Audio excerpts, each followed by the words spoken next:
Hello and welcome everyone to ZaranTech. Did you know that 78% of companies experience improved financial outcomes with SAP S/4HANA? Today, we're diving into SAP S/4HANA Finance 2021, an essential tool for modern financial management. SAP S/4HANA Finance 2021 is designed to help businesses streamline their financial processes, allowing for quicker and more efficient operations. By integrating real-time data analysis, it enhances decision-making and financial reporting. Organizations using SAP S/4HANA can cut month-end closing processes by up to 50%, saving time and boosting accuracy. This allows finance teams to shift their focus from manual data entry to strategic tasks. Understanding SAP S/4HANA Finance is essential for today's competitive landscape, as it transforms business operations and supports smarter financial decisions. Mastering this system will be crucial for finance professionals in the digital finance era. In this course, we will cover key features like financial planning, analysis, and accounting capabilities, along with the benefits of using SAP S/4HANA Finance 2021. We'll also explore real-world applications to help you understand its impact on businesses. Before we begin, please make sure you subscribe to our YouTube channel and hit the bell icon for regular updates from us. Now let us take a look at the agenda. Agenda 1. Introduction and SAP S/4HANA Enterprise Management. 2. SAP S/4HANA Road Deployment Options. 3. SAP HANA Platform, Column Storage. 4. Non-disk Process. 5. In-memory DB Concept. 6. Single Source of Truth, Akadoka. Let's dive in. There is a slide which I brought to everybody to discuss about, how this is the differentiation is going to be happen between the cloud and the on-premise. Just a glance, here we are going to discuss about the major differences between the on-premise and the cloud. As I told you that the on-premise is completely working on what is the application we are going to be using. The on-premise is completely working on ABAP stock. Very, very important. ABAP is going to be called as Advanced Business Application Program, and a cloud is completely working on SaaS. That is nothing but software as a service. Service as a software. Whatever may be. Software as a service. This is a completely cloud application, and this is going to be called as the ABAP is going to be called as the on-premise application, what we are going to be using. So if I open the system here, this is completely on-premise, means your application is completely built on ABAP stock. Your application is completely built on ABAP stock. This is the front end. What I'm going to be discussing, this is going to be called as the front end. In the back end, what is the language program we are going to be using? It's a completely ABAP stock. So here, this slide will give you the complete. I'll be sharing this PPT. I'll be sharing this PPT. Our ZaranTech consultants. The support team will be sharing this PPT to all of you by tomorrow, end of the day. Now, the first one we need to identify a licensing mode. What is the licensing mode? Because very important point here is nothing but the license plays the major role here. So this license for the on-premise is going to be called as the traditional licensing, and this is going to be called as the subscription licensing. What is the traditional licensing? When I go to the on-premise, we have several components. If I go to the on-premise system, I have the several components. For example, this is my on-premise. If I see here on-premise. So if I go to the SAP S/4HANA Enterprise Management and then SAP S/4HANA, you can see there are several components of there. SAP S/4HANA Finance, SAP S/4HANA Resource, Human Resource, Manufacturing, Supply Chain, and everything. It depends upon your line of business. My line of business is different. I am working in a manufacturing company. My line of business is different. My line of business will start with accounting, like production, like human resource, like sales and distribution. This is my line of business. If I compare my line of business with other manufacturers, like other industry like banking, the banking is going to be having a separate line of business. They don't have the manufacturing, they don't have the sales and distribution, because their line of business is going to be completely different. So depends upon what is your line of business. If I want to go for a licensing for the on-premise, not for the cloud, so it's completely going to be called as a traditional licensing approach. Means you can start your journey. This is one of the lines: streaming procurement team, plan to product, order to cash, service, core finance, and a human. This is one of the line of business. If I want to start my journey with my line of business, then these are the important components which are going to be required.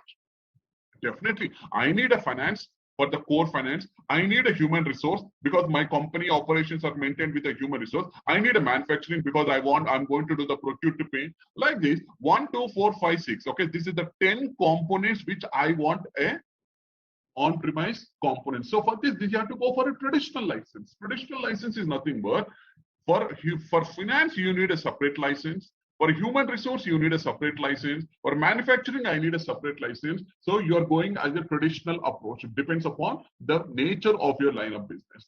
But if I go to the licensing for cloud, this is going to be called as the subscription license. What do you mean by subscription license? In the subscription license, it is not a traditional base of license. You will get a complete package. If I go to the cloud, you will get a complete package. This is the complete package. In this package, you are going to be getting complete 10 components. You are going to be getting total 10 components. For this, all the 10 components, you have to go for a subscription license, not just like a traditional licensing, what we are going to be discussing with on-premise. Very important. For example, I want to start my company line of business, Mahesh. Yes, my company line of business is same thing what you're showing on your desktop, because this is my line of business, Mahesh. I want to start a journey with cloud, not with the on-premise. No, I don't want to go with an on-premise. I want to start the journey with cloud. What I'm going to do? First, you need to go to the demo. First, I'll be giving you access for the demo, cloud demo. Very important, my dear friends, very, very important. And I'll be giving you some credentials to you. Go to the cloud demo. There are some sample companies are there. So you'll be get a free. Even you can also go and log in, okay? So www.jubul, okay? Cloud, see here.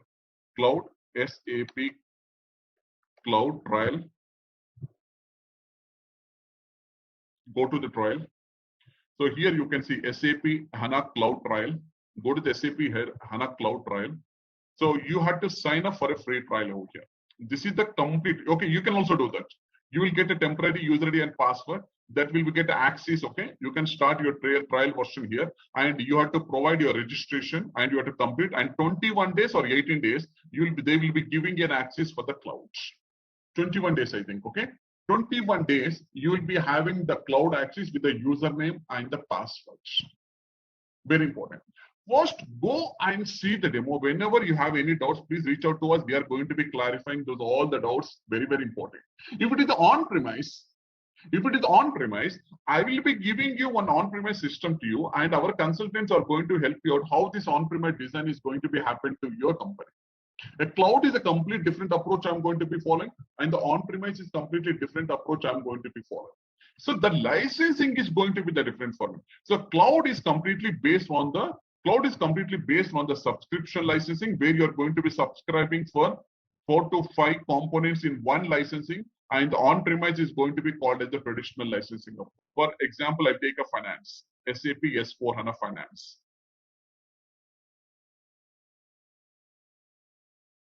Okay, I'm just taking a SAP S/4HANA Finance.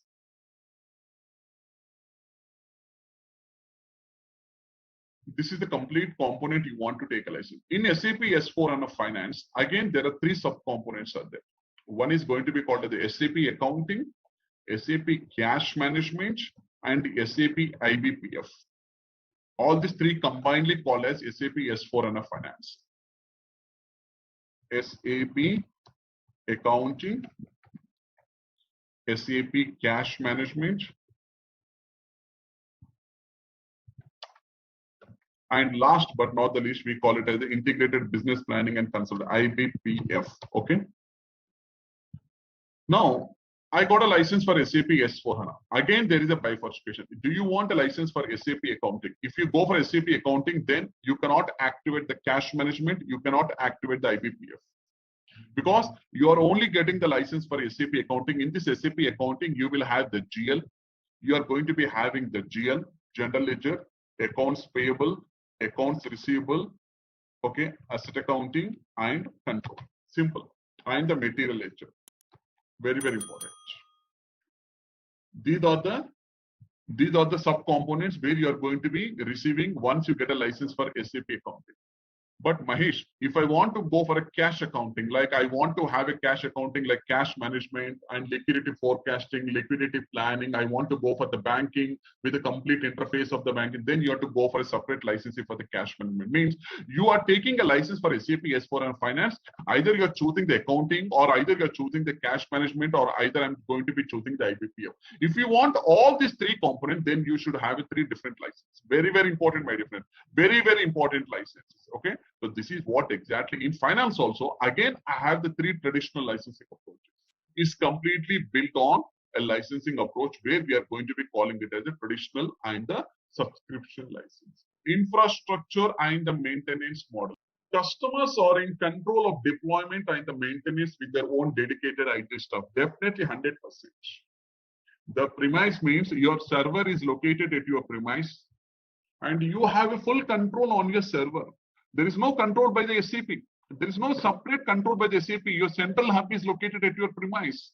There is one module called FICA. What is the difference between these two? So FICA is a contract accounting management, sir. That is as a part of integral part of finance, but that is a separate treating as a part. So that will come as an SAP accounting module. You can take a license. As I told you that, okay, infrastructure and the maintenance model, this on-premise will be controlled by your same dedicated team. So there is no control by the SAP. If you want to downtime your system or if you want to uptime your system or if you want to configure anything as per the design process, you can do it anytime because there's no control. But when I go to the cloud subscription, very, very important, but you are not going to be having a dedicated IT shop with you. No. Your control is taken by the SAP. Complete control will be taken by the SAP and SAP will provide the system and responsible for the maintenance.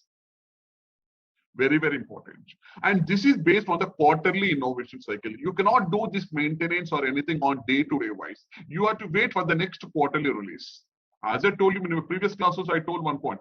The on-premise is going to be the yearly innovation cycle, whereas quarterly innovation cycles are going to be for the cloud. So SAP is going to provide the system, definitely. After you have gone through the demo, after you understood how the cloud is going to be working for you, if you're very okay with the cloud, then you have to take a subscription licensing for the cloud and you have to go as per the SAP norms and regulations. That is, SAP is going to take care of your control of your server and your database.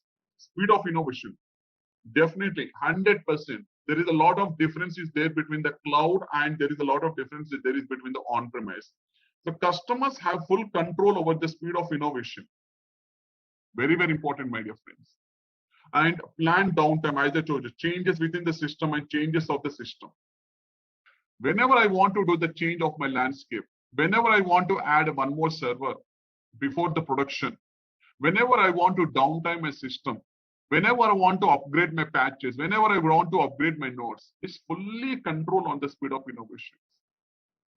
But not in the cloud. Cloud customers participate automatically on the quarterly innovation upgrades. Very, very important. Means I implemented SAP with SAP S4 on-premise with 2020. Very good. I've gone through the WN document. What new in SAP S4 HANA 2021? I compared. There are some new innovations have been brought. You are in SAP S4 HANA platform, but I want to upgrade. Definitely, I can go and do it for you.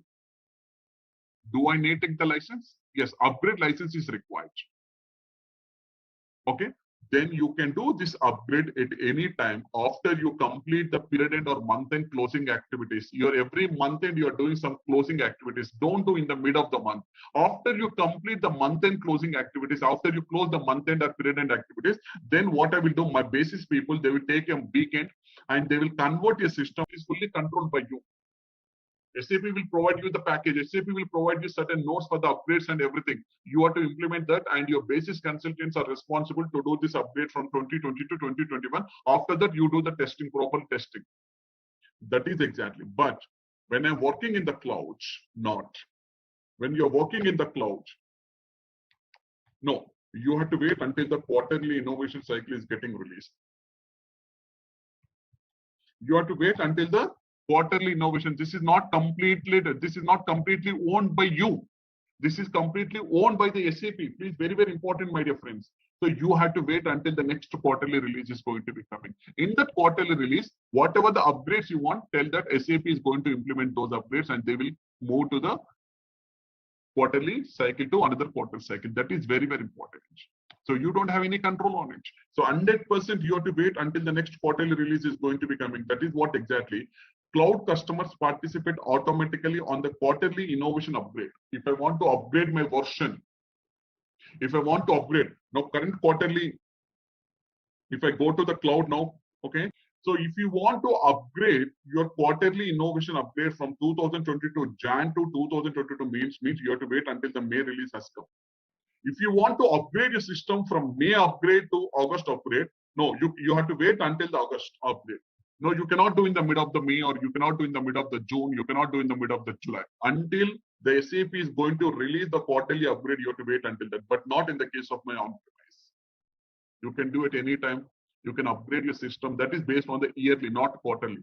Only the cloud is going to be participating on the quarterly, whereas on-premise is going to be participating on the yearly innovation cycle. This is very, very important here. How many of you know what is an implementation? Is it the customizing, or it's just, isn't it the customizing of the system? Using some methodology. Point number one, using some methodology, implementation. As I told you that a project is an implementation project. It's a completely greenfield implementation. I'm going to be calling it as a greenfield implementation. Very important. There is one more implementation also called as the brownfield implementation.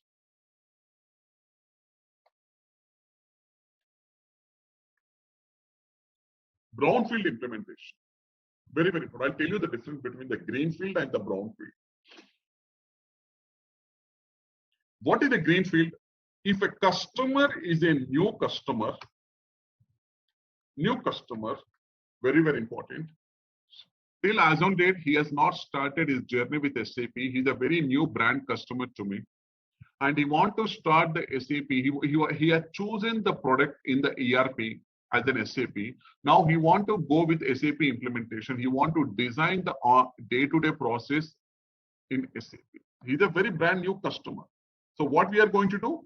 We have to use some methodology for the implementation. That is from the end-to-end process I'm going to be starting. So what is the methodology I'm going to be using in SAP? There is a methodology called as Activate methodology. Activate.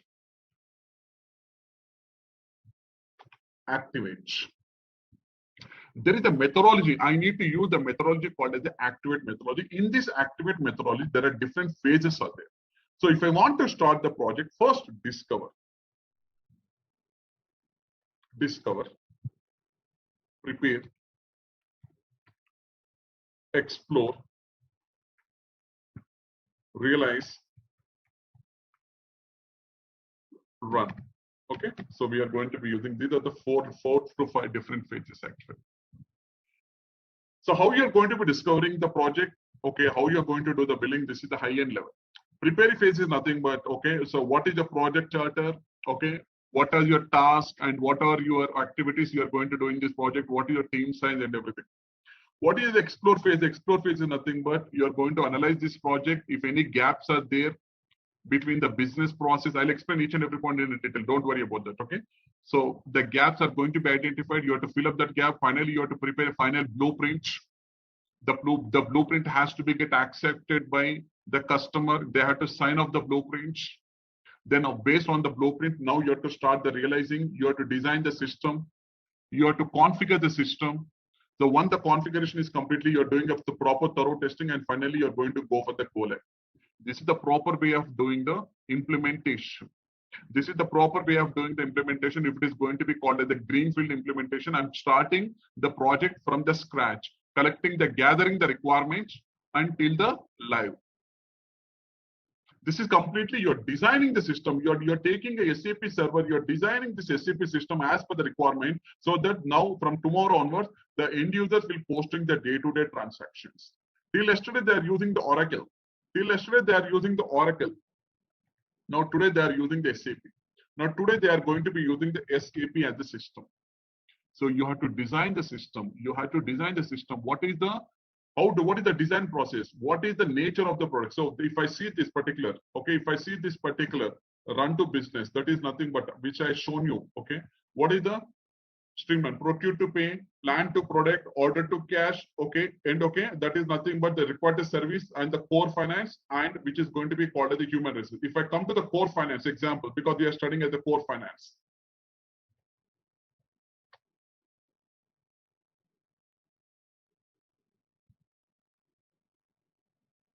Okay, if I come to the core finance, in the core finance, what they have? GL. What they have? Like vendor payables and everything, customer. Okay, this all comes under the core finance, and asset transaction, something like asset accounting. This all comes under the core finance. So you need to design the system. What is the GL process? So you have to create the master data for the GL. You have to create the master data for the vendor. You have to create the master data for the customer. So this is all the design means you're configuring the system. You're designing, you're doing some development activity, you're doing some customizing of the system, you're doing some configurations, and properly you're preparing a master data so that the end user can post the day-to-day transaction. So complete as per the requirement of the business, what you have signed in a blueprint. That process you're going to be designing in the system. It's a project. So you have to follow certain methodology. That methodology is going to be called as the activate method. In that activate methodology, I find different phases over here. Discovery the first phase, prepare the second phase, explore, realize, and finally you are going to be run. That is what exactly you call it as a greenfield implementation. From the scratch, from the gathering of the requirement until the go live. What is the brownfield implementation? A brownfield implementation is nothing but already a customer is not a new customer. He is an existing customer only. He is an existing customer, Mr. Mahesh. When I say he is an existing customer, two things. The first is whether he is not in SAP S4HANA, still he is in SAP ECC. He's a customer to my SAP, but he's an existing customer. Now, this customer, what he want to do, he want to upgrade, or very, very important. The second thing I'm going to be, he want to migrate and convert the system from SAP ECC to SAP S4HANA. Very important. SAP ECC to SAP S4HANA. See the difference here, very important. I'm talking about the brownfield implementation. I'm talking about the brownfield implementation. Means he is already an existing customer. He is into the SAP ECC. Now he want to convert his system from SAP ECC to SAP S4HANA. That is what exactly, whether it is going to be the 2020 or 2021, okay, whatever, the latest one is 2021.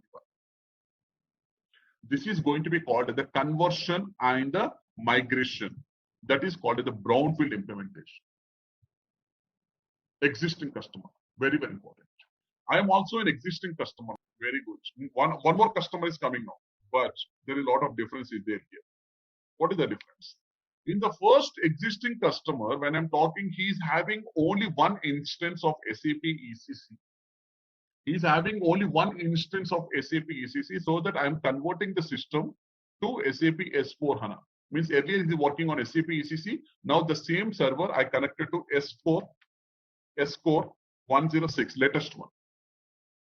Now another customer is coming. Mahesh, I am also an existing customer, Mahesh. Tell me now, what is the requirement? I want to travel the journey with SAP S4HANA. Okay, very good. But may I know if you are going to be telling existing customer, means may I know what is the current application you are going to be using?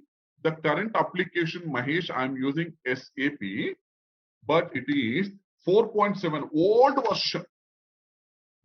Still, there are some customers are there. If you remember, still there are some customers are there. Still, they are using the old version called as the 4.6 before 2005. I want to start the journey now to the SAP S4HANA, Mahesh. No, you cannot start the journey because you are using the old application. This application will not support your conversion to SAP S4HANA. Then what is the next alternative solution you are going to be providing? The next alternative solution is nothing but you have to upgrade your system as a mediate. First, you need to upgrade your system to SAP ECC to 6.0. Then after you upgrade your system to ECC 6.0, then after that you can start your journey with SAP like this. So first go to the upgrade of ECC, then come to SAP S4. If you're an old customer, if you're an existing with 4.7. Because directly there is no conversion from 4.7 to SAP S4 HANA. So first you need to upgrade your system to ECC. Then after that you can convert your system to SAP S4 HANA. Because SAP S4 HANA conversion package was only designed from ECC to SAP S4 HANA, not from the previous old version from 4.7 or 4.6. Very good. And again, one more existing customer is there. Third customer. These all are implementations only, please, very, very important. You will not get any kind this. You will not get any in the Google. If you search in the Google or somewhere, you will not get any kind of this information. Please, very, very important. These all are real time. Can somebody tell me who is the existing customer, the third one? Any predict? The first existing customer is the ECC customer. The second existing customer is the SAP 4.7 customer. Can somebody tell me this? Third customer is coming and hitting to me. Who is this customer? HANA DB customer. What's that? HANA DB customer. Very good. What is the prerequisite? The prerequisite to convert your system from SAP to SAP S4 HANA means the prerequisite means first you should be there in your server should be in SAP ECC 6.0 with EHP 5, minimum EHP 5 or EHP 7 package, enhancement package. We can call it as the enhancement package, EHP 7 or 5. This is the prerequisite, Mahesh. Okay, very good. So this is your front end, this is your back end, and this is your database. This is your database. Very important, please. Very important. Third customer now. DB, simply DB, database. Mahesh, okay, I'm an existing customer with SAP ECC. Okay, very good. This is fine for me. SAP ECC 6.0. Now, can you convert a system, Mahesh, please? You convert my system to SAP S4 HANA now. Okay, convert this. I'm putting the arrow mark to the business suite. Application is nothing but your business suite. Means you're converting your application. So I'm putting the arrow mark here. You can see the conversion is very, very important, my dear friends. Conversion. Can you please convert to the new application called as SAP S4 HANA, Mahesh? Okay, wait. I'll convert. SAP S4 HANA with the 2021. Very good. I'll convert and I'll do it. But before that, tell me, what is your underlying DB? There the point is coming. What is your underlying DB? My underlying DB is Oracle DB. Okay. From the application point of view, I don't have any issues. I can convert your system. But before you convert your system from ECC to SAP S4 HANA, make sure that your underlying database always should be your SAP HANA DB only. No other databases can be supported for SAP. So it is a cloud or it is on. If it is a cloud or it is an on-premise, the underlying DB always should be your SAP HANA DB only. No other DB. If I'm going to be the Oracle DB or if I'm going to be the RDBS DB or if I'm going to be DBMS DB, no, I cannot support. Okay, your SAP HANA DB with the 2.0 latest version. Very important. I hope you are making the statement to very clear to all of you, please. Very, very important point this is.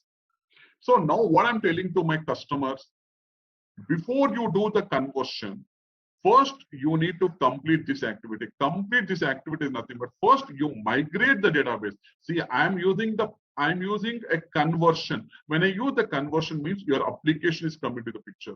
But when I'm using the migration, very, very important, it's a DB migration. It's a DB migration. So before I start doing your conversion, first the prerequisite here is you should be on SAP ECC 6.4 with enhancement package, and the second prerequisite should be you should be on SAP HANA DB. This is the second prerequisite. This is the second prerequisite for me, so that you should be on SAP HANA DB. So what I will do? Yes. First, I'm taking a tool called the DMO. There's a tool called the DMO, Database Migration Optimizer. So who will be doing this DB migration? There will be a separate DB consultants are going to be working in my company, basis and DB consultant. Those people are responsible to do the conversions or to do the DB migration from the Oracle DB to SAP HANA DB. Very important. After I complete the DB migration, the first part is getting completed. After I complete the DB migration, then the second part, what I'm going to do, I'm using a tool called the SUM. SUM, Software Upgrade Manager. Software Upgrade Manager. It is a tool provided by the SAP. It is a tool provided by the SAP. So this is the tool, what I'm going to do, I'm going to be using to upgrade your system from SAP ECC to SAP S4HANA conversion. Very important. Very, very important, my dear friend. So before I convert your system, what I want to do here is nothing but I need to go to SAP Service Marketplace. There will be giving an access Service Marketplace. So you have to log into the SAP Service Marketplace. You have to download all the simplifications related to the SAP S4HANA 2021 simplifications. I'll tell you what is the simplifications and everything. Don't worry. You have to download all the simplifications from the SAP Service Marketplace, and after you download, just upload all the simplifications in the SUM tool. Very, very important. Upload. You have to upload. Why? Because you are doing the simplification process. You have to upload all the simplifications in the SUM tool. Then you have to execute the SUM tool so that it will take some time, about hours, to complete this manual activity of conversion from SAP ECC to SAP S4HANA. If you are an existing customer on SAP ECC, but your underlying database is other than SAP HANA database, this is the following you have to do. No, Mahesh, I'm already on SAP HANA DB only. I converted this long back, Mahesh, in 2015, 2016. I'm in SAP HANA DB. Very important, Mahesh. This is already okay. So I am already working on SAP HANA DB from last 3 to 4 years. Still I do this activity? No, don't do this activity. This activity is not required. This activity is not at all required for you then. Then this activity is not required for you because already your SAP HANA DB customer. Don't require. Just I'll go and convert a system from SAP ECC to SAP S4 HANA 2021. On the screen where you have to convert from SAP 4.7 EE to SAP ECC before you go to HANA, can you, instead of doing that SAP, the ECC, can you just do the greenfield implementation directly? Very good. I'm coming to that point now. That is the last. That is the last point. Existing customer. There is a customer. Okay. Some test customer. The customer name is test. He is my client or customer. We can call him as a customer also. Okay. Now, very, very important. Very, very important.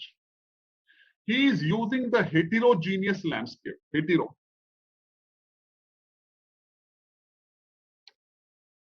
Landscape. I'll tell you what is the landscape and everything. He is using a heterogeneous landscape because I'll tell you the reference here. Now, for example, I take one company where they are acquiring a lot of other companies. Acquiring. I'm calling as a concept called as acquiring. Okay, that same customer I'm taking test. He's a customer. He's acquiring many other companies. He is into the SAP. He is into the non-SAP systems also. Like this.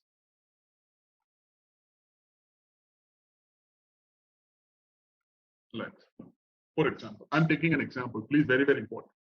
Heterogeneous landscape. The word I'm going to be using called as a heterogeneous landscape. Okay.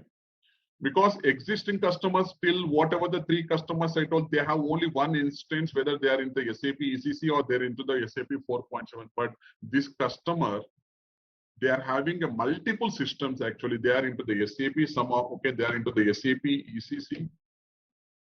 They are into the SAP 4.7. They are into the Oracle. They are into the PeopleSoft.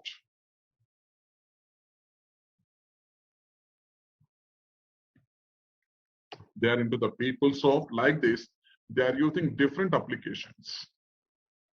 What happening here? When I go to the month-end closing or year-end closing activity, month-end or year-end closing, what they have to do? They have to close all the month-end and year-end activities in ECC. They have to complete the month-end activities in 4.7. They have to complete the month-end activities in Oracle, and they have to complete the month-end closing of PeopleSoft and everything. Finally, they have to go for the consolidation. It is a huge job. It's definitely it is going to be the huge job for them. And still they are not stopped acquiring. Still they are acquiring some other companies also. That company, while they are acquiring, they have that acquiring company. Okay, the test company is going to be acquiring some other companies. They might be using other ERP products also. For example, just an example. This acquisition will go till 2029 till 2030. But they are facing a problem here is, we are not able to do the month-end and year-end closing activities very properly from the financing related, because finance is the core module, very, very important. So you have to do the audit for each and every company last every month, and you have to complete the audit and you have to close your books of account for the June, July, August month like this. And finally, at the year-end December 31st, you have to close your books of account for year-end closing activity. That is completely related to the finance. It's a huge job for them. Now, they want one central approach. Very, very important. They want a solution from the SAP where they want to have a one system where they can do this all financial closing activities in one system instead of doing this in each and every system manual activity. So SAP has given a solution to them. What is that solution? Which is going to be calling it as a central finance.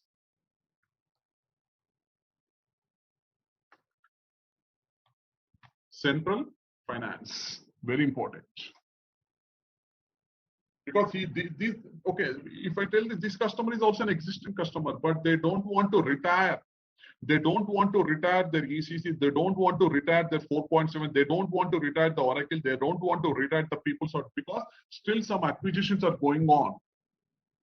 Let me complete all these acquisitions, and finally we'll think about the proper solution. But till the date, I want a solution from the SAP where I want a one common system where I can get all my financial solutions. See, I'm using a word called as a financial solution. I'm not talking about the procurement. I'm not talking about the other things. I'm talking from the finance point of view. So SAP, what it has the role, there is a called as central finance. We call it as a sidecar approach. Then we also called it as a sidecar approach. Sidecar approach. So what is SAP is telling? So you do one thing. I'll give a solution. Take a license of SAP S/4HANA. Very good. Okay, I'll take a license. Very important. Go and apply for SAP S/4HANA license for finance module only for one component. That is for on-premise, not for cloud. Very important, my dear friends. On-premise. I'm not talking from the cloud. This is only the solution which is applicable only for on-premise. Cloud cannot work.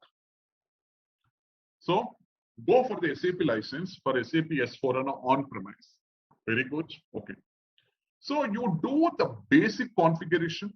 You complete all the minimum basic configuration which is going to be required. Okay. After that, what I will do here, I will give you one middleware software to you. SAP license. Okay. Which I'll give you some middleware software. This is going to be called as a SLT. SLT. System Landscape Transmission Server. We can call it as the SLT is going to be called a System Landscape Transmission Server or Replication Server, whatever may be. SLT. Now what you can do, for every application, there will be a database. I'm right or wrong? For every application you take, there will be data. For ECC, there will be a database will be there. DB will be there. For 4.7, there will be a database will be there. For Oracle also, because finally the data will go and store in the database. These all are going to be called as a database. Very, very important. DB. You call it as a DB.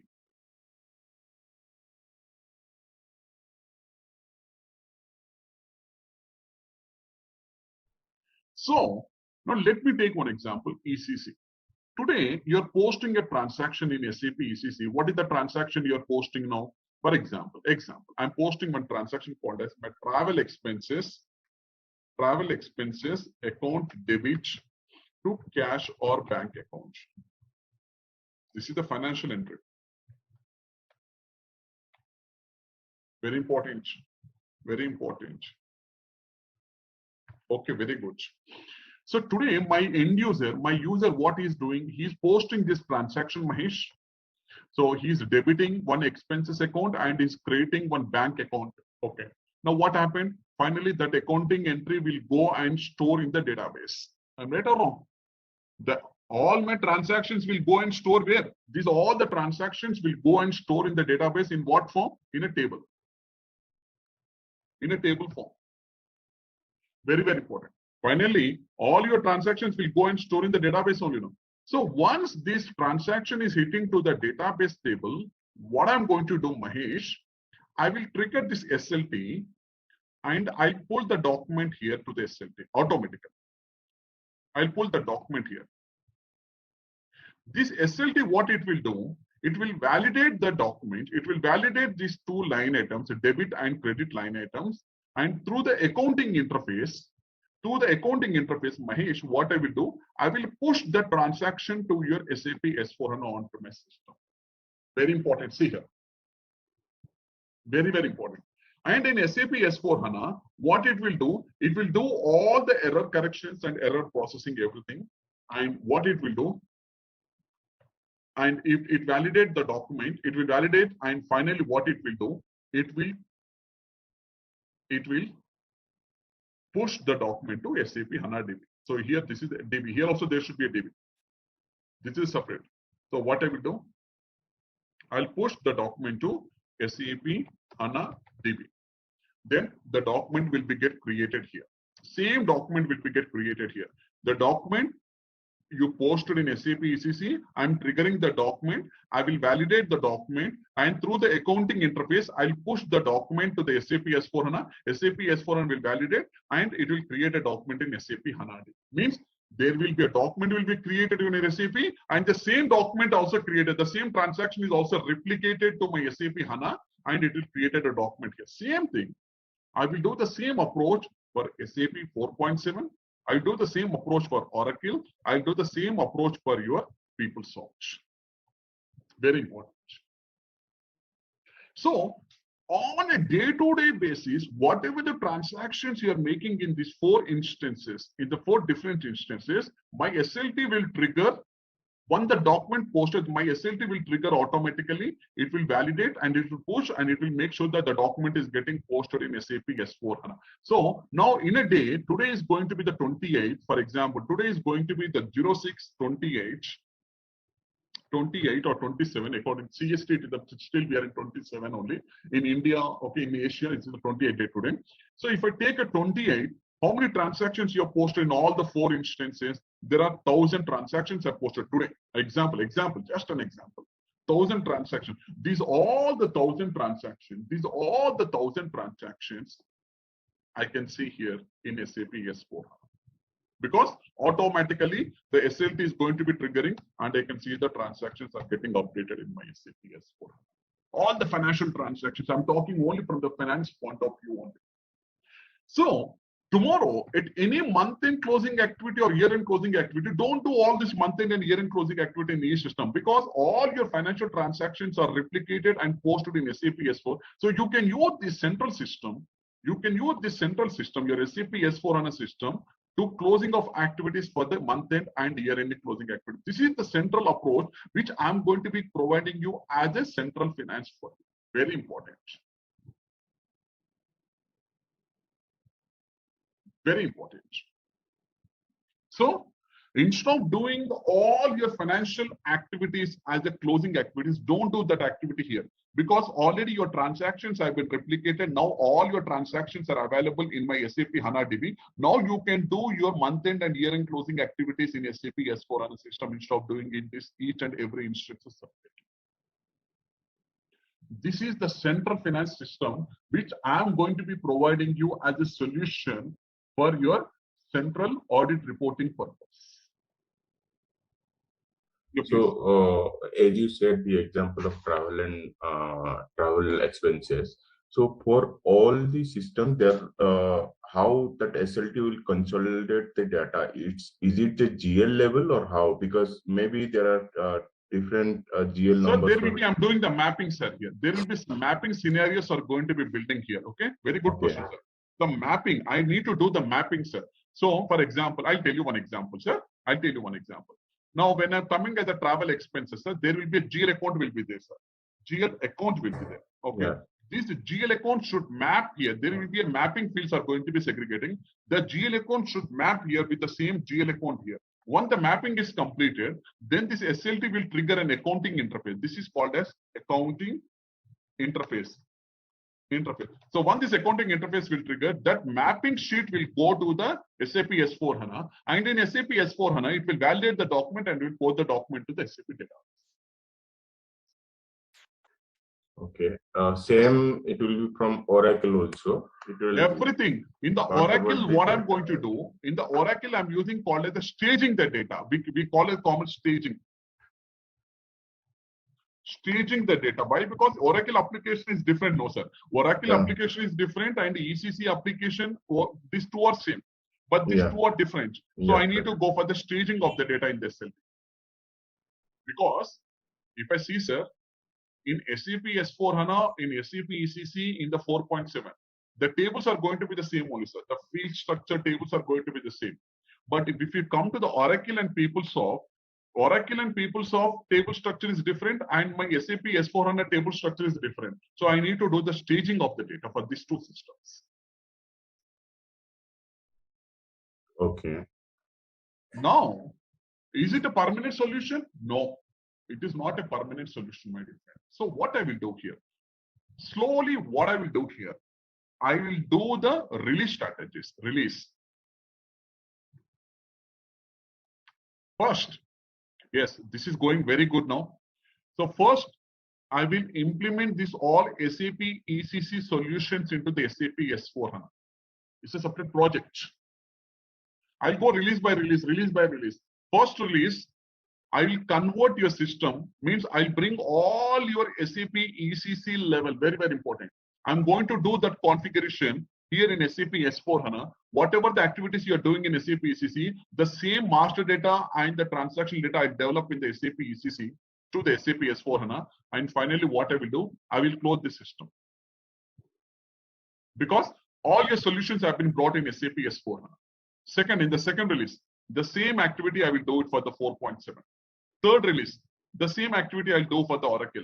This fourth one, I'll do the same. So finally, you're closing all these instances, and finally, you don't need to do this SLT at all. Now, finally, you have to do all your day-to-day transaction directly in SAP S4.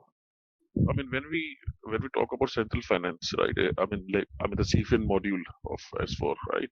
Correct. So, I mean, in which case, I'm trying to understand in which cases we will be going with the adoption of, CFIN with the S4, and then there is a BW, right? So, what is the need for CFIN? So, once you say that, okay, SLT CFIN is only required, sir. CFIN, you go for a solution for the CFIN. As I told you that if you are going to be using a heterogeneous landscape process. First point, sir. Point number one, where my company is having a different landscape process. I'm not a single tenant on ECC. I'm also using a 4.7 for some other applications. I'm using the Oracle for some, because my mergers and acquisitions are still going on, sir. Exactly. So when I'm merging a company, they might be using the Oracle, sir. I'm merging that company simultaneously. I also use the Oracle for a meantime. I cannot go for the greenfield. So like this, till I complete all my mergers and acquisitions, I'll go with the central finance. Okay. Then finally, After I complete all the mergers and acquisition, then I'll be retiring each and every instances, bringing this solution applicable in SAP S4HANA. Slowly, I'll bringing with the release strategy. First release in the year of 2022, I will gray out this SAP ECC. Second year, I'll gray out this 4.7. Third year, finally, all these 4 instances will be grayed out, and finally, I'll be working on SAP S4 as a single instance. ECC was our OLTP system, right? Exactly, sir. And then we have, what we are saying is then ECC will be coming to S4HANA system. S4HANA. I'll bring all your solutions applicable. So whatever the solutions you are designed in SAP, so the same solutions I will build in the SAP S4HANA. So yes, all the postings will be, that were happening. No need to do the postings in SAP ECC. Directly you can do all the postings in SAP S4HANA. The central finance is not a long-term approach. The central finance is only for the short-term approach, only for your financial year closing activities. In which cases that we have to go with receiver, but as you said, it is a temporary solution. It's not a permanent. No, permanent, not a permanent, because you have to do a lot of maintenance activity, no sir. Because a lot of costs are going to also, so finally I need to reduce my cost, bringing of all this receiver sending activities to the receiving activities. So finally I have to close all these applications. All right, let's test your knowledge. Here's a question for you. What is the key focus of the SAP S/4HANA Finance 2021 update? Option A, manual financial reporting. Option B, advanced user interfaces for analytics. Option C, elimination of predictive analytics. Option D, only supporting small businesses. Take a moment to think, and when you're ready, choose the correct option. Remember, each choice holds a key to unlocking the answer. Good luck. Type the correct answer in the comment section. Hey there. Want to become a finance expert? Our SAP S4 HANA Finance 2021 course is here for you. You can learn at your own pace on our platform. In this course, you'll explore SAP S4 HANA Finance. It's like a toolkit for managing money, from tracking expenses to planning budgets. Our course covers everything you need, from the basics to advanced tips. It's created by experts who know their stuff. Your teachers are seasoned professionals with lots of experience. They're ready to help you learn and answer your questions. And don't just take our word for it. Our students love this course too. People just like you have found our course very useful. Best part, it's very affordable. This great chance to learn won't cost you much. Ready to become a SAP S/4HANA Finance 2021 Pro? Sign up on our page now. And for more info, check out ZaranTech's website. Oh, this is the small diagram. I want to just walk through this diagram, which is very important to make yourself to understand at the starting. But this is the deployment, choice of deployment I'm giving to the customers.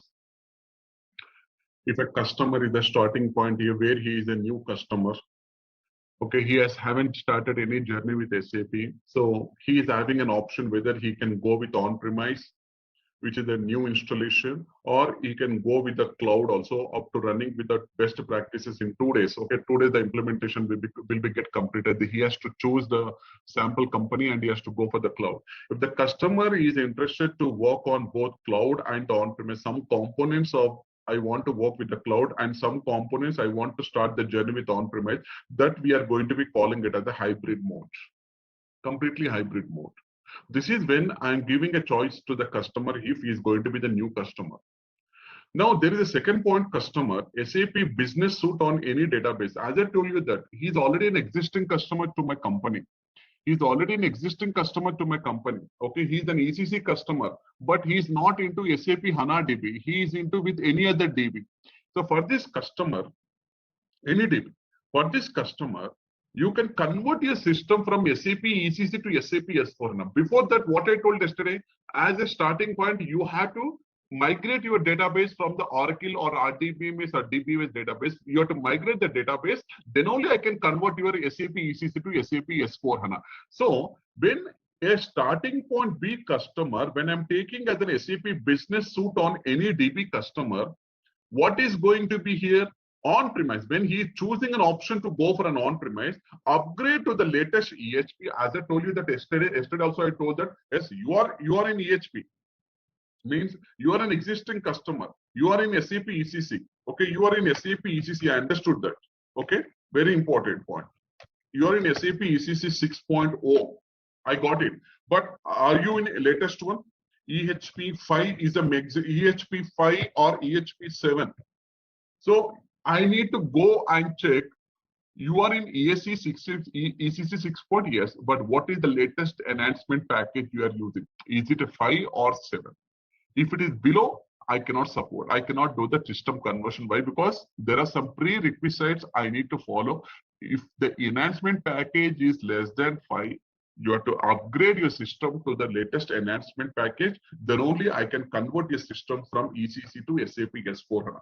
So this slide is explaining about first upgrade to the latest and migrate the database to SAP HANA. Very, very important. As I told you yesterday also, there was a point I discussed there. SAP S4 HANA can only build on HANA database. No other databases can be supported. So there are two activities are there. One is nothing but I need to check whether he is on the latest EHP package. If he's not in the latest, then I need to upgrade the system. Then I need to migrate the database. Then I can convert his system to on-premise system. Or if he's not interested in on-premise, then you have to go for the cloud. You have to transfer all the data to the cloud. This is not a this is not a migration. This is going to be called as the transferring of the data only. Migration and the conversion only come when you are using the on-premise system, not for the cloud. Cloud is a complete different application. They are working on the SaaS application. That is not an ECC application. They're completely working on the SaaS application. So I cannot do the converting of your ECC to the cloud, because your ECC is a complete enhancement product and your SaaS is going to be SaaS. Your SaaS is going to be the complete enhancement product. So I cannot convert your system from ECC to the cloud. So what is next option? You have to transfer the data to the cloud. After you running the SAP best practices, your implementation will be done. It's a completely greenfield implementation. Then after you complete the implementation, you have to transfer your data from your existing database to your HANA database. It's a completely new way of implementation of the project to the cloud. But when you come to the on-premise, it is going to be the migration of the database, and after that you have to convert the exchange data from your ECC to SAP S4HANA. And this is the common. Hybrid is going to be the common. Some part of applications on the cloud and some part of applications on the on-premise. Now there is a starting point C customer, same SAP business suite, but he is on SAP HANA DB. Yes, very good. Means I'm minimizing something like no need to migrate any database because you're already on the SAP HANA DB. Directly, I can go on the change the deployment innovation, means you can do the conversion directly. No need to do any DB migration. No need to do any DB migration because already he is an existing customer with the DB customer only. He's a HANA DB customer. So why should I do again the DB migration? So the DB migration step was ignored and I can do only the exchange innovation from the ECC to SAP S4HANA on-premise. So this is the starting points what we have discussed till yesterday. Now, when the customer is asking me why you are always calling me the DB customer as a SAP HANA, there is a doubt. Everybody is going to be getting a doubt. As I told you that SAP HANA, what is SAP HANA? It is a database. It is going to be called as a database. Now, when I go back to your SAP ECC, now we are in SAP S4 HANA. Okay, when I go to SAP S4 HANA, very, very important. Your SAP S4 HANA, you always call it as the next generation business suite. Very important points, very important points. You always call your SAP S4 HANA as the next generation business suite, but your ECC always going to be called as the business suite only. You always call it as a business suite only. Very, very important, my dear friends. You always call it business suite on HANA or business suite. But it is not the next generation business suite. Very, very important, my dear friends. What is the difference here? What is the difference between the business suite and the next generation business suite? When you say it as the next generation business suite, as I explained you that your application is completely built on underlying database, which is going to be your SAP HANA DB. My dear friends, very, very important point. This is your ECC, this is your SAP S4 HANA application, SAP S4 HANA application, but the underlying database is going to be called as SAP HANA. Means SAP application, your SAP S4HANA can only build on SAP HANA DB. That is the reason I'm going to be calling it as a next generation business suite. What do you mean by business suite? Your business suite is nothing but your middle layer application. Always remember, my dear friend, business suite means I'm calling from the application point of view. But here also, when I say it is a business suite, definitely application is nothing but your business suite, and your database is not your SAP HANA. You are in ECC application, you are in SAP ECC application with any database, not HANA database, any DB. Means when I say it is a business suite, it is a secondary access device. The database, what you're going to be using is going to be called as the secondary access device, and this is your business suite. But this business suite is a normal business suite. This business suite, I'm going to be calling it as the next generation business suite. Now, that is the question. Why do you call the SAP S4HANA as the next generation business suite? Because the point number one, I'll tell you all the points important. Because we are leveraging the advantages of SAP HANA DB. I'm going to be calling the point called as the leveraging. I'm leveraging the HANA DB properties. Very, very important. Very, very important. I'm going to be leveraging the HANA DB properties. What are the properties which we have in HANA DB? Now, today's classes, from today, it is very, very, from today onwards, next two classes are going to be very, very important. Why? Because we are completely talking about the HANA DB now. What are the advantages between the earlier DB with SAP HANA DB? Why SAP HANA DB has come more focused than other DBs into the SAP world? Why do you call the SAP HANA as a next generation business suite? Why do you call your application? Why do you call your SAP S4HANA application as the next generation business suite? Because we are going to be leveraging the advantages. We are going to be leveraging the properties utilized by SAP HANA. We are going to be leveraging the HANA utilization process in a much better way.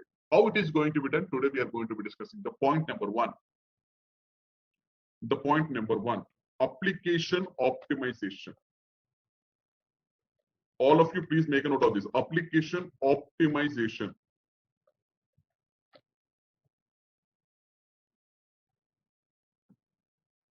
What do you mean by an application optimization process? Before I need to discuss about the application optimization process, then I need to discuss about the second point, which is going to be called as OLTP plus OLAP. If someone who has attended my demo, they can understand this point. OLAP and OLTP. I'll tell you now what is the OLAP and OLTP, very important diagram. This is what exactly I call it as a common DB approach. What is OLAP and OLTP? A common DB approach. Very important. So first I'll start. Next, we need to understand in-memory database. So it's not a divided, it's a continuation. In-memory DB. What is the in-memory DB? These 3 points are very, very important to know more about your SAP HANA DB. First, I'll start with what is the OLAP and what is the OLTP. Why do you call it as a common database approach? Any doubts here till here? Shall I continue, or do you have any doubts before I go for this OLAP and OLTP? Anyone has any doubts?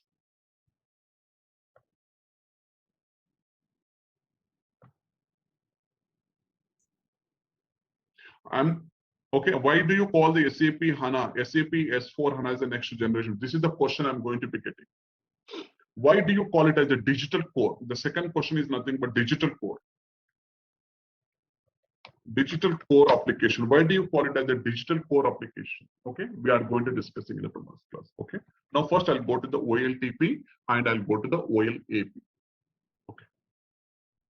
OLTP is nothing but online transactional processing. Okay, means daily. Okay, if you take any company, hundreds of transactions we are posting in a day-to-day transactions. Hundreds of some expenses, sales, revenues, production, material procurement related transactions, various types of transactions we are posting. As an end user, it is my responsibility to post all the transactions in my SAP. So when I take this SAP system, you're nomenclaturing it as OLTP system. OLTP system means it is online transactional process system, means you will never get any kind of reports from the system. This is the system you're only using the purpose only for posting the transactions, not for any analytical reporting. No analytical reports we'll be getting from this particular system. It is only for the transactional process. If I want to get any report for analysis, no, you cannot get the reports from here. You need to depend on another system. I'll tell you what is another system. There is another system I'm going to be taking. This system name, I'm nomenclating it as OLAP system. This system, I'm going to be nomenclaturing it as OLAP system. Online analytical processing system. This system is completely built only for the reporting purpose. Only for the reporting. No transactions will be posted here. No transaction. If you try to post any transaction, system will not, because there will be no master data. Your complete end-to-end master, your business master data is available in this system only. Your business master data is available. So your master data, you develop the master data here. So based on the master data, you're posting some transactional data. So the transactional data, very, very important. The transactional data is posted here. Your master data is not available here, my dear friend. This is only for the reporting purpose you're going to be using. So there are two different systems. One is OLTP, another one is going to be called as the OLAP system. So there is a midnight job is going to be running every midnight or every weekly. There is a job is going to be running between the OLTP to OLAP. There is a midnight job is going to be running between the OLTP system to OLAP. That is what exactly you call it as ELT process. That exactly you call it as ELT. ELT. Extraction, extraction, transformation, and loading the data. From where you're extracting the data, the transactions which I posted in the OLTP system within the DB, because all the data will be stored in the DB in a form of a table. Okay, all the data will be stored in a DB table. Okay, this data, whatever the transactions you're posting on the daily basis, so the job will be triggered automatically as a day end or weekly or twice a day. I'm going to be scheduling the job. And this ETL process, what it will do, it will extract all the table data from the OLTP system. It will transmit and it will load the data in this database. In this database, where all the table data will be available here now. All the table data will be available here on the daily basis or weekly basis or monthly basis. How do you want to schedule the job? That depends upon your requirement.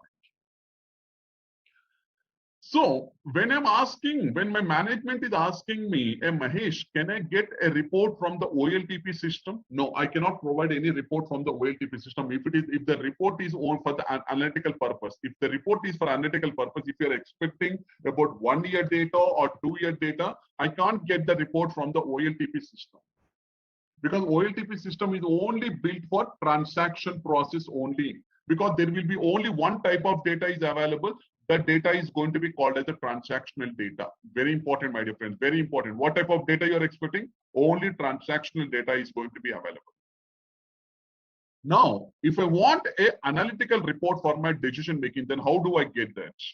Okay, then the data is already extracted and transformed and loaded in the OLAP system. So we had to send a request to BW consultant. This is completely, we call it as a business warehouse system, BW system. We call it as a BW. Very important.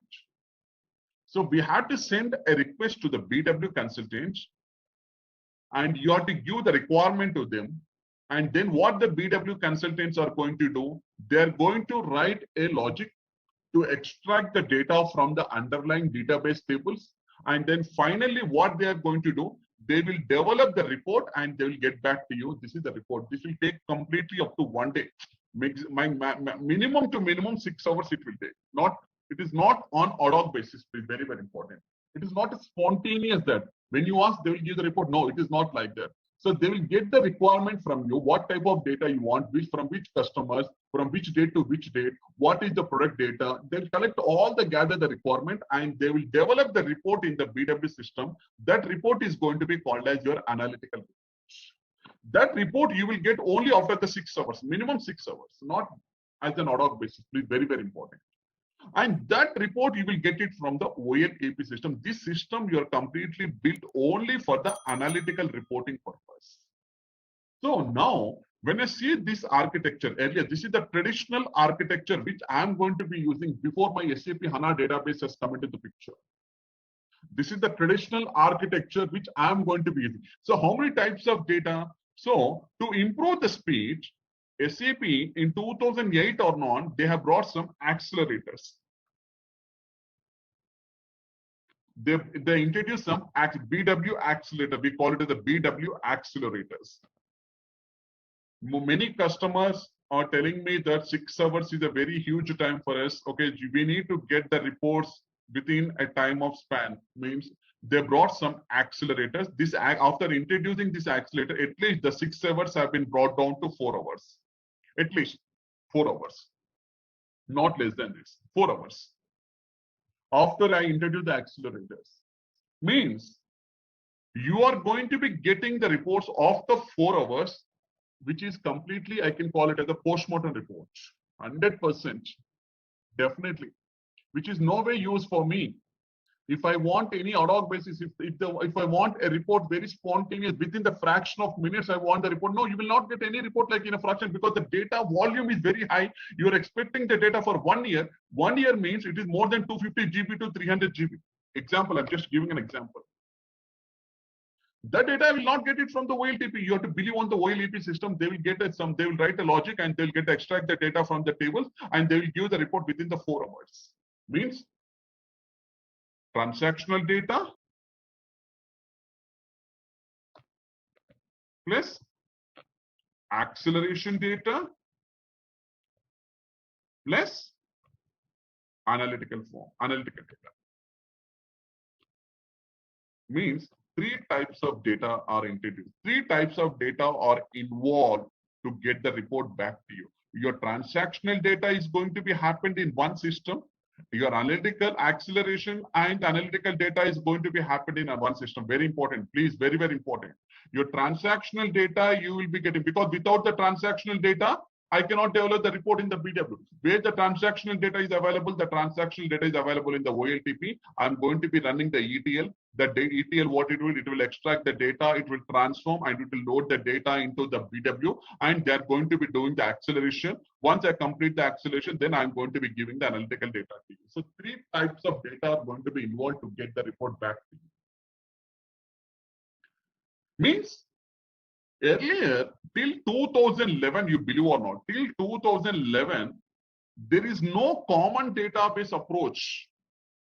Means earlier the database design was done in such a way that earlier, before you go for the traditional approach, earlier they designed the database in such a way that one database will be supported only for the transaction. One database is only supported for only for the analytical reporting. There is no common database approach at all. The design is such a way that there is no other option, my dear friend. There is no other option. We have to follow the same thing. Till 2010, 2011, we have suffered a lot like this.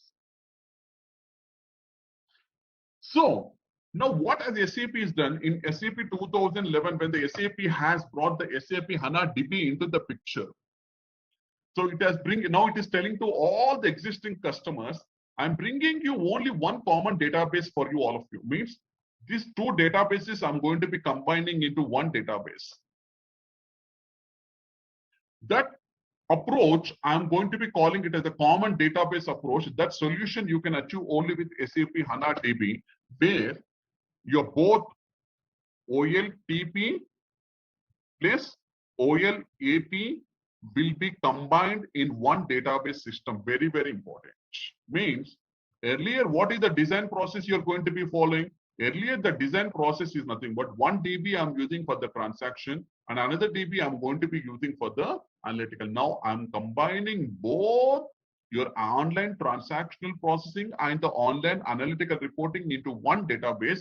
So now you can tell me now, you want the transactional data, I will get it from the same database. You want the analytical data, you can say, tell me, I will get the same database. This is what exactly you call it as inbuilt BW capabilities are built within the SAP HANA DB. Now, SAP is telling me now, no need to go for a separate OLTP process at all. No need to go for a separate OLTP process at all. So if you go and use the SAP HANA DB, then I'm going to be calling it as SAP.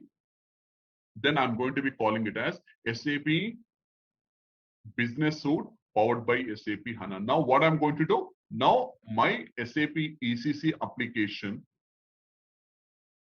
Now my SAP ECC, this is your SAP core application, your SAP ECC application. Now I'm doing the DB migration from the Oracle DB. Now I'm going to be using the SAP HANA DB from today. Very important.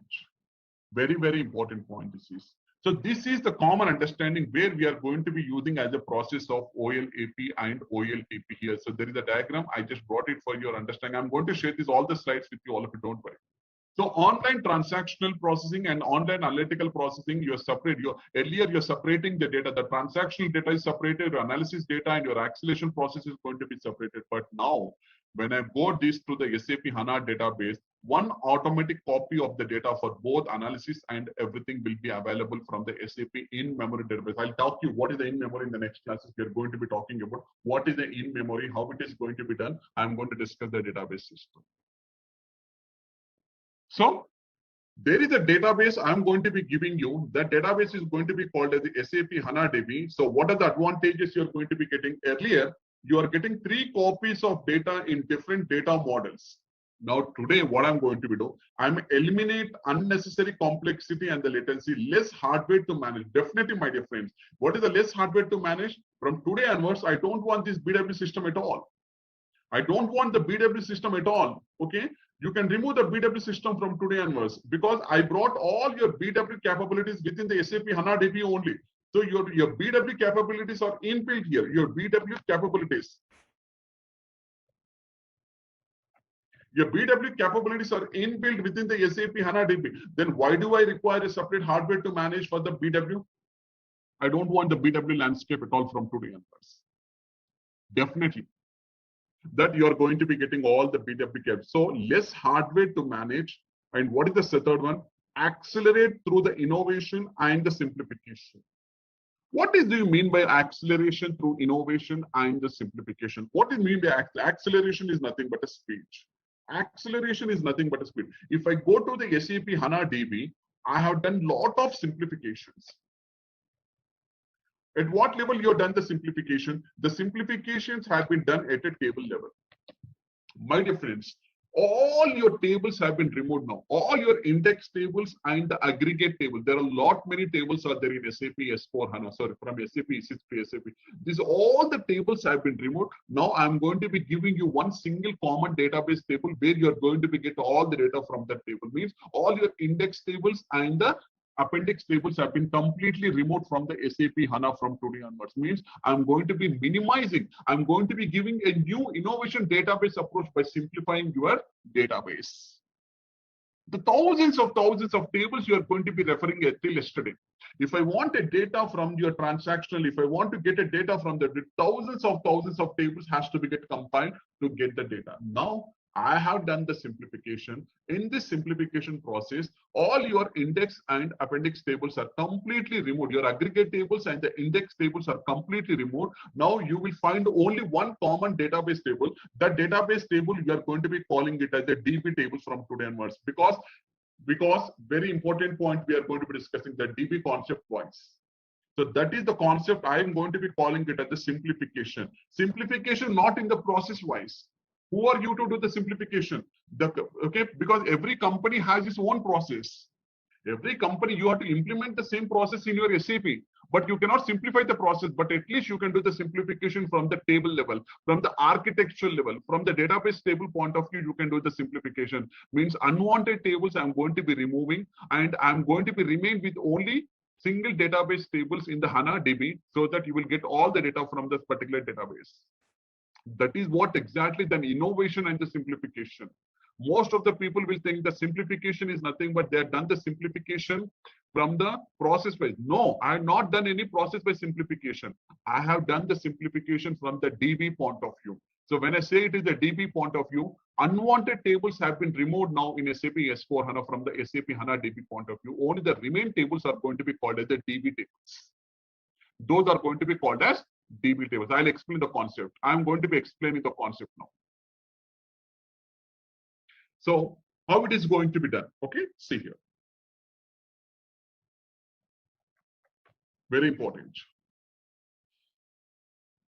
This is my DB. Very important. Please, if you have any doubt, please stop me here only because I can explain in a detail. This is my DB. We call it as a database. I'll take two tables. I'll take two tables here. One is the line item level table. Another one is going, these are the DB tables. Please, I'm using a word called as a DB table, database table. This is going to be called as a header table. Okay. So one is going to be called as a header table. The header table BKPF because it's a financial header table.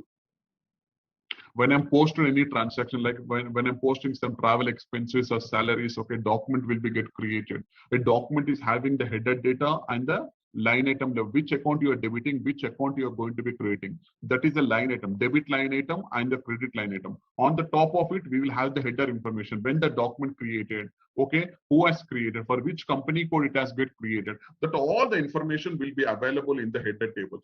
But if you want to see a line item level data, means which account got credited, which account got debited, that information you will see in the database table, which we call it as the BSAD table. We'll discuss. These two tables I'm just taking. These are the two finance tables. I'm talking from the finance point of view, not from the MMSD, okay? I'm talking from the finance point of view. Now, very, very important, there is a report called as vendor open item report. Vendor open item means vendor open.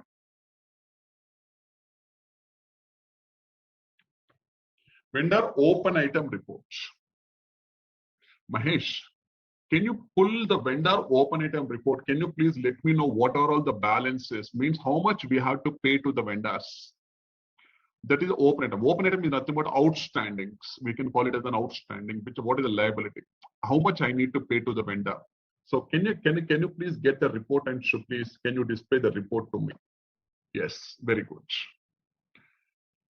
So for this particular report, I need to use the underlying table. There are two tables are there. We are going to be calling one is the header table. I'm writing here header table. And this is going to be called as the line item level table. This is going to be called as the line item level table.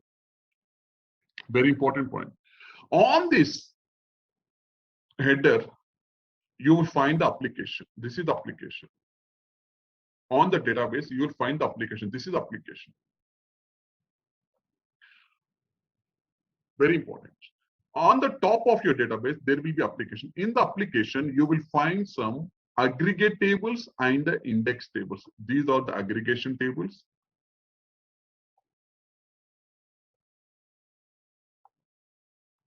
So many aggregate tables will be there. So many aggregate tables will be there like this. These are not the database tables. I'm talking about the aggregation. And in between, there will be some index tables will be there. These are the index tables. Like index tables look like this. These index tables will look like. This is from the application. This is the database. This is from the application. This is from the application. Now, very, very important. On the top of your database, okay, the applications were built like this. Okay, applications are built like this, and each and every database tables are linked to the index and aggregate tables like this.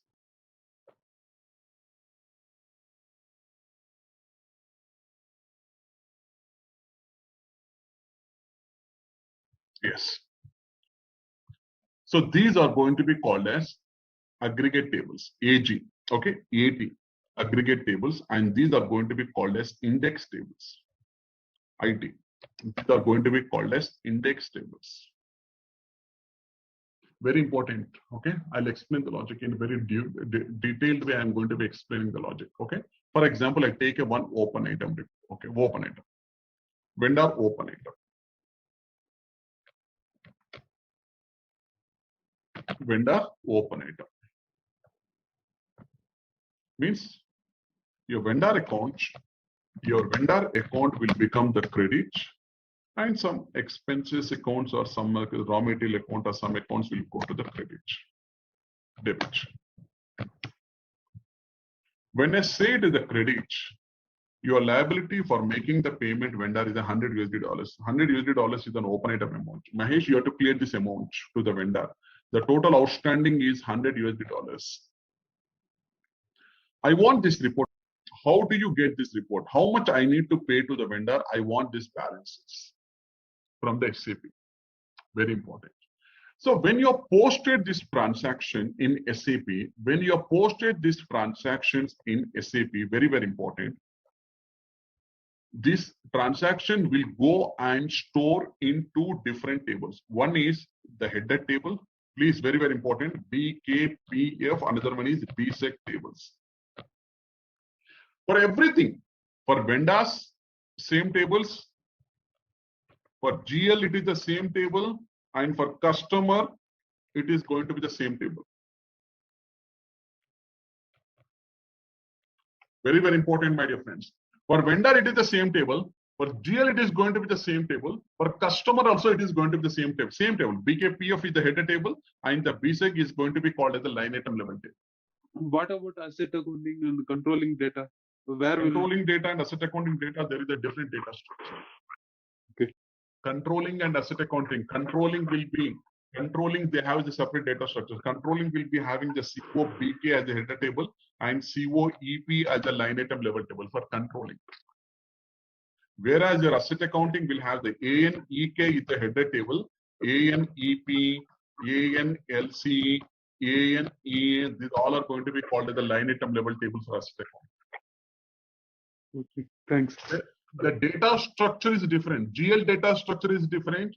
Asset accounting data structure is different. And the controlling data structure is different. When you come to the vendor, GL and customer,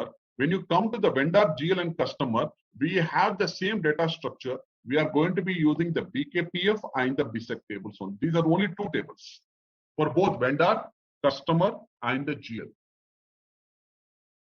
Now, the requirement is only from the vendor point of view, not from the GL, not from the customer. So, I mean, once you say that vendor account credit to $100, right? And then expense account, I mean, debit. So, yeah. I mean, if the money is going from, like, I mean, we have to pay this much, dollar to the vendor, right? Say, I mean, vendor. This is open item, yes. This is liability. Liability means, yes, vendor has supplied the raw material. Vendor has supplied the raw material. Now there is a liability created. Vendor has sent an invoice to me. So I need to clear that invoice. That is the invoice open item is going to be called as $100 USD. So, but then, I mean, it would be debit, right? Because, I mean, we will be giving the money to... No, I'm not giving the money now, sir. This is the open item report. I'm not giving the money now. This is the open and outstanding report. How much I need to pay? But then You're not paying now. You're not paying now. How much I need to pay? This is a question mark. How much I need to pay? That is the open item report. No, but then how it will be credit report, right? I mean, how it will be the credit, because credit is the money that I'm going to receive, right? I'm doing a payment to you, sir. Now, example. Let's just give an example. Payment. If I don't have the credit balance, then how do I make the payment to the vendor? So vendor balance always be a credit balance. Correct. See, if I don't make a payment to you, okay, a company is making a salary to me, sir. Every month they're paying a salary. If they don't create outstanding report to Mahesh, then how do they will credit the amount in my bank account? Payment means now your question is correct. Your vendor account will become the debit here. Means debit means he is receiving now. He is receiving how much amount? He is receiving the $1,100 USD. So receiver is always going to be the debit. And which account will become the credit? Your bank account will become the credit. Your bank account will become the credit. How much amount? The credit amount is going to be called as $100 USD. Hey, have you credited the amount to Mr. Mahesh? Yes, means your bank account is getting credited. Mahesh account is not getting credited. Mahesh account is getting debited. But what we say? Hey, my salary got credited or not? Hey, my salary got credited or not? No. You are using a word called as a creditor means have you credited from your account? Because I haven't received that amount in my bank. My debit balance is 0. And then somebody talked about controlling and that's it, accounting, right? So yeah, I mean keep on hearing these terms, Amish, right? I mean, asset accounting, controlling, but I would need some explanation. What is asset accounting and management? Don't worry about sir. I'm just explaining the properties only. Don't worry. We have not entered into the actual syllabus of finance. We haven't entered into the actual syllabus of finance. I told that the first 4 to 5 classes will be completely on the overview on SAP S4HANA. Okay, don't worry, sir. I'm there. I will teach you everything. I'll be removing this, okay, because I need some space to get explained to you all of you. I'm removing this for a meanwhile. Right. Okay.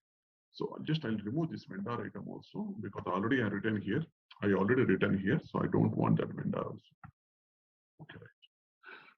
Now, for 3 different components, I'm using the same data structure. For vendor open items, for vendor clearings, the same BKPF and the BSAD. Underlying tables, please. There are a lot of differences there between the database tables and the index and aggregate tables. Lot of differences there. Database tables are available in the database. Please, very, very important. When you say it is the database tables, means I'm referring to the database level. Very, very important. Then why do you require this index and aggregate tables? I'll explain you now the logic. Okay, I'll explain you now the logic. So, for vendors, we are using the same data structure. For GLs also, we are using the same data structure. And for customers also, we are using the same data structure. But now here the requirement is from the vendor open item. So the open item data, I will get it from the BKPF and the BSAD data only. But how do you differentiate between these 3 now? Yes, that is the question. How do you differentiate? Because if you say that every day your vendor data, GL data, and the customer data is going to be stored in the same table, BSAD table, if you want to differentiate, then how do you differentiate the data? That is what exactly I am using these index tables and the aggregate tables on the top of. So these index and aggregate tables are built on the top of your database tables. Why? I'll tell you the reason now. I'll tell you the reason. So when I go to the vendor open item report, only vendor I'm talking now, okay? Not the GL, not the customer, okay? Just I remove this too. Let it be here. So when I'm talking only the vendor GL balance report, okay? Then I need to refer. So your underlying table is the BSAD. I'm writing here. BSAD. So your query will go into the BSAD. It will extract the data from the BSAD. And what it will do the aggregation in the application. Means on the top of your application, on the database, there are 2 aggregate tables. There is 2 aggregate tables are there. One is very, very important. BSIK.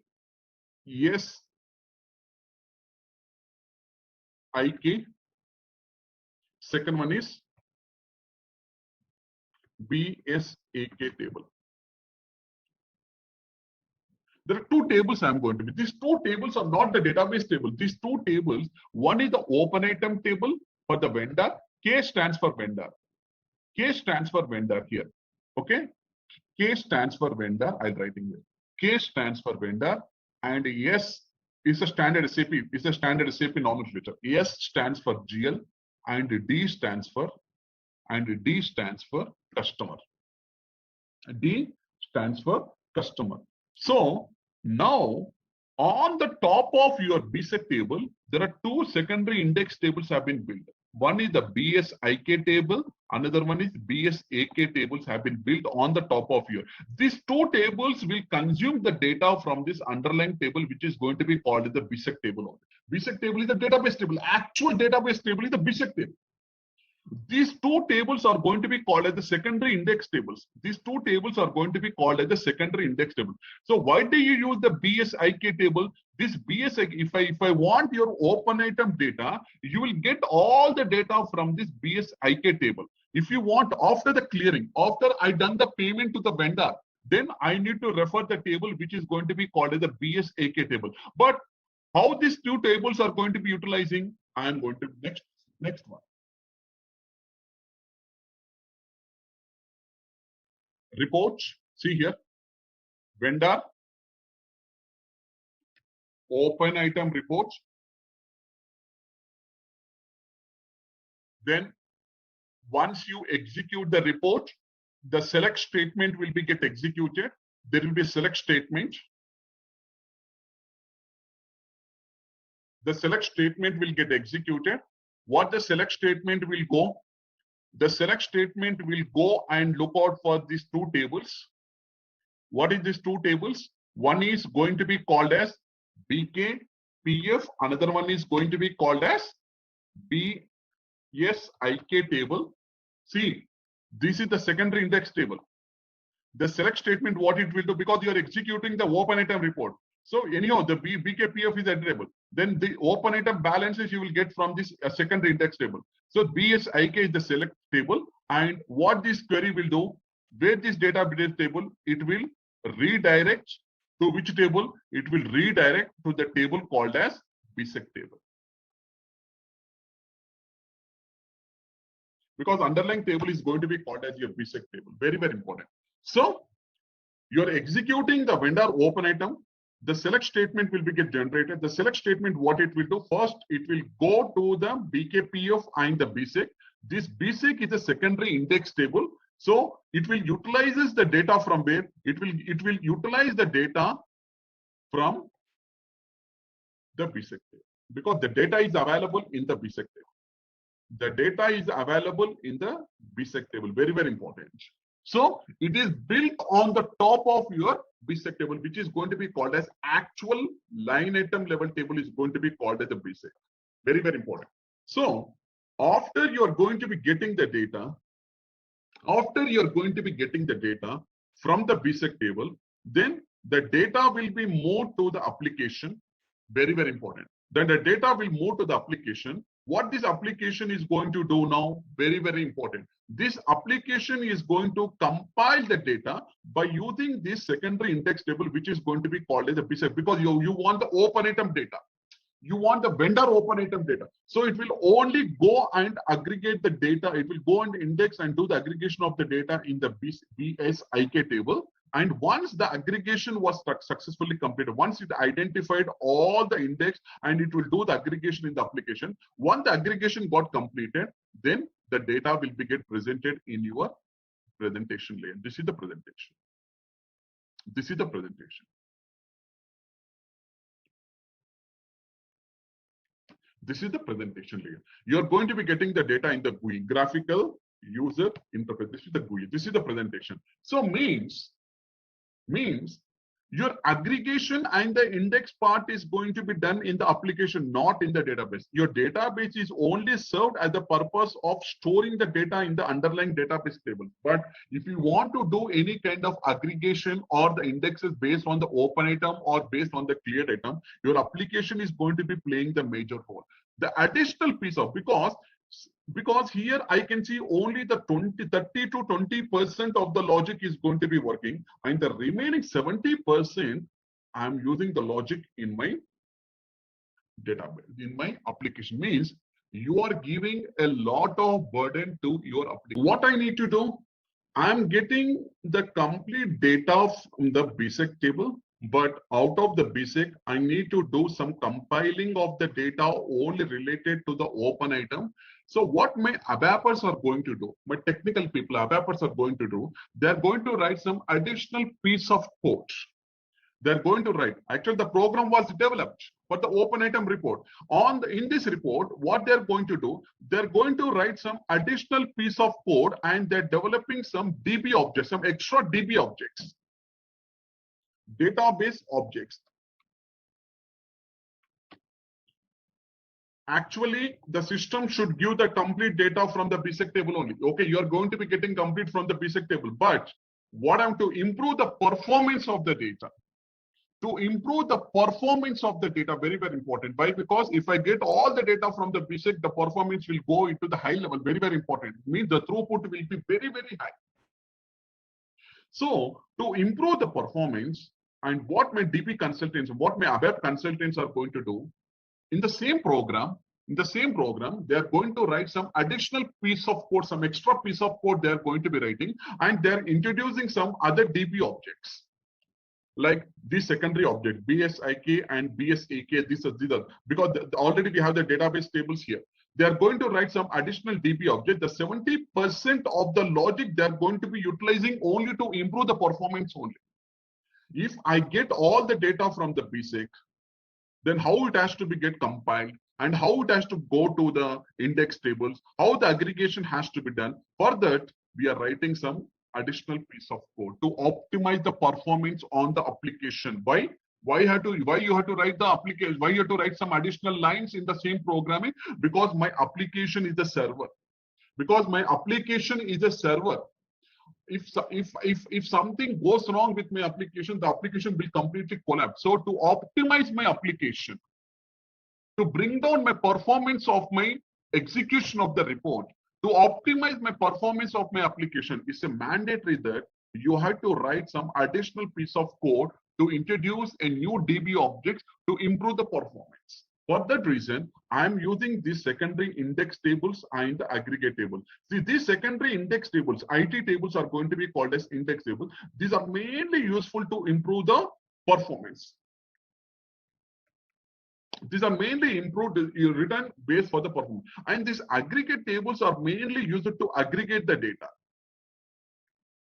These are mainly used to aggregate the data. So I need the performance tables, we call it the index tables. I need the aggregate tables. Once you extract the data from the BSAD, the data will go to the application. And in the application, what this application is going to do, it will do the compiling of the data by using these application index tables and the aggregate. Once the compiling is successfully completed, then I will get the report back to your application. That is your presentation, back to your presentation. Means 70% of the report execution is happened only in the application, and the 30% of the activity is only done in the BSAD table, that is in the database table. Very important point. Very important point. So now this is what exactly which is going to be happened in my SAP ECC with any database. So when I'm going to be using a word called as innovation, here I'm going to be using a word called as, last point, accelerate through innovation and the simplification. When I'm using this word, means that is I'm going to be telling now from today onwards in SAP S4HANA, when you are using this common database approach as the SAP HANA DB, now I don't want this kind of aggregates and indexes at all. I'm removing this index and aggregates part from your SAP application from today onwards. Very important point, my dear friends. I'm completely removing this part. I'm completely means your application was completely optimized now. You will get all the data from the underlying database. No need to do any kind of aggregates and the indexes on the top of your database from the, no need to write any DB objects, no need to do any kind of improvement of the performance application. Everything will be taken care by your DB from today. So your innovation was in such a way that I'm going to do the simplification. At what level you're going to be doing the simplification? The data structure level, I'm going to be doing the simplification. The unwanted tables, the index tables and the aggregate tables are completely removed from today onwards from your SAP HANA DB. Very, very important from the SAP S4HANA application, because your database is going to serve you the purpose now. I'm going to be optimizing your application from today onwards. So the 70% of the building of the logic, now I'm bringing to SAP HANA DB. Now your SAP HANA DB is going to serve you the 100% for the reporting system. That is what the logic which I am going to be doing. So there is a one important. This is the one I just let me expand it so that it will be easy for you. This is the material I just brought out to everybody so that it will be get understanding to you all. So what this material is telling to me, very, very, very important. This is the OLTP to OLAP, just I explaining this the same thing. Now when I come down, yes, when I come down, yes, from here, online OLTP was separated from the OLAP. The reason for this lies in the database design. That is what exactly I'm telling you. Because earlier we don't have a common database approach. Yes, if you want the database, I will give you a separate database for your transaction process. I will give a separate database for your analytical purpose. No, I cannot give one database which will serve you the common understanding for both transaction and analytics. So what they're telling, very clearly telling, the reason for this lies in the database for OLAP and OLTP. Quite simple. A database model was either built for OLTP for optimization or OLAP optimization only, but not both. But not both. Whatever your analytical reports you're going to be talking with underlying database approach, very, very important. If I'm going to be giving you all the reports from the OLTP means, if I'm going to give all the reports from the OLTP means, then I need to follow this aggregates and the indexation part, which is a very huge job for me. So what is telling very simply, okay, but not both. However, this also brought with the complexity, redundancy. Redundancy is nothing but a duplication. The duplication of the data is also very, very high.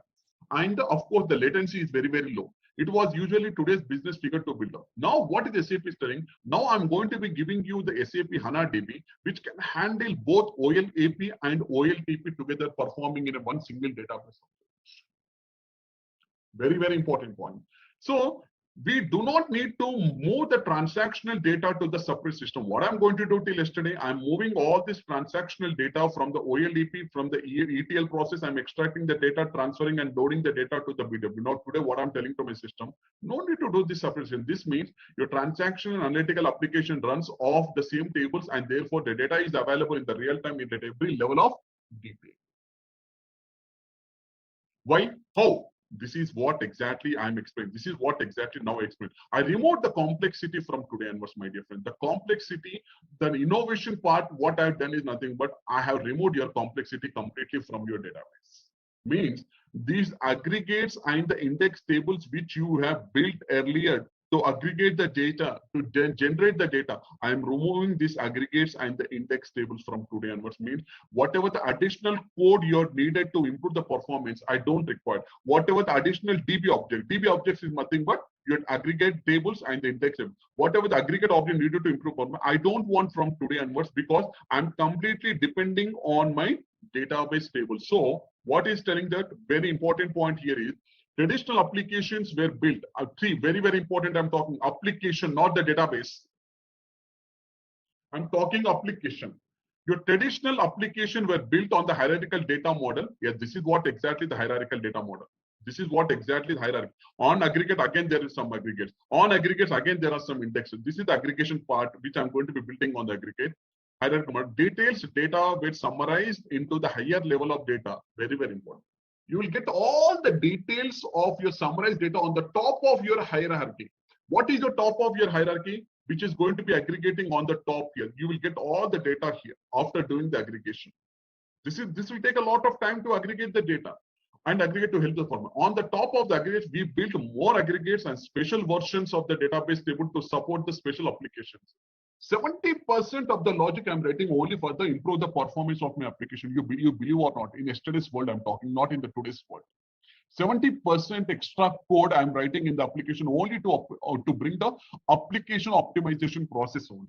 So well as a storing the extra copies. So that has to build on the application code. This is what exactly I'm explaining. To maintain extra tables. What are those extra tables? These index and aggregate tables are going to be called as the extra tables I'm going to be writing. I already have the database table, but I still am going to be writing some additional logic to get the extra tables. Why? Because to keep the data up to date, database index, improve the accessing the speed, the index tables, because they are based on the common access path. However, they must be dropped consistently and rebuilt each time. There is a problem. Every time I had to rebuild these index tables because they are going to drop some performance issues, because again I have to rebuild, again I have to rebuild. How much time you are going to be rebuilding? Is it not a huge job for you as an ABAPer? So now what is telling that? The traditional model is a complex, and the more complex model was called the application code is a very, because I don't want to use a lot of burden to my application. It has been found that 70% of the application code is built specifically for the performance of the application and adds no value to the core business function.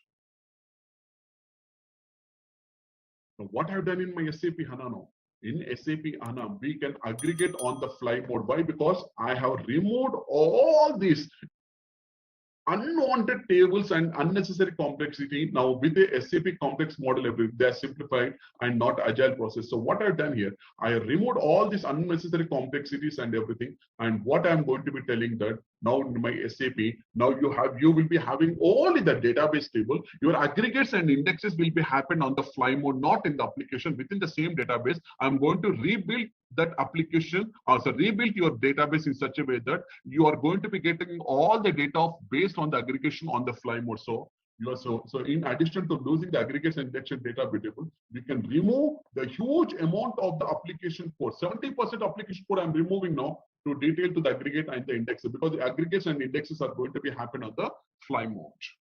No need to write, no need to have this application index tables anymore.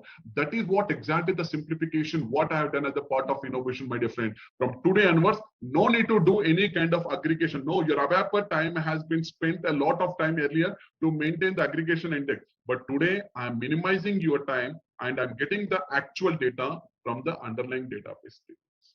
This is the innovation, this is the simplification I'm going to be bringing you in the SAP HANA DB tables.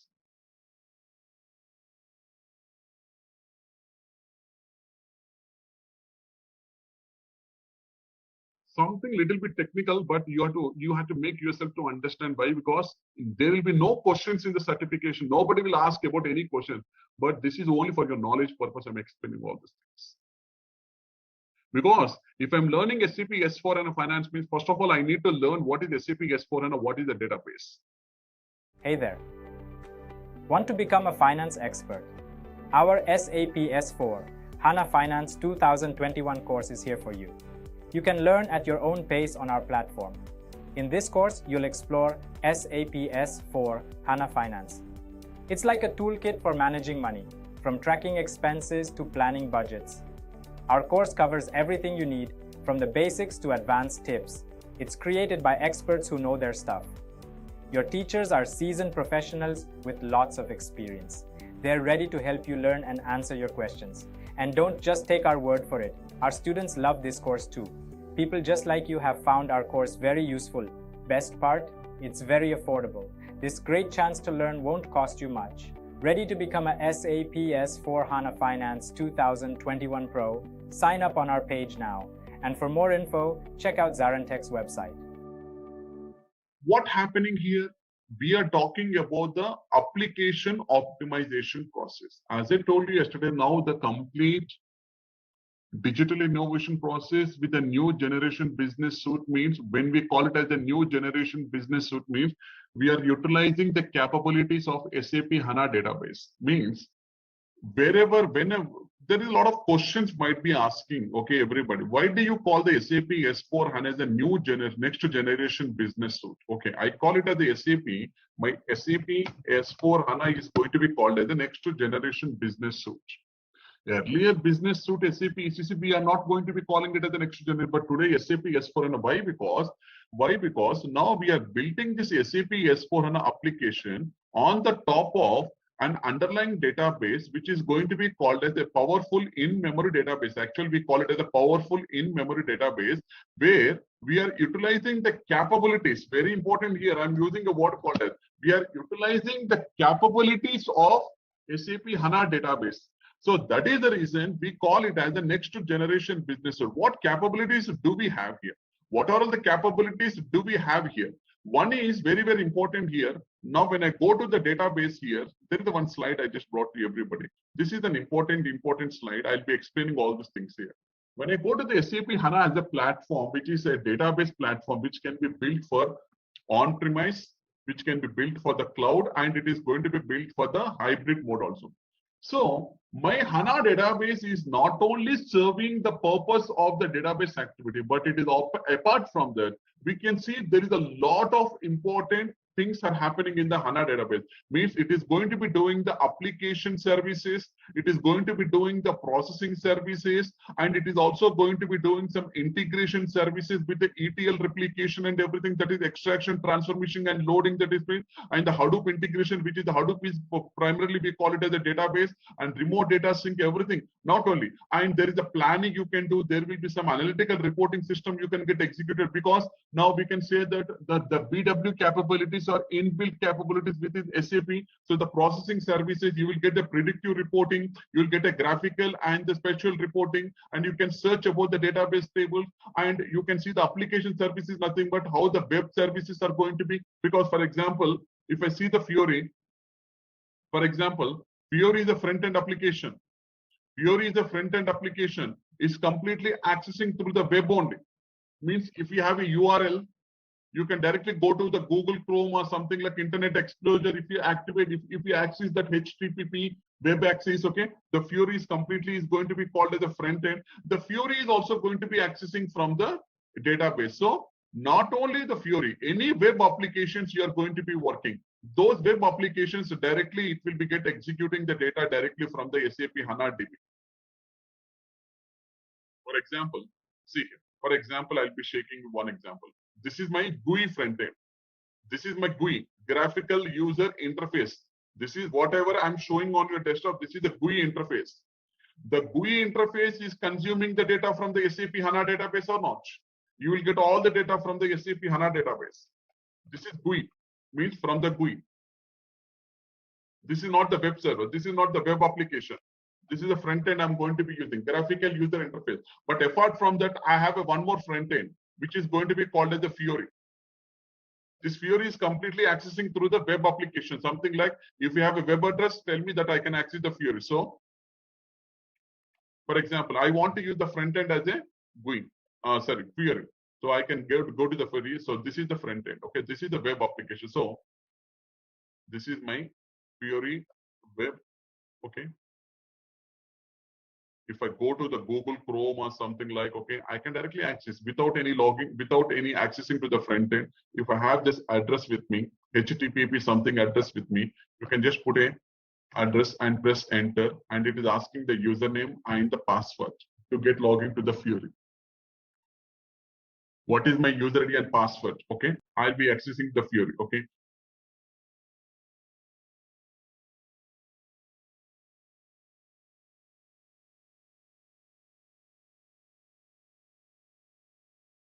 And in which language, what is the server? I'll tell you what is the server and client, everything. I'm just logging. I don't want any front-end login pad. I don't want any front-end login pad. This is the front-end login pad for the GUI.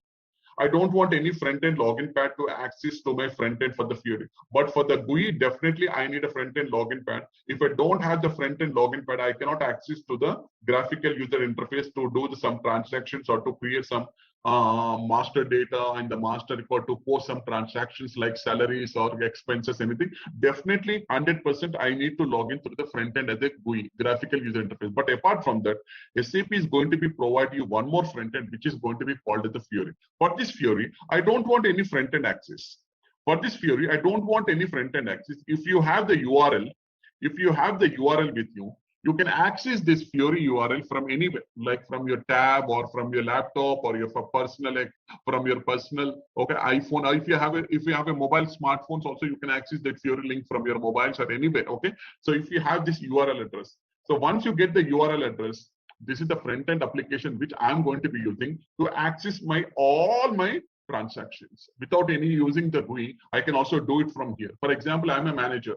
I've gone for some vacation. There are some approvals or there are some expenses I need to post. I'm not aware. Okay, I'm away from my office for next 6 days or 7 days. I'm on vacation, but there is an urgent, important message they're passing me. Hey, Mahesh, you have to approve one request so that I can release the payment to the vendor. Until or unless if you don't approve it, I cannot release the payment. But I don't have the system with me. So, but you have an access to the Fiori. So I'll go to the Fiori. If I have a smartphone or a tab or a laptop or anywhere, okay, I can access the Fiori. I can go into one of the tile and I can approve that amount so that they can make a payment to the vendor. So like this Fiori is also one of the front end we are going to be using. It is recommended by the SAP. Okay, this Fiori is completely working on through the web application. So this web application interface also can be utilized by the SAP HANA. So if I go to this particular, okay, HANA database optimization, not only web server, JavaScript, Fiori, okay, you can see here, Fiori UX, graphical modeling. So earlier, these facilities are not available if I go to the Oracle DB or DBMS DB or RDBMS DB. Now, SAP HANA DB is going to be giving a platform for you, very, very important, where you are going to be having several advantages like using of this particular, application process, containers process, and a processing process, about the integration process, everything for that. Now, I'll show you one demo to you, all of you. Yesterday, we discussed one important point. Mahesh, I have one question please. here. So in Fiori app, is there any setting we have to do to extract the data, or it's a real-time data, it will come? It's a completely real-time data consuming the data from the underlying database, which is going to be called as the SAP HANA DB. It's a completely real-time data, digital code transformation data. So no need to be linked in a table and all on the Fiori app, right? Nothing, sir. If you have the SAP Fiori, so the Fiori is working on application called as UI5 application, sir. Okay. So you will be having a separate consultants. Okay. Normal consultant means your admin consultants or your ABAP consultants are not going to be responsible. There will be a separate set of consultants who are expertise in the Fiori. So those consultants are going to be called as a UI5 consultant. What they're going to do, they're going to develop the interface. They're going to develop the interface between the Fiori and your application to the SAP HANA. Okay, very, very important, sir. That interface's name is going to be called as the OData connectivity. Through this interface, if I don't develop this interface, if I have the Fiori, then what is the use of accessing? From where you are going to be accessing the data? I'm going to be accessing all the reports to the Fiori from the SAP, because data is available here, no, sir. Data is available in the database table. Data is not available in the Fiori. Fiori is a front end.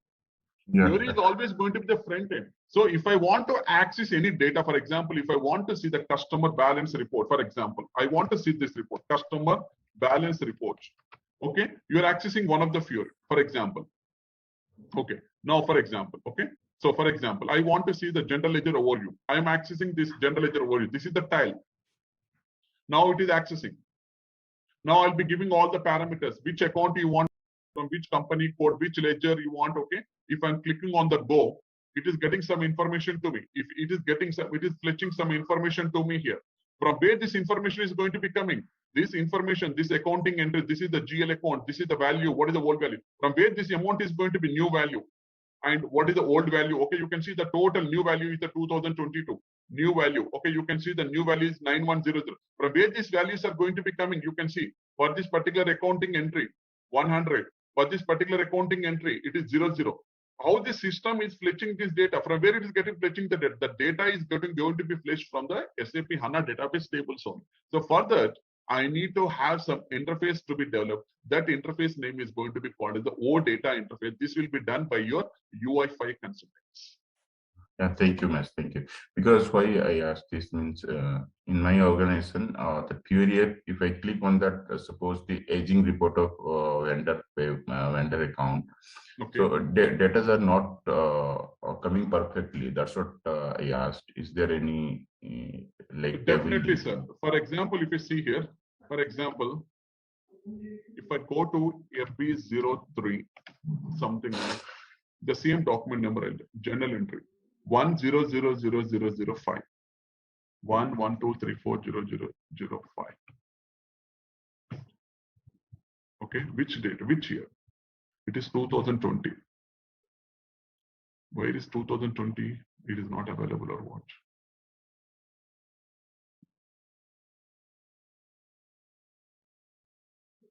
Okay, this is the front end. I'm using this is the front end. See, this is the front end. I'm accessing the same document from here. This is the front end. This is from the GUI, and this is from the Fiori. Same data I'm accessing from the Fiori, like this. I can see everything here. You can see everything here. The data, this is completely, we are going to be calling it as the general ledger overview. This is the app which is going to be available in the Fiori, so you can access this particular app. This is the front end, and this is the another front end. So I have two front end. One is the GUI front end, another one is the Fiori as a front end. GUI, this presentation server is going to be working as an application called as the graphical user interface, and this front end is working as an application called as the UI5 application that is going to be called as UI5. This is going to be called as the front end application for the Fiori. So now all the index and aggregate tables are completely removed now in SAP S4HANA. No need to do any kind of index and aggregations now. Everything is going to be happen in the fly mode. Now, when I say this application, this is my application. Very, very important. This is my application. And this is my database. This is what exactly I call it as a database. This is exactly I call it as a database. Now, if I go to the traditional approach,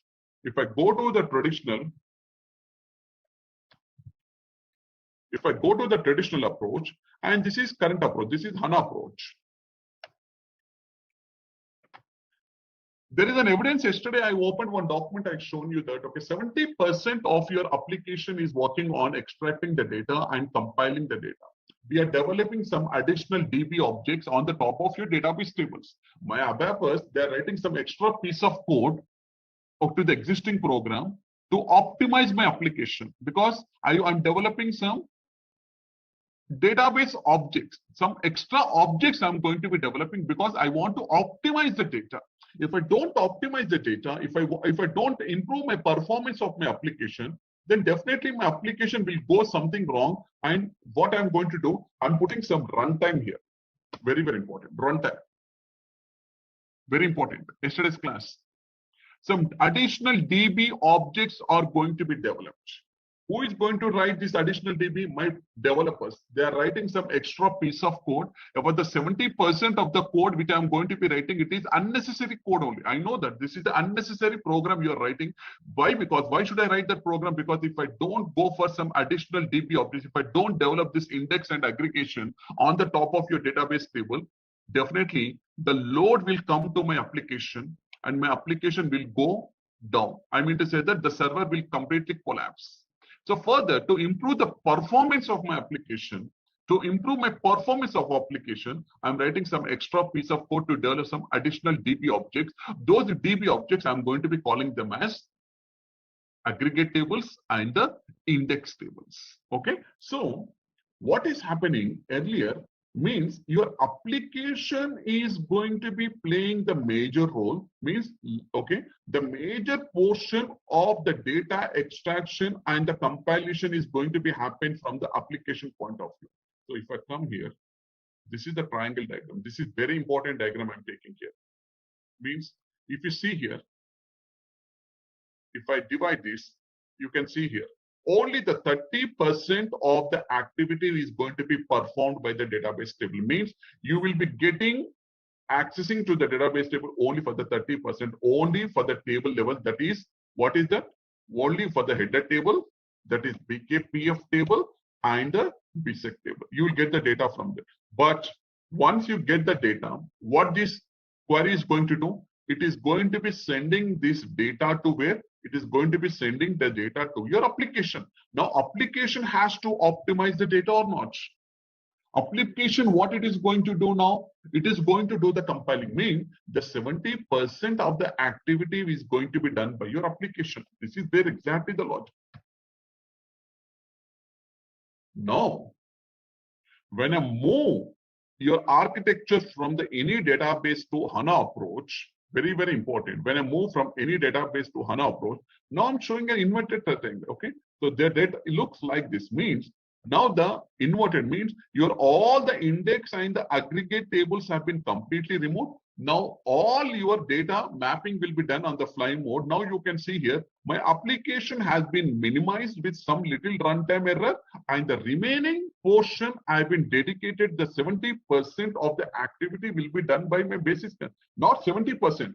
You can take up to 90% also, okay? 90% of the activity will be done by, and only the 10% activity will be done by my application. So see the difference between the earlier traditional approach and my SAP HANA approach. Why? Because my SAP HANA is having a powerful tool which is going to be called as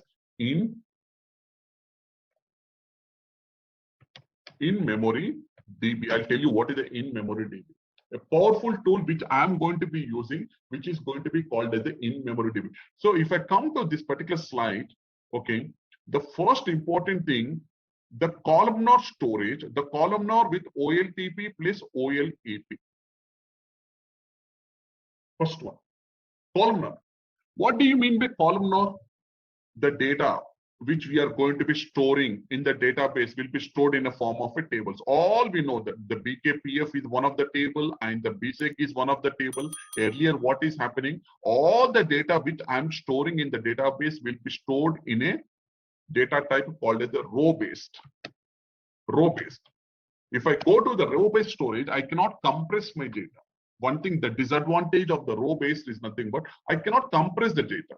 But now, what I'm going to do, I'm moving out from the row based and I'm shifting to column based storage type. What do you mean by columnar storage based? I can compress the data as much as an extent from the row based to the column based. Okay, see here. If I take one table, this is not the practical, just I'm showing you one example. Okay, not a practical, please, all of you, please, it's not a practical. Just I'll go to the BSAD table only. I'll go to the BSAD table.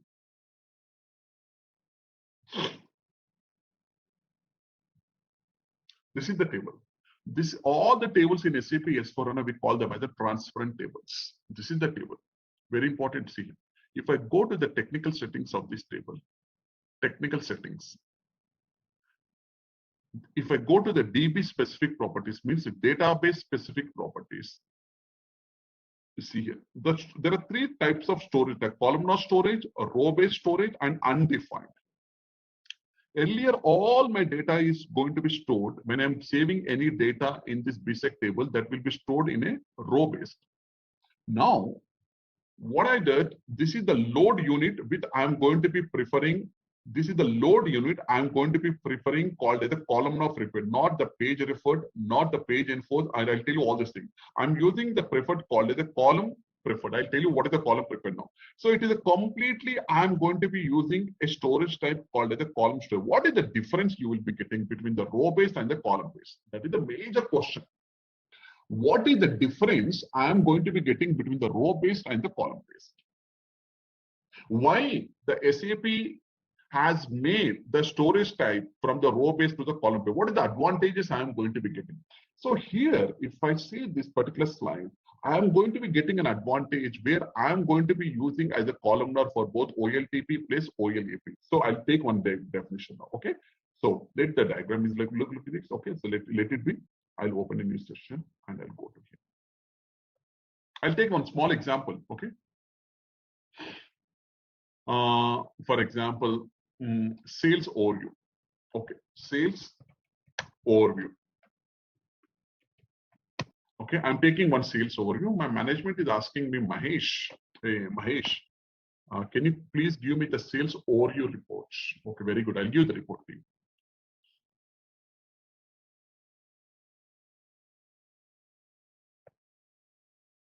This is my table. Let it be like this. Okay, this is my table. Yeah, I'm taking 3-4 rows and columns in the same table.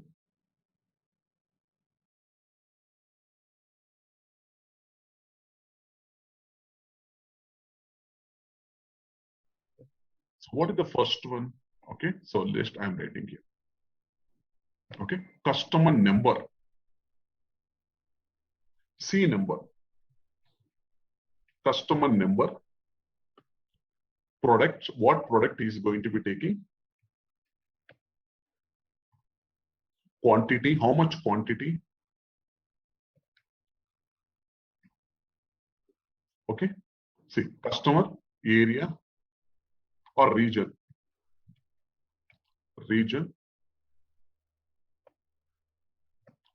what is the sales order number, sales order number, okay, just I'm giving that everything, and what is the price. This is the table, okay, very important here, okay. Now, let me take 2 to 3 columns like this. Customer, okay, customer number. I'm taking one customer number. The customer number is 100, and there is one more customer called as a 101. There is another customer we are going to be, okay, same customer 100, 102, and 10100. Example. There are 3 customers are there. Very important. Customer number is 100, 100, 101, and 102. Okay, I'm repeating the same customers once again here. I'll tell you that. Okay, what is the product? Wheat. Wheat. I'm taking a wheat. How much quantity? 10 quantity. Okay. US. Okay, US. And what is the sales order number? The sales order number is 2001. And what is the price per quantity I'm talking? Okay, per quantity, $10 per quantity. $10 per quantity. Very good. Okay, 10 into 10, 100. Okay, that will be there. Next one. Rice. 20 quantity. He is also from US only. And what is the sales order number? Okay, 30001. And per quantity it is, okay, something like I'm taking about $10. Very good. Okay. Now, again, I'm taking the rice with the 20 quantity. And this customer, okay, customer is from the US. And here I'm the sales order number. And 10 rupees per quantity. And here I'm taking as a wheat. Just I'm taking as a wheat. And here I'm taking as a 10.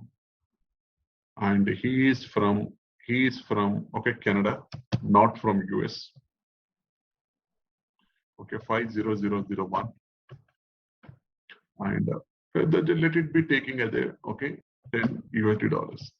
Now, okay, same customer, again wheat. Now he's taking a 20 quantity. He's from the US only. He is from the US only. Now I want the report like this. Okay, so this is the total data which is available, and this is the sales order number, and the per quantity per unit price is 10 units. This is the total data which is available in one of the table. Okay, some YYY table. Okay, some ZZZ table. This is the table. Okay. Now my management is asking me, Mahesh, I want a customer depot report. Which customer report you want, Mahesh? Okay, tell me now. Okay, I want a customer report. The customer number is 100. Can you please extract me the report, and can you give me the total, how much quantity of wheat we have supplied to him in the month of June and July, or something like in the month of May and June, like till the date, Mahesh. Okay, till the date. Can you please get this report and give it to me? Now, this is the report my management is asking me. What is the report is very specific. I want a customer, and I want what is the wheat he has purchased from the month of May to June. I'll take a wheat and rice. Okay, wheat and rice, both wheat and rice for the month of May and June. Very important. Now, when I'm sending the query to this particular table, okay, when I'm accessing this report from the presentation, either it is from the GUI, okay, where is it, okay? So I'm sending a query now. Now, when the query will reaching to my database table, when I'm using a row based, now first I'll explain the row based. There are duplications are there. Duplication sense is nothing but the same customer you can see he is repeated in the column, in the row 1, in the row 2, and in the row 3. Same customer is repeated. Now, what my query is going to do? First, it will go to the row number 1. It will find out. It will completely scan the complete row here. I'm talking from the row based. Yes. Now, what it will do? It will do the complete scan. Okay, the vendor, the customer is available. Yes, the wheat is available. Okay, how much quantity? 10 quantity. Very good. Then it will compile the data like this. Okay, 10 quantity. What is that? Wheat. Very good. Now, again, what it will do? It will go to the second row. I know that in the second column, there is no specific customer where I'm looking out for. Means still it is going scan the customer later. Okay, it will scan the customer, rice, okay, everything. No, this requirement is not meeting, so it is not applicable for me. Next one. Again, it will go to the third row. It will scan the complete, and it will go to the fourth row. It will scan the complete. And finally, it will come to my fifth row.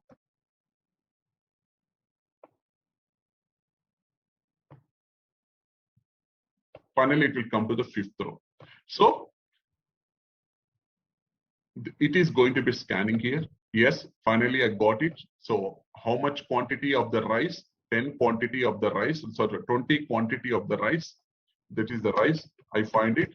So here 1 or 2 is not applicable, but still it is going to be scanning. So it is not applicable. And here again, if I find this, okay, again if I find this, again there is a wheat. Now 10 quantity of the wheat. 10 quantity of wheat. Now I got the parallel processing is not happening because of the row based everything. Okay, I cannot even compress the data. Now you can see here one of the drawback here is I see there is a duplication, redundancy of the data. Redundancy of the data is nothing but I'm writing a very, very important in the row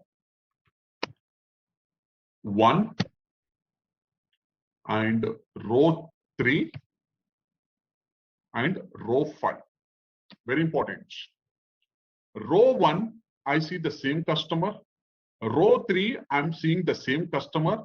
And row 5 also, I'm seeing the same customer. Means one customer has taken the 3 different rows. Very important here. Actually, there is only one customer, but he's taking the 3 different rows. Okay.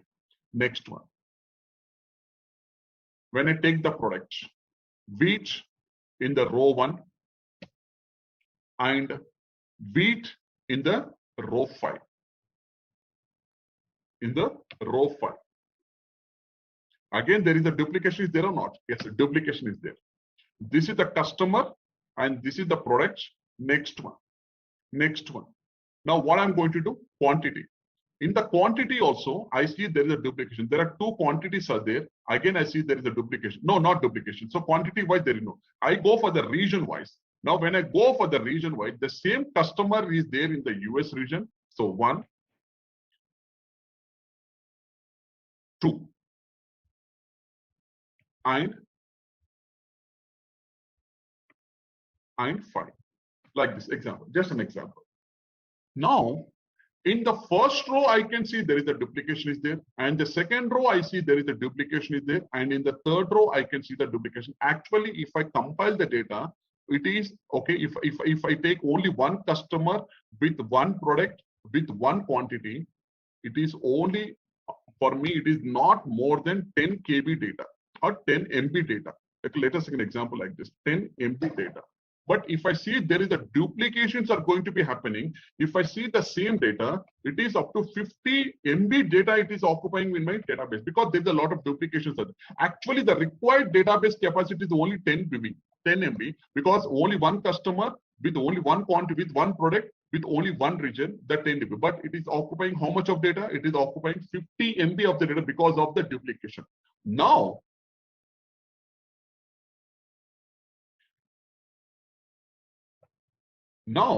what is happening here?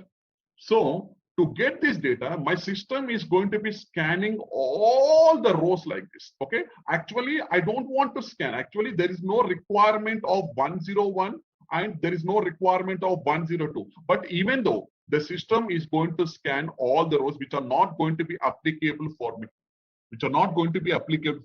and finally, it is getting all the data from the row base and it will send the data to the application and the application is going to compile the report and it is going to go back and give the report back to you. I cannot compress the data here. I cannot compress the data in the sense is nothing, but I cannot go and compress the data. See, if I'm posting another transaction to the same table, if I'm posting another transaction to the same table with the same customer, again, it is going to be occupying one more row called as 100, and it is going to be called as a rice or dip, okay, rice or wheat, whatever maybe, and what the quantity. Again, it is going to be taking one more row. And it is increasing my capacity, it is increasing my load in the database or not? Definitely. That is the drawback in the row base. I cannot compress the data as much as an exchange. The same data, if I'm going to be taking in the columnar, the same data, what I'm going to do, I'm taking in the columnar, I'm applying something called as the logical application program. Okay. So where I'm going to be doing like this. In the columnar, when I'm shifting the data to the columnar, I'm dividing into 5 different columns. See here, very important.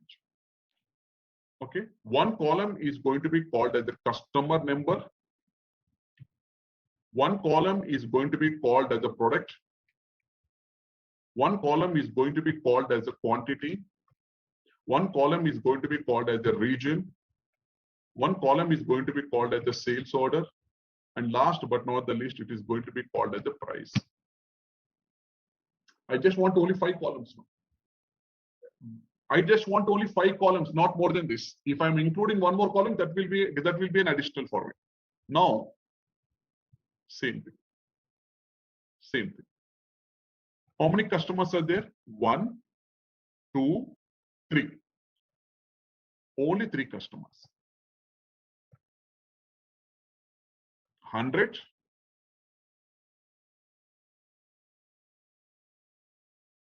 101. Okay, 101 and 112. Now see me, I compress the data or not. Earlier, what is happening? The same customer, if it is repeating, means it is taking a one more row. But if I'm going to be taking at the columnar storage, I have the customer. Now, when I'm sending a query, what is my query? I want the query related to the customer 1. How much of wheat and rice we have supplied in the month of May and June. Then the query will go into the customer table. It will easily identify there is a customer. Yeah, the first query has been successfully done. No, it will go to the 101 and 102. No, it will not go to 101 and 102. Why? Because I got the customer in the first itself only. Second one. Now, what is that? Bees and rice. Okay. Now, how many products the column is going to be having? The column is going to be having 2 products. Okay, very, very important. 2 products. One is the wheat, another one is going to be rice.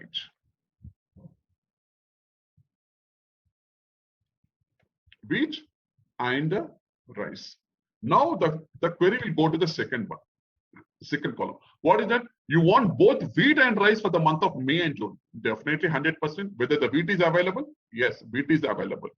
Whether the rice is available? Yes, the rice is available. 100%. Okay, very good. Now, what is the meter? How much quantity of the goods we have supplied in the month of May and June? Now, it will come to the quantity table. Sorry, it will come to the quantity table.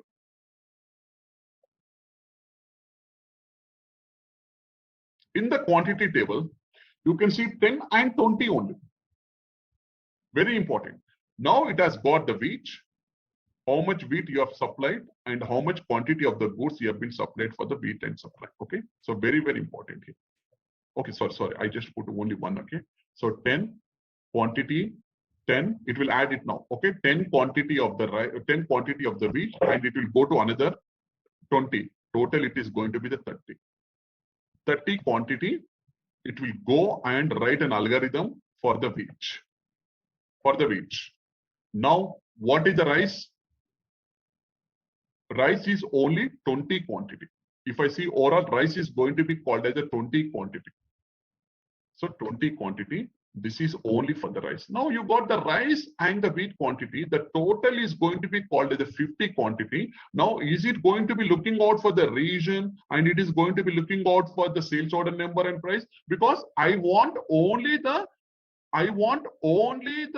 customer number to whom I supplied the wheats and rice for the month of May and June. So these 3 columns are not going to be required at all. These 3 columns are not going to be, region spelling is wrong, but okay. Region, the sales order number, and the price is not going to be required. So the system, what it will do, it will go and scan only these 3 columns and whatever the required information you want, and that algorithm is going to be looking. Now what it will do, if I'm moving from the row based to the column based, now the same algorithm, if I'm writing to the column based, if I'm writing in the column based, then it will remove this all logical information which you have written as a part of row based.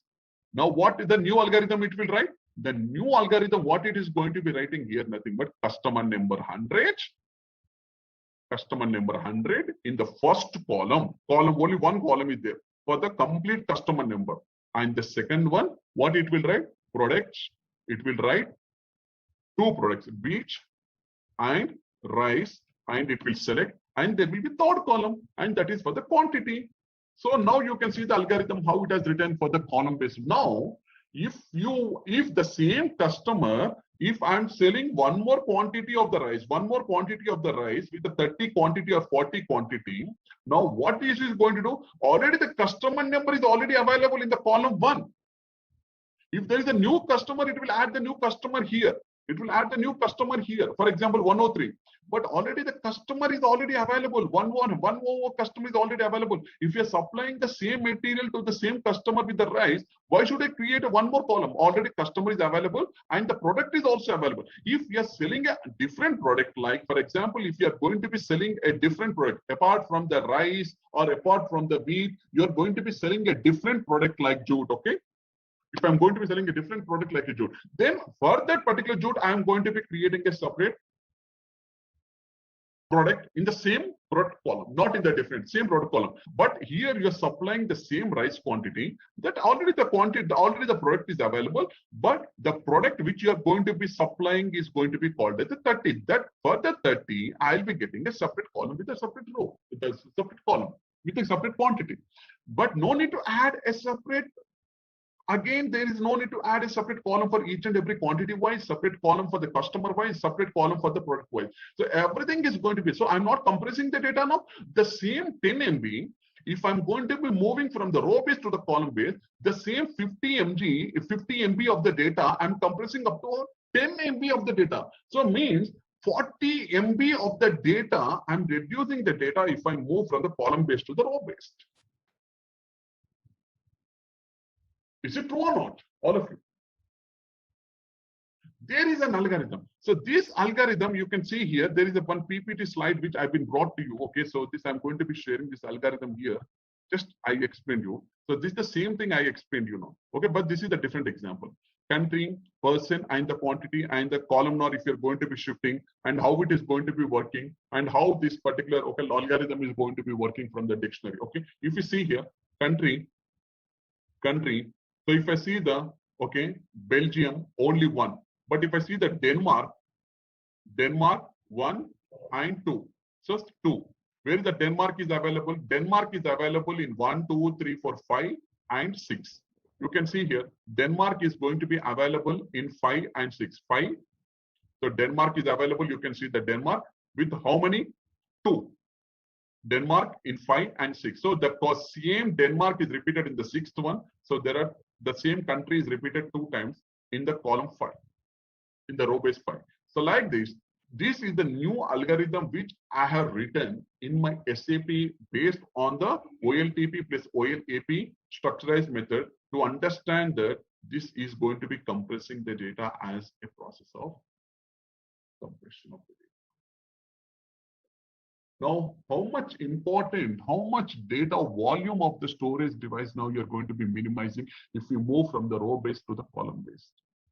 That is the beauty of SAP HANA database as the first advantage, what you're going to be getting if I move from the row-based to column-based, and where I'm going to be having this OLAP plus OLTP combined together.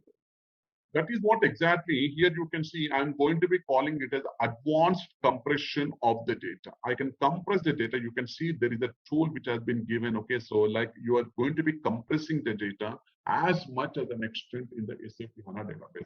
So that's the reason where if I go to my any database tables, every database table, the storage type is going to be called as columnar storage.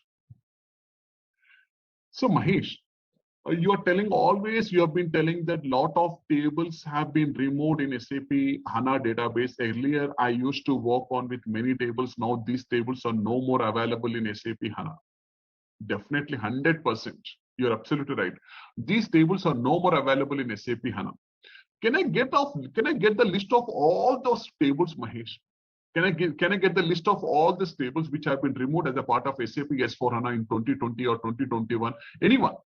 Definitely. There is a called as simplification list. Now, when I'm explaining this part, how your application has been optimized, the first important thing what I have done in my SAP S/4HANA is nothing but I optimized your application. Optimization is nothing but the work process has been dedicated to the database, not to your application. That is what exactly the application optimization has been done. There is a definition from the SAP. There is a clear definition from the SAP. What is SAP S/4HANA? There is a definition here. If I go to this definition, okay, SAP S/4HANA is the next generation business suite, which is fully built on most advanced in-memory platform. I'm going to discuss about what is this in-memory. Today we are discussing about this columnar and everything. Tomorrow we are going to be coming to the important topic that is called as in-memory. So my HANA database is completely built with most advanced compression of the data, which is going to be called as in-memory platform, and SAP, that is the database we are going to be calling as SAP HANA. Don't confuse. If somebody is talking at the SAP HANA, means they're talking about the database. If somebody is talking about in-memory platform, they are also talking about the same HANA database. Don't worry about that. Don't get panicked. Why they're calling it as the in-memory? Why they're calling it as in-memory as a SAP HANA? I'll explain you tomorrow's session. Don't worry about that. The product uses the modern design principle with SAP Fiori user experience. This is the first information I given to you. The front-end application Fiori, as well as the new role-based user experience concept. Definitely, the Fiori is completely based on the new role-based user experience. I'll tell you what is the role-based. With the move to the SAP as well, you are benefiting from the continuous application innovation. Very good. What is that innovation? The first one, application optimization specific. If I'm using SAP HANA as an in-memory database platform, definitely there is an application optimization was done. With SAP HANA, optimizing the application to make a best use of capabilities of SAP HANA. SAP HANA is having a lot of capabilities. You can go with the tabular, you can get the BW capabilities by combining with OLAP and OLTP. There is the compression of the data, there is the parallelization, there is the processing, in-memory processing is there. Lot of capabilities. So you're going to be utilizing the most advanced in-memory database, which is going to be called as the SAP HANA as a DB with a database. For example, we remove the aggregates and they reduce the data footprint. Yesterday's class, I told the same thing. Now there is no use of any aggregation part. If you see here, I done the application optimization. How you done the application optimization, Mahesh? Simple. I removed all these aggregates. Now there is no need to write additional piece of code, or there is no need to develop any additional DB objects from today onwards. I have removed all this index and the aggregate tables. That is the very big optimization what I have done now today in this world. That is the beauty of the SAP, what they have done as a part of redo. So the responsive user experience design. Now, when you're using as an SAP HANA, SAP designed the application, very important, with the latest role-based user experience, which is going to be called as the UX, that is from the Fiori. So it's completely user experience based and unifying the functionality in the core means SAP HANA remove the redundancy by providing the one functionality with one object. Redundancy means I removed all the unwanted tables. Now there is no redundancy of the data. Definitely, this is what example I've been explaining you now. I completely remove the redundancy from the row base to the column base. Now there is no duplication of the data anymore. Redundancy is nothing but duplication of the data. So one is I removed the aggregates and the indexes. Second one is I brought a new role-based experience called the SAP Fury as the front end. And the third one, now from today onward, there is no redundancy of the data from today onward. So putting all these three things put together, I call my SAP S4HANA as the next generation business suite application from today onwards. Next generation business suite application, very important point. So now my question here is, how do you find out, Mahesh, when you say you are there is no redundancy of the data? That is very clear that you are explained as a part of row based and the column based. Okay, that is very clear.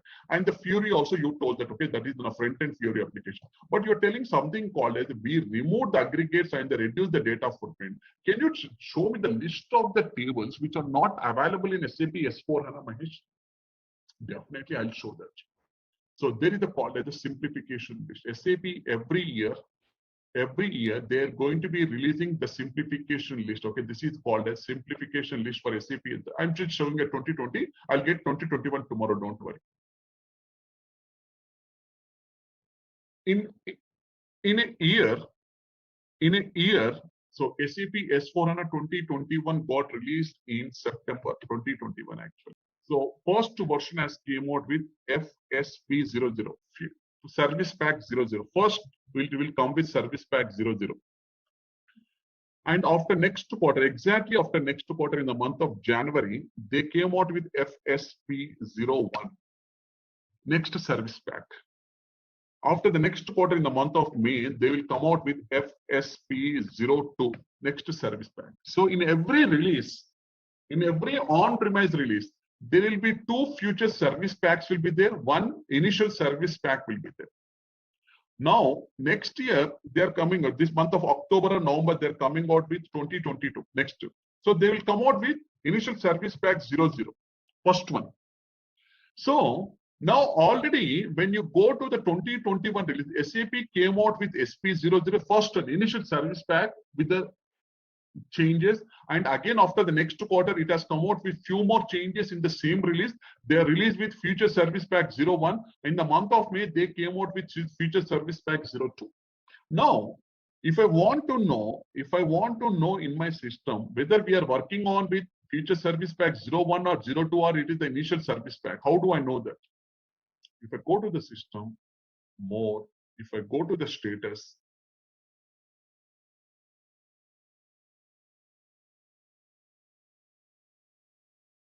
if I go to the product version,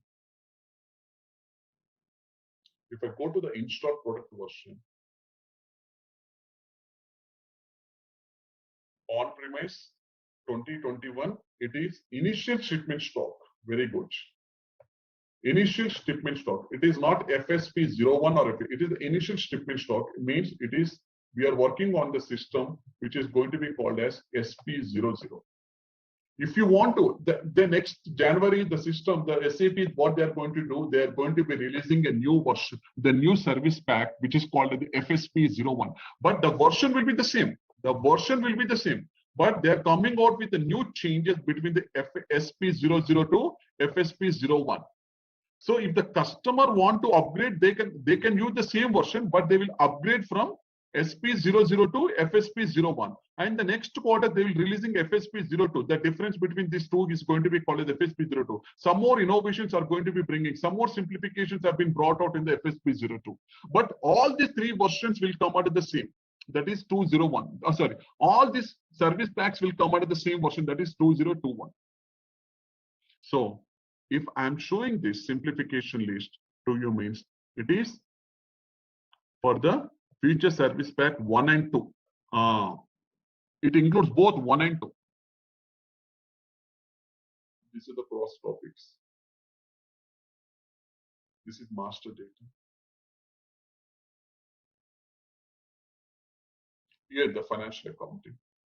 in the chapter number 8, if I go to the data model changes, I will get all. I'm just showing only for finance.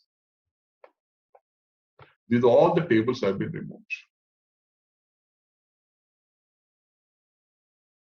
These all the tables have been removed. This is the original table.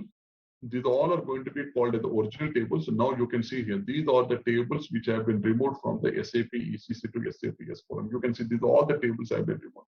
All these tables have been moved as a compatibility view table. Earlier, these tables are available. Now, this index and appendix aggregate tables are completely removed from the SAP. All right, let's test your knowledge. Here's a question for you. Which SAP Fiori app is commonly used for managing cash in SAP S4 HANA Finance 2021? Option A, Cash Flow Analyzer. Option B, Financial Closing Cockpit. Option C, Treasury Liquidity Management. Option D, Profit Center Analyzer. Take a moment to think, and when you're ready, choose the correct option. Remember, each choice holds a key to unlocking the answer. Good luck. Type the correct answer in the comment section. Hey there. Want to become a finance expert? Our SAP S4 HANA Finance 2021 course is here for you. You can learn at your own pace on our platform. In this course, you'll explore SAP S4 HANA Finance. It's like a toolkit for managing money, from tracking expenses to planning budgets. Our course covers everything you need, from the basics to advanced tips. It's created by experts who know their stuff. Your teachers are seasoned professionals with lots of experience.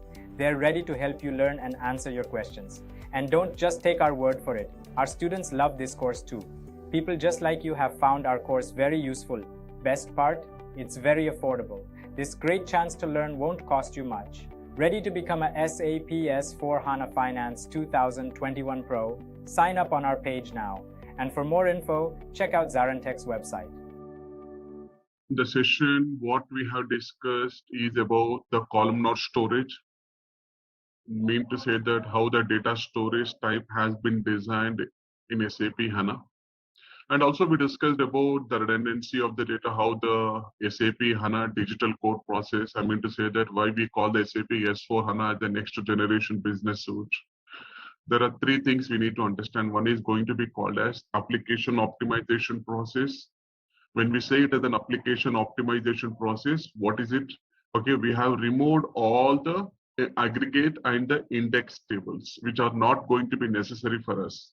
Earlier, these objects have been required to improve the performance, where we have written an extra piece of code to improve the performance. That is nothing but we have developed an extra objects where all the summarizations are going to be happened at a highest hierarchy level.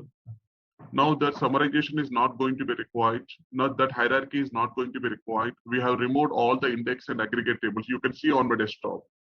You can see on my screen, okay, the original tables on the complete left-hand side, the first row, okay, the complete left-hand side, okay. So you can see these all the tables which are going to be called as index and aggregate tables.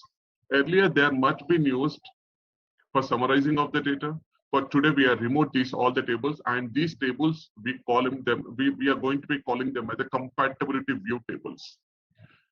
Now the original technical settings of the tables have been completely removed.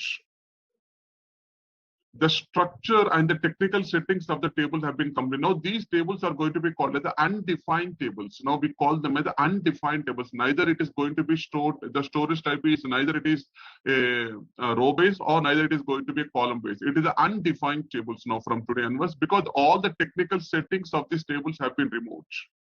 But the shell of the table will remain as it is. Don't get into that. Okay, so the shell of the table will remain as it is, but there are no technical settings in the particular table. So these tables now we call them as the compatibility view tables. What is the compatibility view table? I'll discuss now. We will be discussing the compatibility view table. What is the nature of this compatibility view table? I don't want to remove the complete table data structure, because I don't want to remove the complete table, because I'm going to be removing the aggregates and the index tables as a part of technical settings only. But the shell of the table will remain as it is. Why? Because I will tell you what is the meaning of that. So now These tables are called as compatibility view tables, or we also call it the DDIC tables, data definition index tables. Actually, we call it as the DDIC tables also. You can see here DDIC tables, which we are going to be called as a data definition identical compatibility view table. Okay, and their structure will going to be called as a DDL sources. I mean, DDL is nothing but data definition language. If I want to retrieve some data back means, okay, definitely we are going to be having some backup tables. The original tables are going to be called as, these all are going to be called as the original tables, but we still have the backup of the data by accessing the backup table, that is nothing but underscore BCK. Okay, and the second one, why do we call the SAP S/4HANA the next generation business suite? Now we have been built a new front end, which is going to be called as an SAP Fiori, which is a very user-friendly, which is a role-based. Yes, you can use the GUI also front-end, but apart from that, now you can access a front-end called as a Fiori, which is completely working on UI5 application, UI application process, where it is a completely role-based model. So you can access the transactions, you can access to the master data, you can do the configuration, and everything you can work from the front-end, which is going to be called as the Fiori. And the third, but not the least, we have removed all the redundancy of the data. When we call it as the redundancy is nothing but a duplication. Now, there is no duplication of the data. Now, everything is going to be, now there is an innovation by simplification process. When I say it is an innovation and the simplification, as I've been telling you that, now redundancy is nothing but, now you don't find any duplication of the data in the remove. I mean to say that the tables which are originally originated like our index and aggregate tables. Now there is only one table now from today onwards. I simplified your data. There is only one table. You will get entire, whatever you want. Okay, tell me, I will get you the data from one single table. That concept, we call it as a universal journal entry table. We are going to be discussing in the next week onward. That class is very, very important. So that is the reason we call it as the next generation business suite. Why? Because we are utilizing the capability of underlying database, which is going to be called as SAP HANA. So always maintain, okay, always we have to be strict to one point. If I want to start my journey with SAP S/4HANA, the underlying database always should be your SAP HANA DB. Even if it is the on-premise or it is going to be the cloud or it is going to be the hybrid structure, the underlying database always is going to be your SAP HANA. No other databases can be supported. So now let me take one example. These are going to be called as some of the index tables. We are going to be using something like, okay, we are going to be, for example, what is this BSAD and what is this BSIK, what is this BSIS? For example, I'll tell you one example. Now let me take one example called as vendor, like supplier. We can call them as supplier or vendor open item. What do you mean by open item? Outstanding. Open item is nothing but outstanding. Now, vendor has supplied raw materials. Vendor has supplied a material to me, and he has sent the goods receipt. And after the verification of the goods, I'm asking the vendor to send an invoice to me. Invoice is nothing but, we call it as, okay, very, very important. In SAP terminology, we call it as goods receipt. After the goods receipt, it is the invoice receipt. Now the vendor is sending an invoice for $100 USD. Means it is an outstanding for me or not? Definitely. You call it as an open item. You had to make a payment to the vendor. You have to clear this payment as per the due date. So this $100 USD is nothing but my open item amount, which I supposed to clear. Either you're going to make a cash payment or check payment or transfers or DD, whatever may be. So you have to clear this payment as on the due date. So at present, before you clear, this is called as the open item. For me, this is going to be called as an open item. So when I'm posting an open item transaction, what is happening? Vendor account or my expenses account, whatever, okay? Vendor account or my expense, okay? Expenses account will become the debit, and my vendor account will become the credit. When I say it is a credit, it is a liability. When I say it is a credit, it is a liability for me, where I'm creating an open item in my books of account so that I want to clear this amount to the vendor. So before you clear, you have to show that open item in my SAP. If there is no open item, SAP will not allow you for any clearing because the vendor doesn't have any open item. What amount you want to clear to the vendor now? If there is no open item. So for example, let me go into the SAP for one transaction. Let me take one vendor. let me take this vendor. Now I'm selecting the open item as on date of today. Okay, something like yesterday's date. Okay, just I'm executing. This is the vendor account number. Okay, I'm just seeing that. Okay, how much liability is there? Okay, so no items means there are no open items are there. Means the vendor doesn't have open item. There is no need of clearing of any document. But let me take one example called as another vendor. I'm taking this vendor, second vendor. Let me execute. If there are any open items are there, yes. 15.63 USD dollars open items are there. Means already there is a document created and the document got created long back in the month of April and 15.63 is the open item. So that I had to clear this amount or not. This is going to be called as the open item document for me. So now when I want to go and see this open item in my SAP, very, very important. This document will be get updated in which table? The document will be get updated in the table called as the BSAD table, which is going to be called as the line item level table.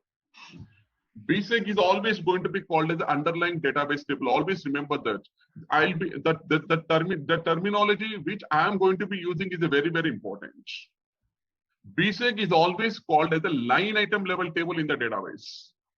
When I call it as aggregate tables and index tables, I'll be using a different terminology. Okay. So BSAD is always going to be called as the line item level table.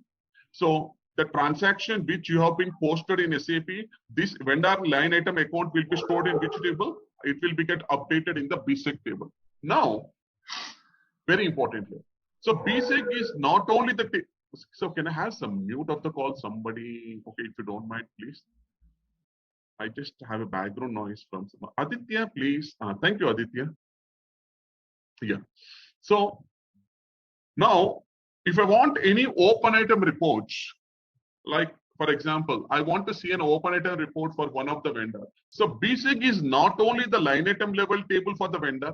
BSAD is the line item level table for the GL. All your GL transactions will be updated in the same table. All your vendor invoices and the payments will be updated in the same table. All the customer data will be updated in the same table. So it is a single line item level table for the GL, vendor, and the customer. Very important point. Very, very important point. Now, what data I'm going to be looking out? I'm looking out for the vendor open item data now.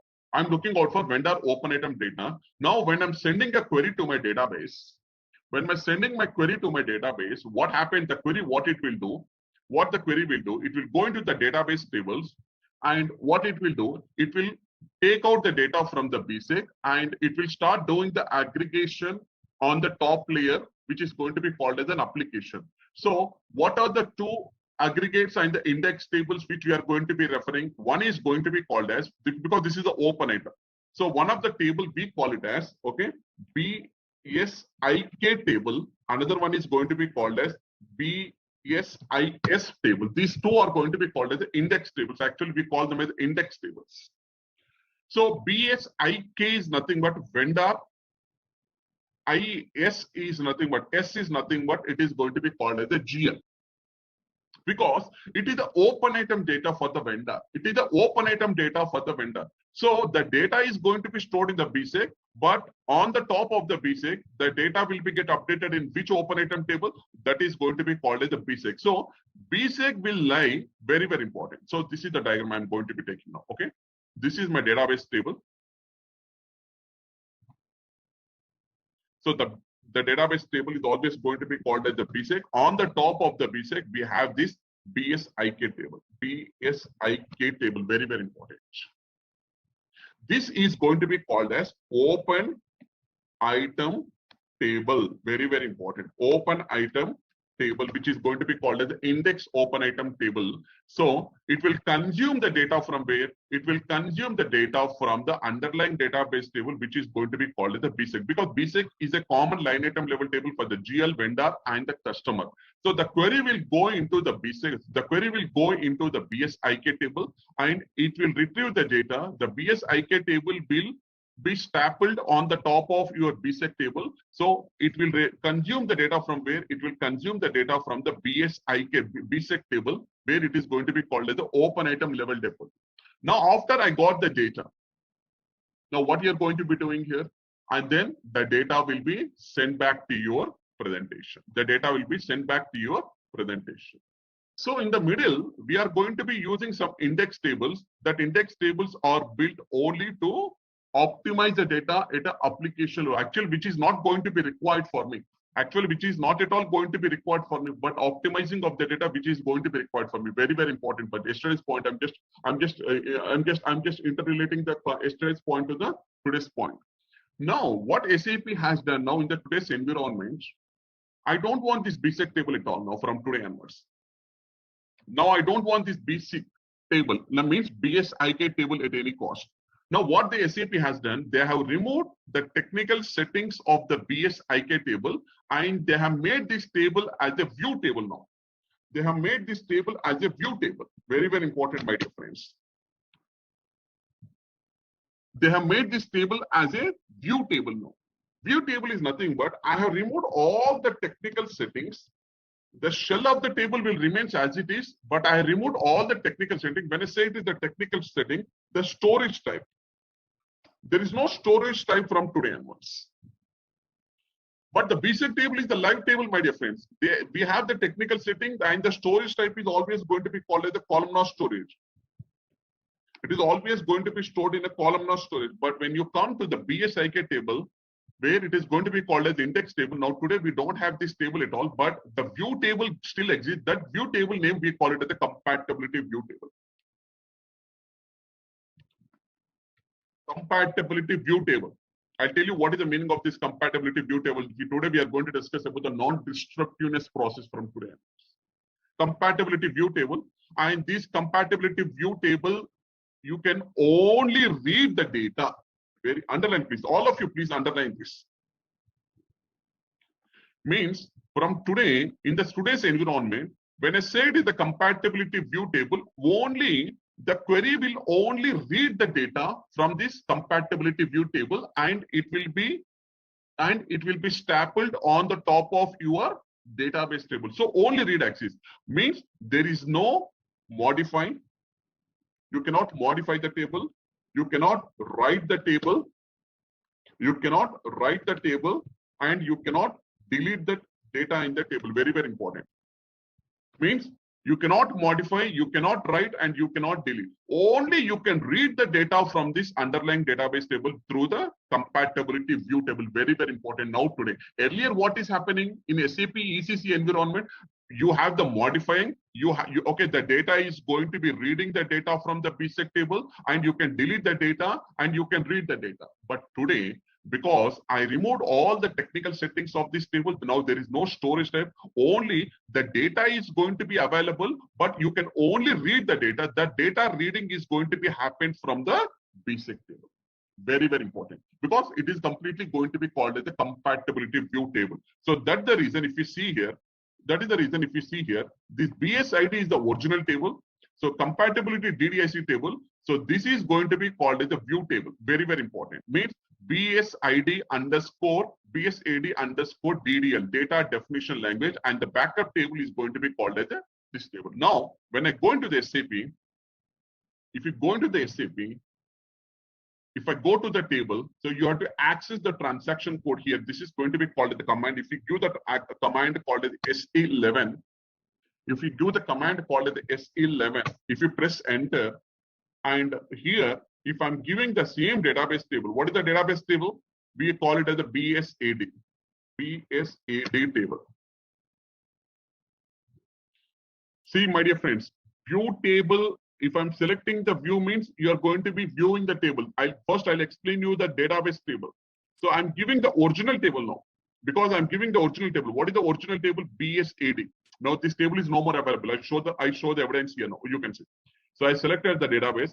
If I click on the display, now this is going to be called as the CDS database view table. What is the meaning of 4 data services?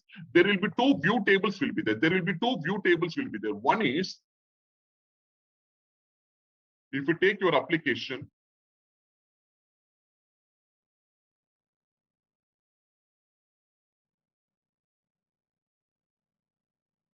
one is at the application level where we are going to be calling this index and aggregates, because index and aggregate tables are built at application level. Okay, application, and another one is going to be called as the HANA database.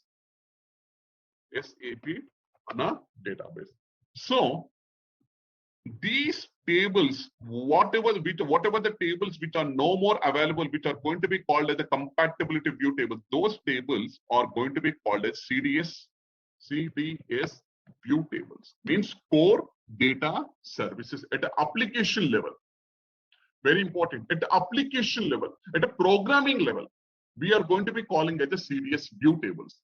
Now, there are some view tables at SAP HANA database level also. Those are going to be called as very, very important. HANA view tables. We can call it as the HANA view tables. Lot of difference is there between the CDS view tables and the HANA view table. And in the HANA view table, there are three types of view tables are there. One is going to be called as the basic view, or we call it as, okay, we can call it as a basic view table, analytical view,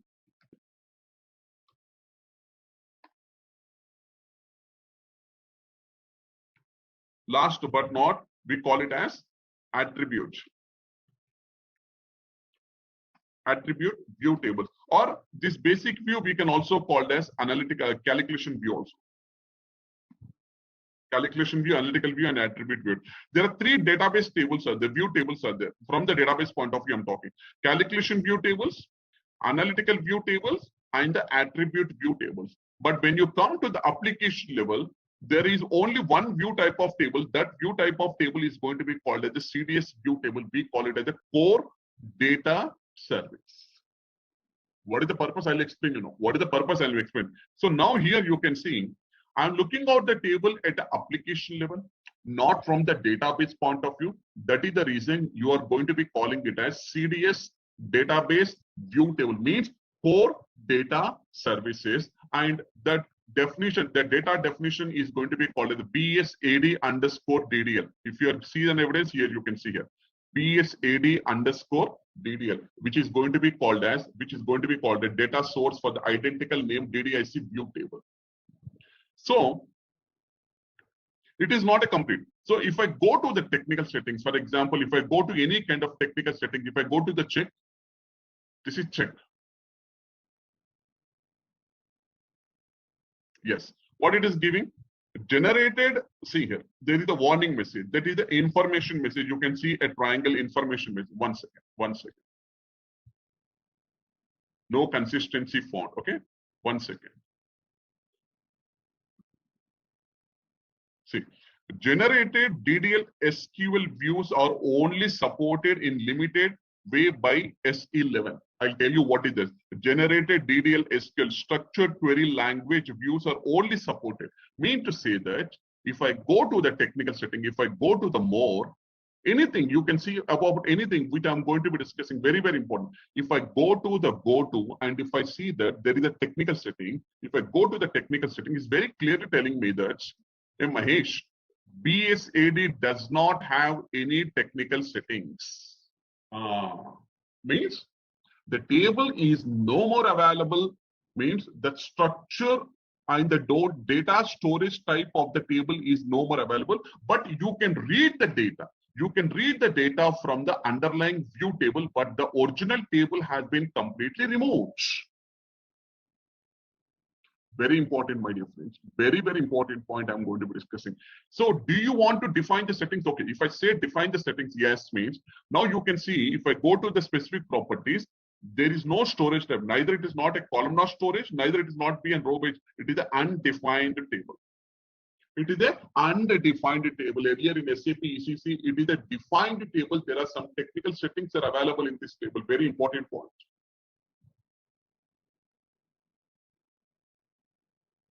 Now, what is the view table? This is going to be called as a data definition view table. Very important now.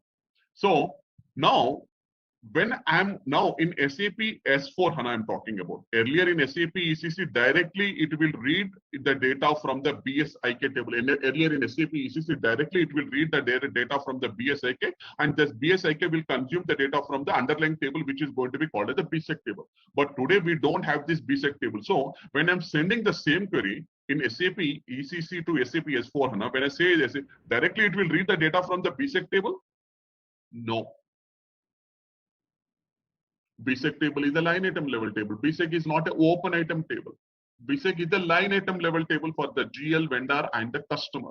It is completely going to be called as the entry view table. We also call it as the entry view table. I'll tell you what is the entry view also. Couple of points. Sorry to cut you short. So, I mean, when we talk about CDS, I think core data services, right? So, and then I mean DDL, DDIC. So, I mean, what I remember was that once we create the So DDIC or CDS both are same, sir.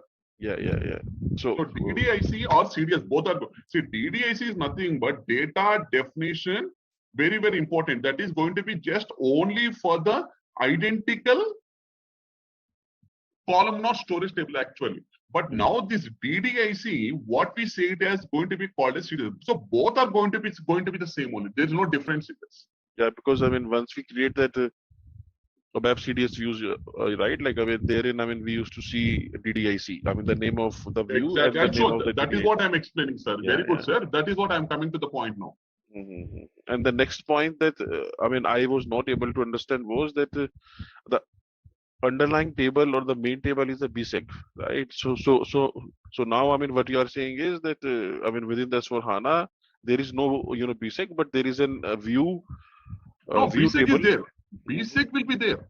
In SAP S/4HANA BSEC. See, if I remove the BSEC, sir, let you assume that if I remove the BSEC, completely, if I remove, then how this. Then how this view from, if I converted all these index and aggregate tables as a view table, then from where the data is going to be reading, sir?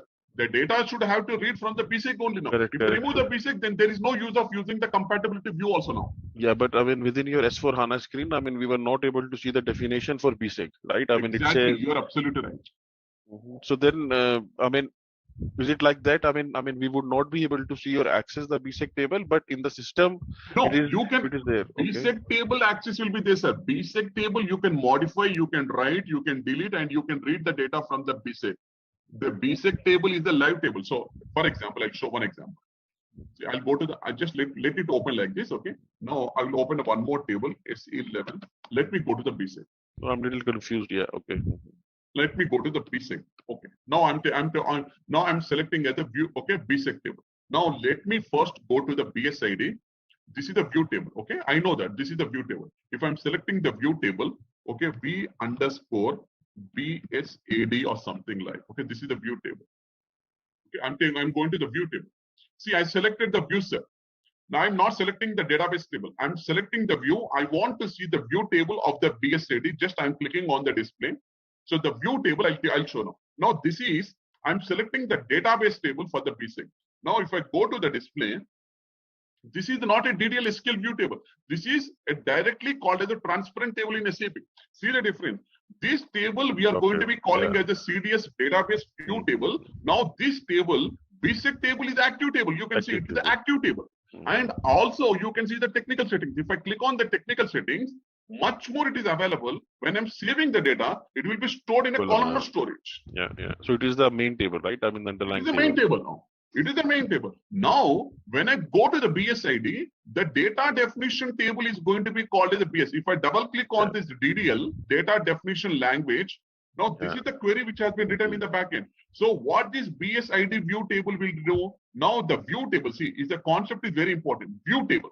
This view table, what it will do, it will go and select the underlying tables and it will read the data from this underlying. So there are so many underlying tables are like T001, like there are so many underlying tables. So my question is, why we used to call this particular view table? It is a view, right? I'll tell you now. I'll tell you for the reason why we are particularly now. What happened here is nothing but I don't want to remove these tables at any cost. Why? Because I'll tell you now. Earlier, when I go back to your SAP ECC, sir, because my ABAPers, my technical consultants, what they have done, if there are some custom reports are there or some standard reports are there. So for example, I'm taking a custom report.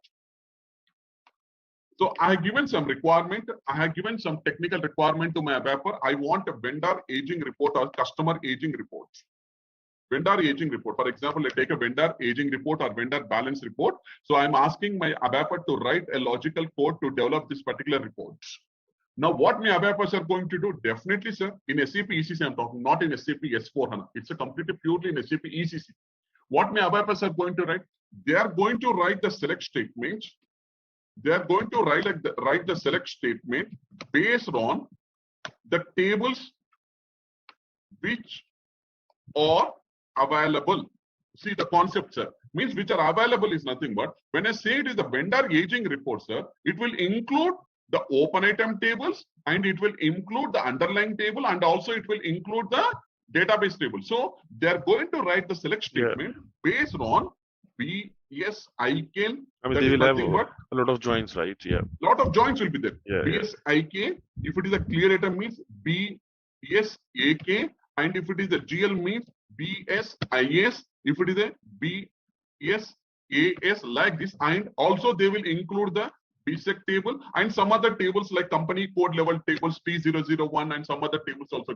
So they have to inner join all these tables so that the statement of vendor aging report will be developed. Are you getting, sir? Yeah. So now, what I'm telling now, the same report, if I'm converting my system from SAP ECC to SAP S4HANA, very, very important, sir. There is going to be called as a standalone report. Before you convert your SAP ECC application to SAP S4HANA, there is going to be called as a stand. We are going to be running one standalone report in SAP ECC. It will take a couple of minutes or it will take up to 45 minutes also sometimes based on the database, okay? 45 minutes or 1.5 hours or so. So the standalone report, what it will give the SAP readiness check. Means these are the reports. Yes, there might be 100, there might be 50 or 60 reports you might have developed apart from the standards, sir. There are 50 customizing reports are there. You are developed as per your requirement. There are 60 customizing or 50 customizing reports are there. So when I'm running this standalone report, then when I'm running this standalone report in my SAP ECC, it will go and check all these 50 customizing reports, whether these reports, the logic which you have been developed is as per the new data structure of SAP S4HANA or not. Very important, sir. This report. This is the report, simplification item check report. We call it as a standalone report. What it is going to do, this report, and by basis people, they are going to be running this check report. This is the report actually. What this report will go, it will go and check all the parameters of SAP, like whether the SAP is on ECC platform, whether the SAP is on latest enhancement package or not. With all the reports you have developed, the standard reports and the customized reports are as per the new data structure. New data structure means as per the new SAP S4HANA I'm going to be talking. Whether if I convert the system, whether these reports can be executed in SAP S4HANA or not as per the new, because I've done a lot of simplifications in SAP S4HANA based on the underlying database. So whether if I convert this system from SAP ECC to SAP S4HANA, all these 50 reports, custom reports which you are developed, whether they're compatible in SAP S4 or not. So all the checks are going to be happened in SAP ECC. So I'm running this report actually. So what this report is going to do, very important here. This report is going to give an output for me. So the SAP readiness, the simplification item check is used at an operational level during the cleanup of all the simplification item consistency errors up to the downtime before which the sum tool does not have the final execution of HA check. So the SA check offers more detailed control over the running the check. This includes the option to rerun the checks for the individual items. So it is going to give us some output to you. Something like it will give some log.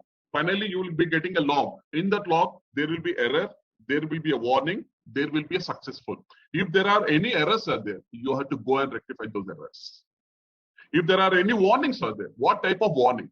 These warnings can be ignorable, or I need to pay some attention on this warning because these warnings are very dangerous to me, so that I had to keep a clean monitoring on these warnings. And the successful don't need to worry about them because they are very successful in nature. So these SA check, what it will do, it will give some error log, warning messages, and the clean. And that is nothing but you are successful to go to the SAP S4HANA conversion after the check. Now, if any errors are there, something like this error is coming to this particular vendor aging report. Okay, there is output, okay, that telling that this vendor aging report is not a compatible. Very, very important. I can convert all the 49 reports but except this vendor aging report. Why? Because the logic execution which you have been developed is not as per the new SAP S/4HANA standard.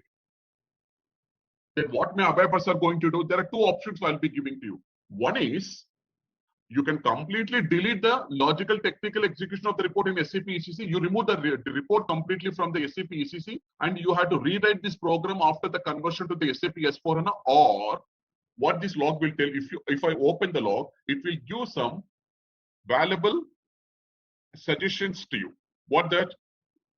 Okay, this report has been developed with 1,500 lines are there in this report. 1,500 lines are there. So you have to modify some of the lines so that it will be get compatible as per the new SAP S/4HANA. Very, very important. So my developers, what they are going to do, they will go into the suggestion lines and they will change something. They're not going to change the logic. Logic will remain as it is only. Vendor aging report means vendor aging report only. But they will, the select statement will be, some of the statements will be go and rewrite as per the new data structure. That is what exactly the changes will be done by my technical team. After the changes, I'm going to do the retesting whether the report is executed as per my requirement or not. If the report is execution, again what I will do, I will go and run the simplification check one more time. Because some of the reports I've done the changes. Again, I am going to run this report. And once this report is executed, if there are no error messages, everything is clean and green, then I'll hand over my system to my basis consultant. Now you can go and convert the system to SAP S/4HANA. So now, what is the problem here? Now the existing 50 customizing reports are developed based on the index and aggregate tables are there. Now in SAP S/4HANA, what you're telling to me, these index and aggregate tables are no more available.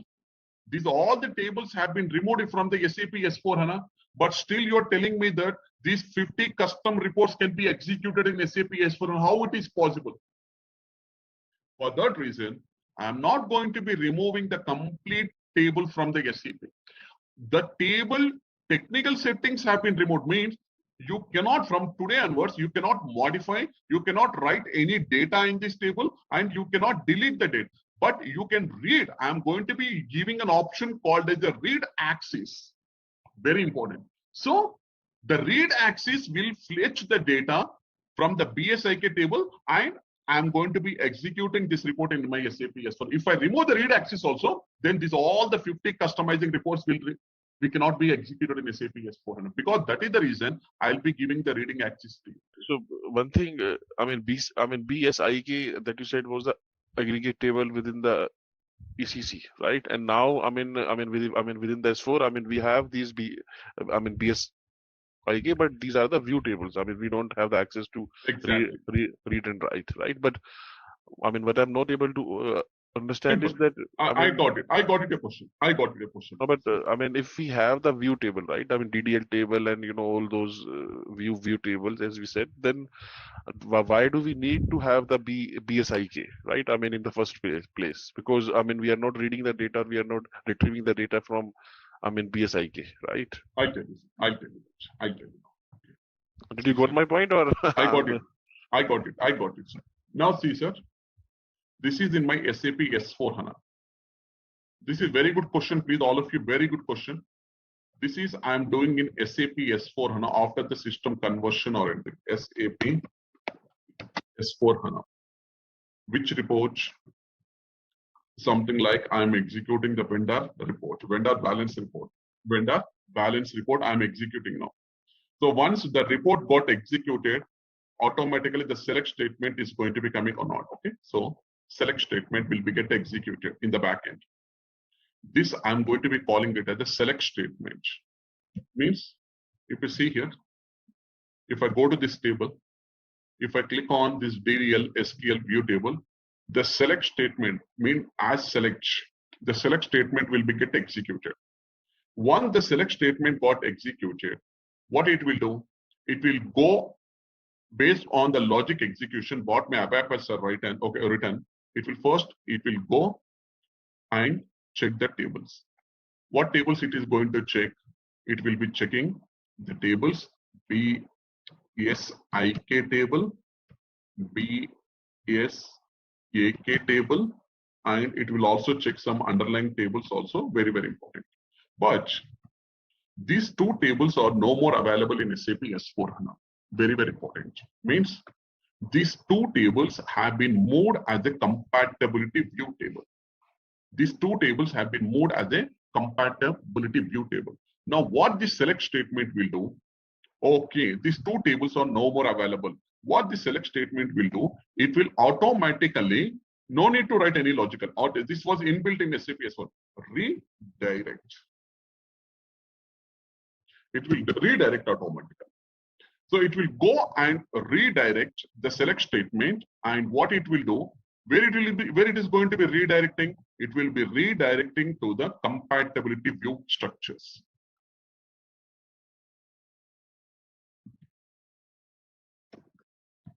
It will go and redirect to the compatibility view table. So what are the compatibility view table? So the compatibility view table is nothing but BSAD underscore DDL. Example. BSAD underscore DDL. This is one of the compatibility view table. And another compatibility view table is going to be called as BSIK, sir. BSIK. And another compatibility view table is nothing but BSAK underscore DDL, data definition. These are the two view tables. Very important, very, very important. So the select statement got executed and it is going to the data, it is going to be the index and aggregate tables, but these two tables are no more available in SAP S/4HANA. But I'm going to be giving the view option and you can read the data. So redirect option has been given. Once the redirect option has been given. So now, yes, very well. Now I'm coming to your questions, sir. Now, this is the question I'm going to be answering. So now once the statement got redirected, it will only read the data from this underlying table. Very well, sorry, from this view table. But you can only read. So from where it is going to be reading, where the data, actual data is going to be available. The actual data, now I pushed the data, all this data has been pushed to the underlying table, which I am going to be calling it as BSAD. The select statement will go and read the data. The data is not, the tables are not available. Automatically, what it will do, it will redirect the statement and it will go to the compatibility view table. These compatibility view tables will read the data from where? This compatibility view tables will read the data from the underlying database table, which is going to be called as the BSAD table. So that is the reason my BSAD table, it is a live table in my SAP S/4HANA. So now, at any cost, very, very important, at any cost, today in SAP S/4HANA, if I want to develop a new report in SAP S/4HANA, no need to write any explicit programming. No need to write thousands of lines. Don't need to write any explicit programming by line. So what I'm going to be doing, there is a concept called as the data modeling. There is a concept called as the data modeling. By using the data modeling, what I can do that, I can go to these compatibility view tables. I will do the inner joining of all the tables. Inner joining of tables will be done by my technical. These all are going to be called as the CDS view table. So any table you take in SAP S/4HANA, okay, any table you can take in SAP S/4. I will be doing the inner joining of all these tables, and after I do the inner joining, no need to write any explicit languages or programming like this. They will do the inner joining of all the tables, and they will give a report to you back. Simply within 5 to 10 minutes, you will be getting a report by using of CDS view tables. Very, very important. Those CDS view tables are going to be called as the view tables in my SAP S/4. For any table you take in SAP S/4HANA, sir, not only this table, even if you take for the BSAD also, in the backend, there is a view table will be there, sir, in the backend. But these view tables will only read the data. But where I'm telling about the backend for the BSAD, or if you take a AC TOPA table or any table, in the backend, there is a view table will be there, sir. View table will be there. Okay. Okay, if I want to write a new logic, I will use this view table and I will do the data modeling, very, very important, and inner joining of all the tables, and I'll give a report to you, sir. Very, very important. Like earlier, what is happening in SAP ECC? SAP ECC, what is happening? There is no view concept. So earlier, what is happening in SAP ECC? I need to write a line. I need to give a functional specification. I had to give a technical specification, and I had to explain the logic to my developer. Then the logic has been executed by writing a new program by the technical people. Then I'll be getting a report. Now today, no need to write any explicit programming like this. No need to write thousands of lines to develop a report. Just go to the CDS views. You have all the CDS views for all the tables. Just go and do the data modeling by inner joining of all these view tables and generate the report and give the report back to the functional consultant who has been requested. It means no need to give any FSD document for the customization reports, right? Now in SAP S/4HANA. Yes, no need to give is nothing but the functional specifications is going to be explained, sir, because the developer has to know that functional specification and what is the purpose of the report to which table. But the developer, what he will do, he will not take the logic from the underlying database table. Instead, he will do the data modeling and he will give the report to you. So it means just he will activate the columns, right? Exactly. He will activate the columns and he will give the report to you so that, okay, you can see the some inner joining of all the tables and everything. This is the just we call it as CDS view tables, the report. If you want within a spontaneous, okay, something like there is no time for you to get the report. It is just like temporary so that you can execute the report and you can see the data. These are the, and if anything is going to be missing, and one more, just I forgotten to explain one. Okay, now as I've been telling you now, this you should have got one doubt here. Anybody has got a doubt? The very valid doubt. There should be one doubt here, and somebody should get a doubt here, please. How do the SAP knows Mahesh? Now the question here is I'm putting: how do the SAP knows that the redirect statement will go and read the data of these two tables from the BSAD, not from other table? What I told that the select statement, what it will do, it will go to the redirect, and it will redirect to which tables? It will go to the redirect to the compatibility view tables, and these compatibility view tables will read the data from the BSAD. Now my question here is, how do the SAP know that it has to redirect to the BSAD table? There are some other tables are also no, Mahesh. In SAP ECC, in SAP S/4HANA, not only the BSAD, some other tables also, some live tables are also available. Why don't it will read the data from this and other tables? Why you're telling only from the BSAD? Simple. Here there is a logic execution has been given here. So here if I go back, here only now, Here if I go back, the select statement will go and read. Here automatically the select statement was already developed. It will go and read the amount and the currency will get read from this underlying. This is the live table. The amount and the currency, another currency type will be read from, and the another currency will be read from the T00 table. Like this, if you see here, these all are going to be called as my underlying table, and it will go and read the data from other tables. Like this, you can see BKPF table is also. So not only one table, the redirect statement will go and read the data from this different underlying tables. This is the select statement. Automatically, it will be built in SAP S/4HANA. No need to write this statement automatically. Once the system has converted to the SAP ECC to SAP S/4HANA, or it is a greenfield implementation project, automatically the backend select statement always will be there. Don't worry about that. It will be stored in this particular data definition. So when I want to read this particular table, see here, there is a concept called as table join condition. So if I click on the table join condition, it will read the data from the backend table, it will read the data from the BKPF, and it will read from the data from the BSAD. So what data it is going to be reading from the BKPF? From the BKPF, it will read the data called as a mandate as a client. It will, from the BKPF, it will read the company code. From the BKPF, it will read the Gajar fiscal year. From the BKPF, it will read the Belnar as a document number. And whereas from the BSAD, what data is going to, what field names it is going to be referring? It is going to be referring to the mandate. Like this, if we come down, okay, like this, we have a different. So these backend tables. So once I executing the logical execution program, the compatibility view table will go and read the data from these underlying tables. Very important. That is what exactly you call it as a table and the join conditions. Now, when I come to the BSAD table, to the next screen, when I come to the BSAD, there will be no joining conditions. You can see there is no DDL SQL view because this is the live table. This is live database table. Why should I redirect and read the data? This is what exactly the table which I want in my SAP S/4HANA as the underlying database table. So there is no joining condition. See here, There is no join conditions of the table. So here you can see there is a table and the join condition for the BSAD, which is reading the data as the core data service from this table. But for this table, I don't remember because this BSAD itself is the database table. So when I see the indexes,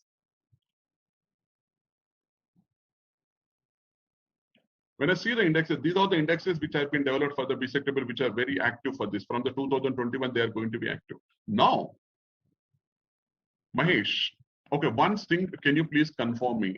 In what are all the programs, in what are all the interfaces? I want to know the complete list of data staging of this particular view table. So for that, what I'm going to do here, go to the more, go to, very, very important, or I'll go to the utilities. So there's the concept called as the where use the list. Here you can see where use the list means in which are all the programs and interfaces or constant table. Okay, these particular tables are going to be used. I want a list of all those things. So I'll go to the where use the list. This BSAD table, view table, it is going to be used in the programs. It will be used in the classes. It will be used in the interfaces. It will be used in the web Dynapro like web applications and other applications. Now, what is the structure? What is the data elements? And what are all the programs and web Dynapro and everything? What is the functional module? Where exactly the functional modules? Which are all the functional modules? What is the structure in what are all the structure that data this particular table is going to be used? And everything I'm just selecting and like everything, okay, and data definition. What is the data definition for this particular program? Just I'm executing. So immediately I want. Where is the execution in the background? Okay, so it was executed in the background. So what I will do is /n SM37 because I don't want to run in the foreground. So here is the where use the list. I'll select this, double click. Okay, I can go to the job details. So this the job got executed and everything. This is the job ID and everything. Okay, log. Okay, this is the job which has been got executed. There is no spool because the spool is not generated for this and it was active now. Let it get complete. Just I'm refreshing. You can see it is taking some seconds, almost 47 seconds has been completed. It has to come as a finish. Now still it is in active status. The job is still in active status only. So I need to refresh. Now the background job was completed. Now you can see the job got completed, finished. Within 48 seconds, the job got completed. Now the job is available. I can go to the spool list. Here is the spool number generated. Now it will give all, there are 34 pages has been displayed. Now you can see here. So this BSID view table is used in several functional modules in the several pool tables. If I come down,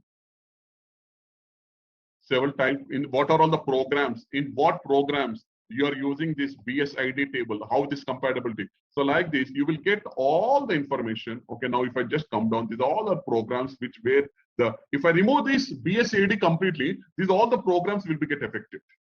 These all the programs will be get affected. Lot many programs you can see in lot many programs the BSAD table has been used. Okay, so I'm just moving it as a compatibility view, but the original shell of the table will remain as it is only. So if I go to the, okay, this is the local. If you want to save in the local file, you can save it in the local file. Like this, you can go and see where use the list from in what are all the tables and what are all the programs this particular logic is going to be executed.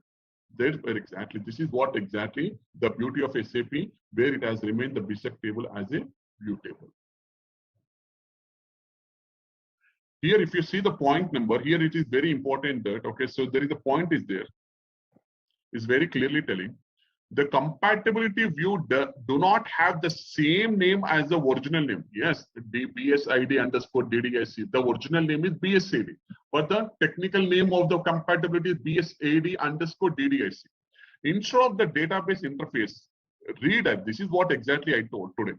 redirects all the related database tables and the select statement of the compatibility view, which will retrieve the same data from the new data from today onwards. It will get the data from where? It will get the data from the AC DOCA table. This is very important classes we are going to be discussing from Monday onwards. Very important.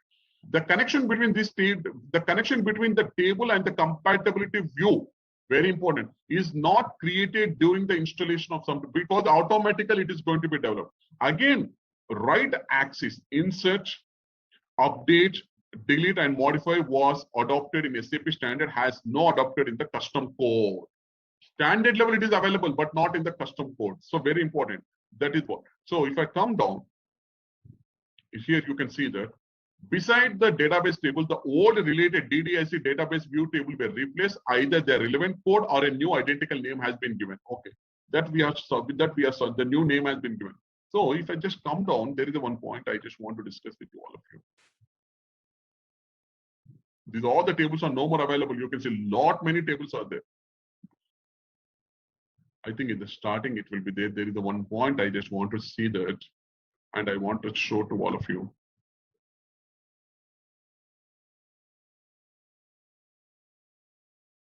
In SAP S4 HANA, okay, DDL is called as the compatibility view tables. Okay, the views are generated by the DDL data definition language. So this replacement takes place during the old add-on of SAP Simple Finance. Some tool we are going to be software upgrade manager. Okay, the compatibility view tables ensure that database select work as before. There is no doubt in that. As I explained, you know, the select statement is going to work as before. But the select statement, what is going to do? It is looking out for the table, but the tables are no more available. Automatically, the select statement will redirect and it will go to the compatibility and it will read the data from the BSAD. So if I see here, the select statement and the right axis was, that is nothing but our insert, update, delete, and modify, removed from the SAP standard has to be get removed from the custom code also. Very, very important. Means it's very important that insert, update, modify, and delete options, which we are going to be calling as the right axis, was removed from the SAP standard.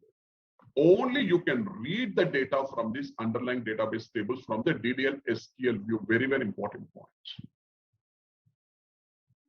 That is the way of the concept what we have discussed in the yesterday's class. There is a one point which is going to be, when I see the definition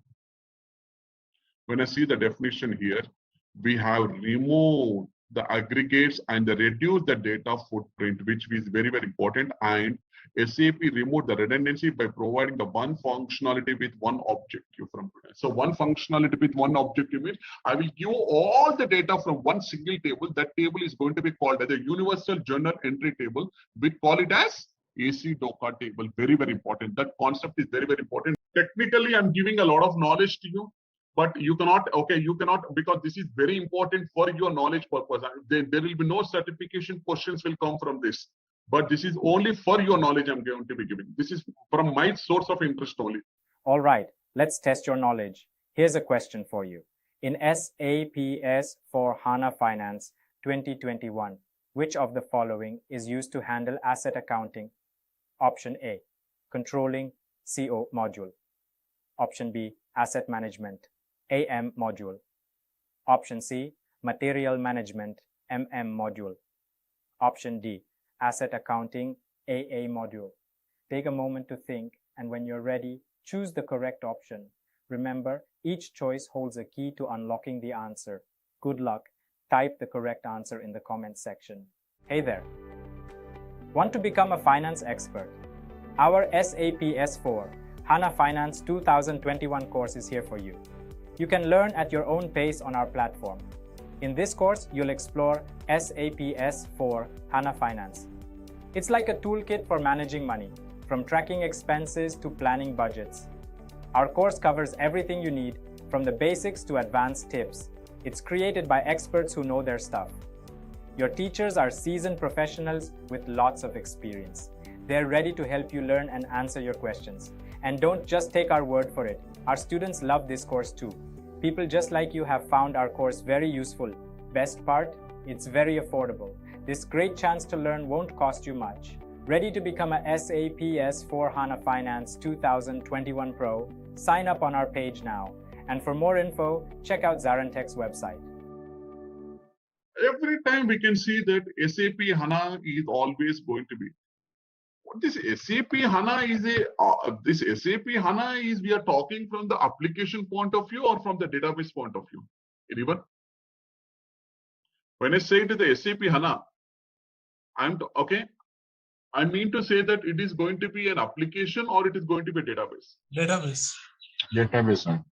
Then how do I know that this is the application? What topic I'm going to be discussing on the application? How do you know that? If I'm talking something about SAP S4 means it is going to be called as application. If I'm just discussing only with SAP HANA means yes, the classes we are going to be discussing on the database level. A very important. Now, very important point. Now, this SAP HANA, we call it as in-memory DB. I'll be explaining this and accessing the data with SAP S4 HANA, SAP HANA, which we call it as the in-memory database services. Why do you call the SAP HANA as a powerful in-memory database? The first thing, as I told you, that if you go back to my classes, I told that, okay, the throughput is going to be very, very high comparing with your old data structure to the new data structure. Means we are combining the OLAP and OLTP together. Now, a single database which can be used for both OLTP plus OLAP. That is very, very important. The core SAP HANA relational database, it combines, okay, now we are coming to the OLAP, only processing into a single database and eliminating the, eliminating the disk bottlenecks and offering the groundbreaking performance. What do you mean by eliminating the disk bottlenecks? That is very, very important. Now, when I go to the traditional SAP HANA DB, means just think about your RDBMS DB or DBMS, or it is going to be the Oracle DB. If you go back to your traditional DB, this is my traditional DB.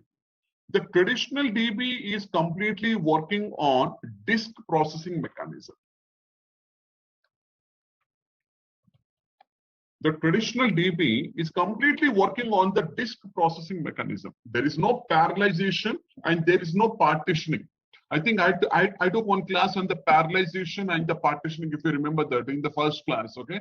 So when I go to the traditional database approach, we don't have this common understanding of the OLAP and OLTP together. That is one of the drawbacks. And we see that there is going to be called as a disk processing mechanism. What is the disk processing mechanism? Means no parallelization and no partition. No parallelization and partitioning. There is no partition. That is the reason we see at the end of the day, when I want any report, this is my CPU. And this is my exactly what I'm going to be expecting. Okay, this is my CPU and this is your database. Very, very important. This is my CPU application. We are going to be calling it as application. And this is your database. And this is your database. Very, very important. So when I'm expecting any reports, when I want to trigger any reports from your database, what is happening? I'm seeing a lot of bottlenecks at the end of the 11th hour. Means I'm seeing some runtime errors, or I'm seeing the report execution is taking a long time, and finally the reports are not meeting my expectations. Why? Because there are some drawbacks are there if you are going to be using your traditional database approach. The most important drawback is nothing but there is a disk processing mechanism. There is a completely disk processing. What is the disk processing? Because we don't have this concept of the parallelization and the partitioning mechanism. Very, very important, my dear friend. So now in SAP S4 HANA, when you're shifting from your traditional database to your SAP HANA DB, now we are avoiding these bottlenecks by bringing a new concept. That concept we are going to be calling it as the in-memory DB. We are going to be calling it as a in-memory DB. Very, very important, my dear friends. In-memory DB. What is this in-memory DB? We all know the RAM, random access memory. We all know the RAM. Now, if you open your laptop or something like, okay, we are going to be using the RAM as your database in your laptops. Maybe it is a 1 TB or 2 TB or 3 TB or 4 TB or 250 GB, whatever maybe. The RAM we are going to be using as a database in our laptops. The data will go and store in this particular RAM, and this is what exactly you are going to be calling your database. Now the same RAM I'm going to be using as a concept of in memory in my SAP HANA DB. Very, very important, my dear friends. RAM, random access memory. This RAM is going to be called as the in memory in my SAP HANA DB. Apart from this, if I open the SAP HANA DB, SAP HANA is not a single tenant of database. SAP HANA is not a single tenant of database. Apart from the in-memory, we can see there are several other databases also going to be working. Database 1, there is a database 2, there is a database 3. Like this, there are several databases are also there. So the most important powerful database, what we are going to be talking in SAP HANA means we are going to be talking about the SAP HANA as the in-memory database. You can fit your entire organizational data. Means if you take 2 to 3 years of organizational data, like one example, if I take a 1 TB or 2 TB of data, that 1 TB or 2 TB of the data, I can fit every data in the in-memory database. Very important, my dear friends. Very important. So only one thing is nothing, but I need to afford this in-memory database. How much volume of the data in-memory database? It depends upon your requirement. If you want to go with the 2 TB, you can purchase the 2 TB of RAM. If you want to go with the 3 TB, you can purchase the 3 TB of RAM. If you want to go for 100 TB also, you can go up to 100 TB of RAM. So this in memory, this RAM, whatever the random access memory you are going to be using, this random access memory, I'll be calling it as the in-memory database. And this in-memory database is very, very near to your CPU when comparing with your other database system. See here, when you compare, this is the DB1, within the same HANA DB1. This is the DB1 and this is the DB2. This is the DB3. There are other databases. I'll tell you what is the meaning of these other databases. DB1, DB2 and DB3. These all the DBs are working on the disk processing. See the difference here. These all the DBs are working on the disk processing, whereas my RAM, which is going to be called as the DRAM, which is completely working on parallelization and the partitioning mechanism by using the columnar storage. Very, very important. And this RAM, we are going to be calling it as the in-memory, and this in-memory is very, very, very, very, very near to your CPU.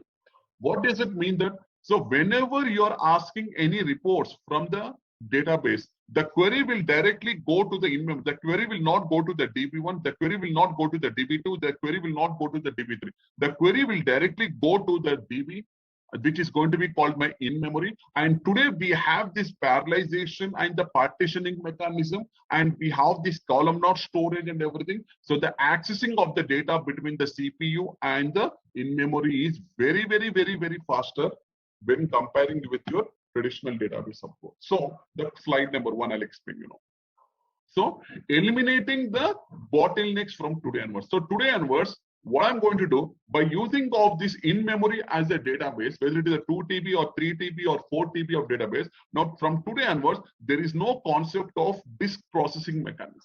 Point number 1 means no disk processing. When I say it is a no disk processing, you have to always remember that there is no parallelization and there is no partitioning earlier. But today, now what I'm going to do, I'm introducing concept called as the parallelization and the partitioning mechanism. Because of this parallelization and the partitioning mechanism, I can see there is a multiple processing mechanism. So go back. In-memory database. Stop using the yesterday's data to make the today's decision. Definitely, my dear friends. If you go back to my previous classes, what I told that you have to do the ETL processing. You have to extract the data from the OLTP system, you have to transfer and you have to load the data to the BW, and from the BW, you are going to be extracting the reports. Means I want the data for today for the report development, but I'm getting the data tomorrow. With SAP HANA as an in-memory database software, you can run the advanced analytics along with the high-speed transaction and get the accurate up-to-speed response in a fraction of seconds. When I say it is a fraction of second, is it going to be the possible? Yes, definitely it is going to be the possible. Why? Because I'm using a concept called as the in-memory as a database. Now from today onwards, there is no need to do any kind of disk processing. Something like completely I'm eliminating the disk processing mechanism. I'm accessing the data, whatever the data which is going to be required from a CPU. Within a fraction of seconds, I'll be providing the data back to your CPU for the report execution. That is nothing but what the most important thing is nothing but I'm going to be eliminating all the predefined aggregates, what I defined earlier in the previous classes. Now there is no aggregates and the indexes at all. I am removing all your index and aggregate tables. Now there is a predefined aggregates on order, and there is a materialized views have been removed, very, very important, and data duplication between the operational and the decision support. Lot of redundancy of the data because of this aggregates and the indexes tables, my dear friends. Same data I'll be finding in one table. For example, if I want to know the customer number, as I told you that in the yesterday's class, when you go back to your previous class, I explained to you the column based and the row based. In the column based, now there is no duplication of the data. But if you go to the row based, there is a duplication of the data. The same customer, if I'm doing a sales order, on the repeatedly, the same customer number is going to be occupying the same different rows. This means there is a duplication of the data is very, very high when you go back to your row-based storage. But when I come to the columnar storage, the customer will be there in only one column. If you're posting a number of records to the same customer, the system will take only that customer and it will occupy only that particular column, not creating a different column for that particular customer. Means what is happening here? You are avoiding the duplication. Very, very important. Means there is no need to do any kind of duplications in SAP HANA as a database if you are moving from the row based to the column based. And the second thing is nothing but predefined aggregates. Yes, now today there is no need to do any kind of aggregations and the indexes on the top of your database tables. Everything is going to be on the fly based on the CDS views, based on the compatibility views now from today onward. So now, if I am removing all these aggregates and the materialized views and the duplication between the operational and the decision support, and what data you are going to be getting, I am going to be getting the real-time data at your fingertips.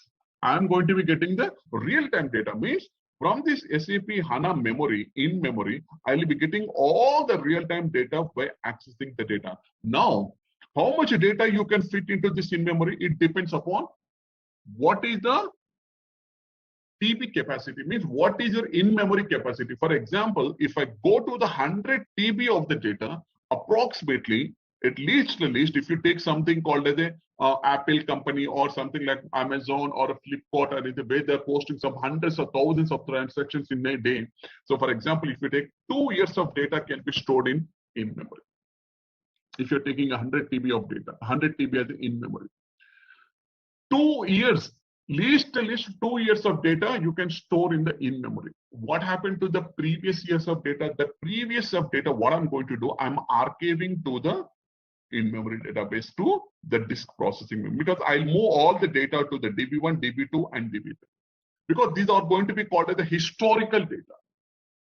I want only the 2022, 2020, and 2021 data into the in-memory, and the remaining 2019, 18, 17, what I'm going to do, I don't want to be remain in the in-memory. I will move the data to the DB1, DB2, and DB3. And this DB1, DB2, DB3 are working as an in-memory? No, they are not working as an in-memory. They are working as a disk processing mechanism. There is no concept of parallelization and the partitioning to the DB1, DB2, and DB3. Only you can see that parallelization and the partitioning mechanism is only working for your in-memory database. So the frequently accessing, there are two types of data will be there. One is going to be called as a frequently accessing the data, and the second one is going to be called as a rarely accessing the data. Frequently and rarely accessing, there will be two types of data will be there. The frequently accessing the data will be remain in the in-memory, and whatever the rarely accessing the data, 6 months once or 1 yearly once or quarterly once, there will be some reports for the audit purpose. I'm going to be executing these reports very rarely, Mahesh. Not very frequently, not on the daily basis or not on the weekly basis, every rarely. So the frequently accessing the data, what I will do, I will move it to the DB1, DB2, DB, and whatever the rarely, whatever the frequently accessing the data, that will remain in your in-memory database. Means, for example, today if I am executing the customer aging report, customer aging reports. For example, today, I'm just taking an example. Today, it has taken up to 2 to 3 minutes. Example, I'm just taking based on the data. The same report, if you're executing tomorrow, same report, if you're executing the tomorrow, it will not take less than 5 seconds to get the data back to you. Because first time, it has to extract the data and it has to prepare a database for the customer aging report. So it will take to 2 to 3 minutes. But the same data, it has already created a memory in the in-memory for the same data. And now it is how much time it is taking? It is only taking the 5 seconds. Means it is going to be called as the frequently accessing the data. What happened to the rarely accessing the data? The rarely accessing the data, I don't want to remain in memory. I will move the data to the DB1 or DB2 or DB3. Means I don't require this data at every time. So like that, you can minimize your data in the in-memory, which are not going to be using on the daily basis, move the data to the DB1, DB2, DB3, and whatever the frequently accessing the data, you can remain with your in-memory data.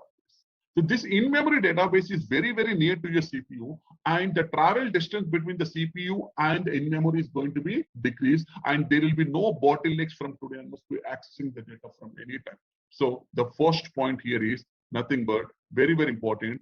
That is what exactly you are going to be calling it as a database approach. And you can see this particular screen.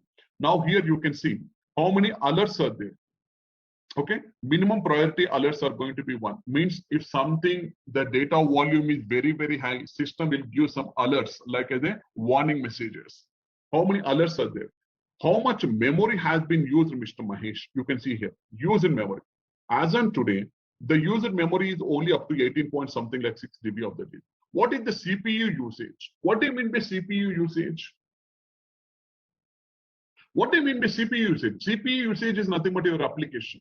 How much data I'm extracting from the database and how much data is going to be used in the CPU for compiling the report. That is what exactly you call it as the CPU usage. And the disk usage.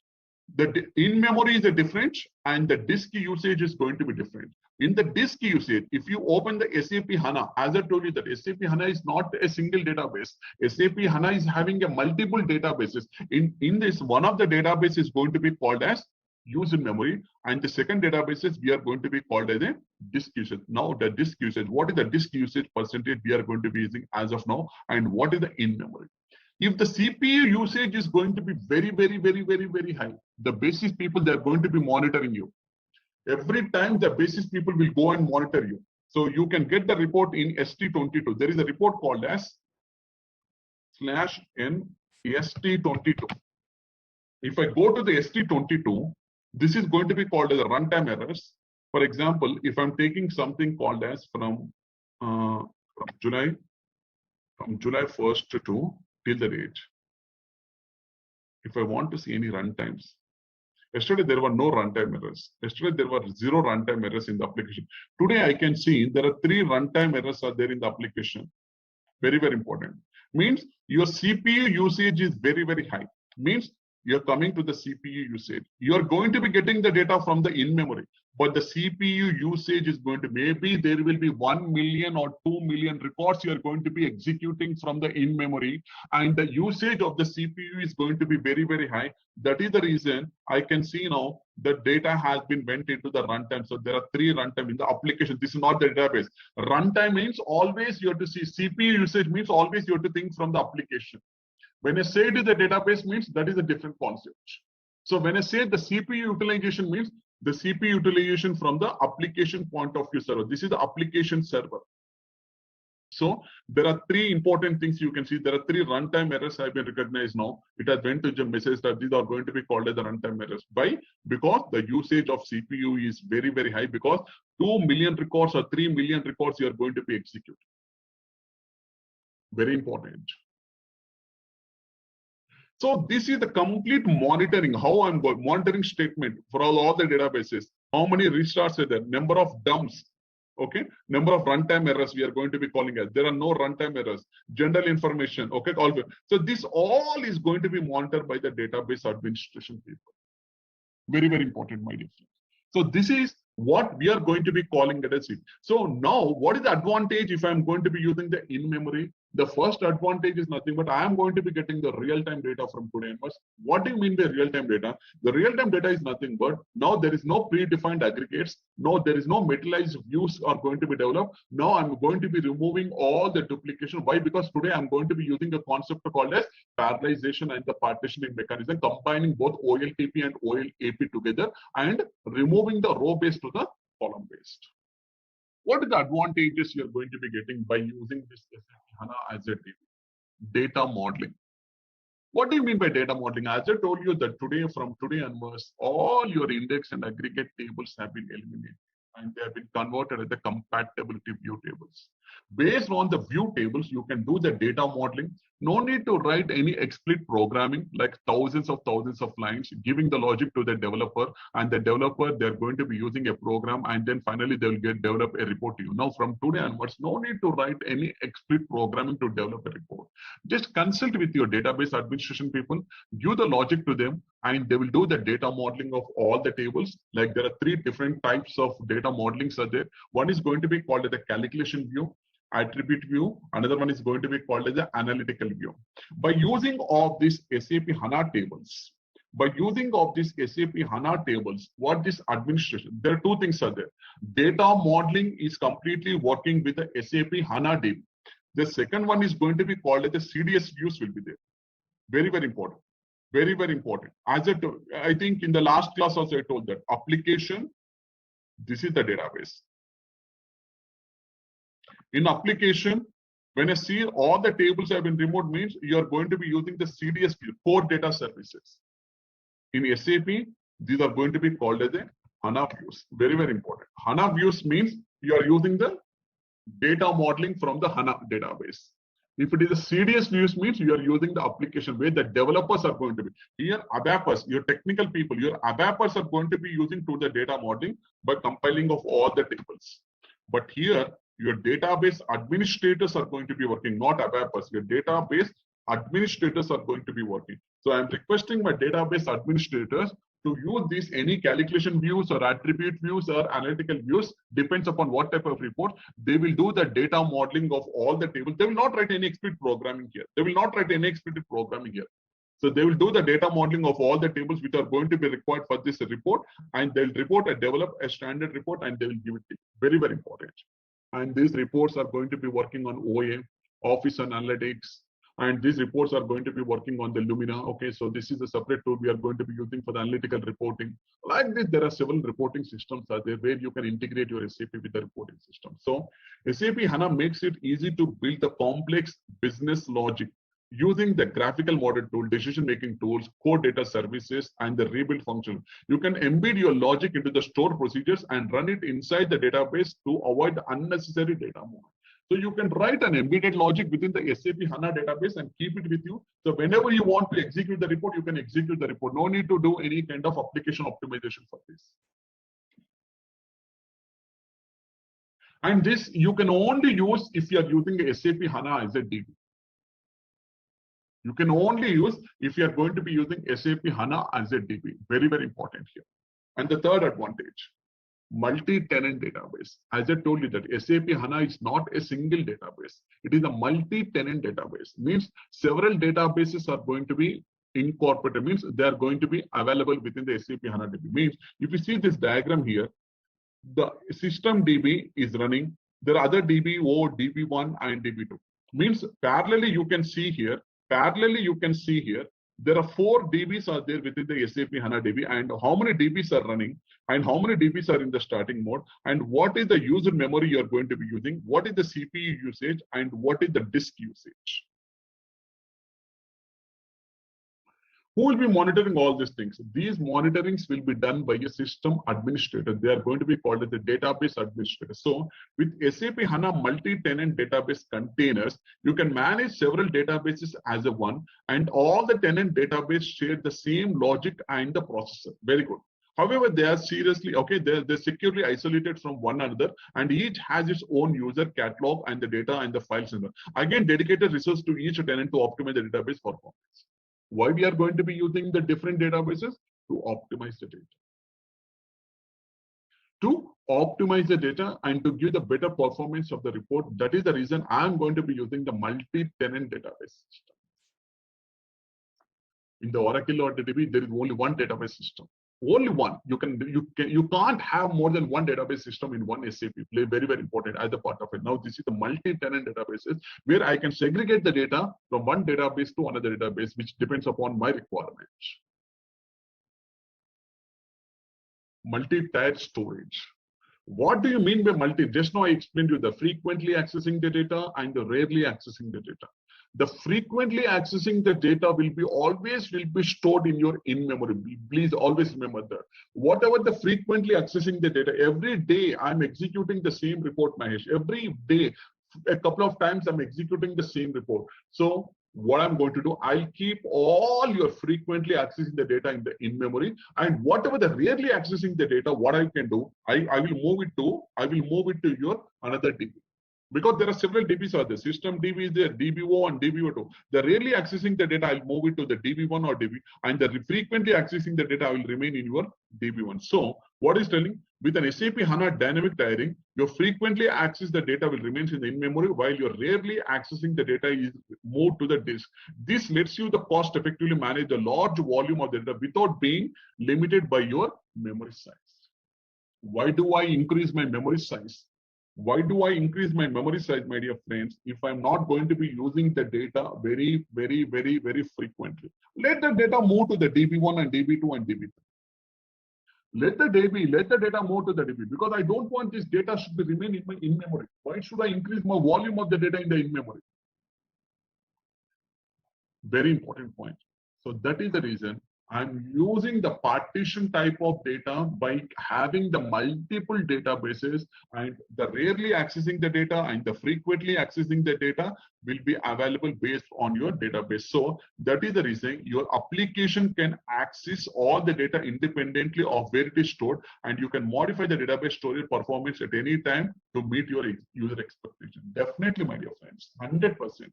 Based on my user experience, if you don't want the data, I'll move the data to the next database.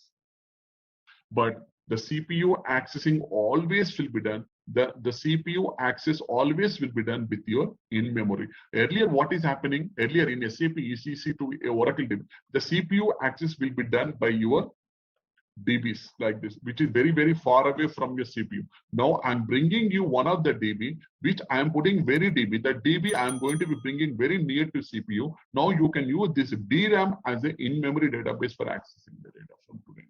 This is the concept of in-memory, where we are going to be getting a very high throughput of the data very frame. What is the high throughput? What do you mean by high throughput? Within a no span of time, I'll be getting the reports. The number of multiple of records I'm going to be getting from the in-memory.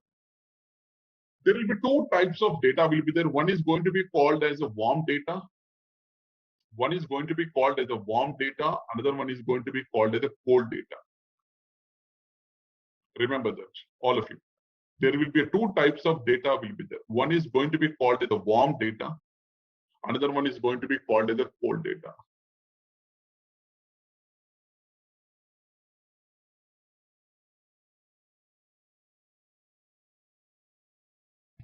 The warm data always remains your in-memory. Simple, very simple. And the cold data always will be go for your disk processing. Means below one, DB1, DB2, DB3 are there. This is going to be called as the cold data.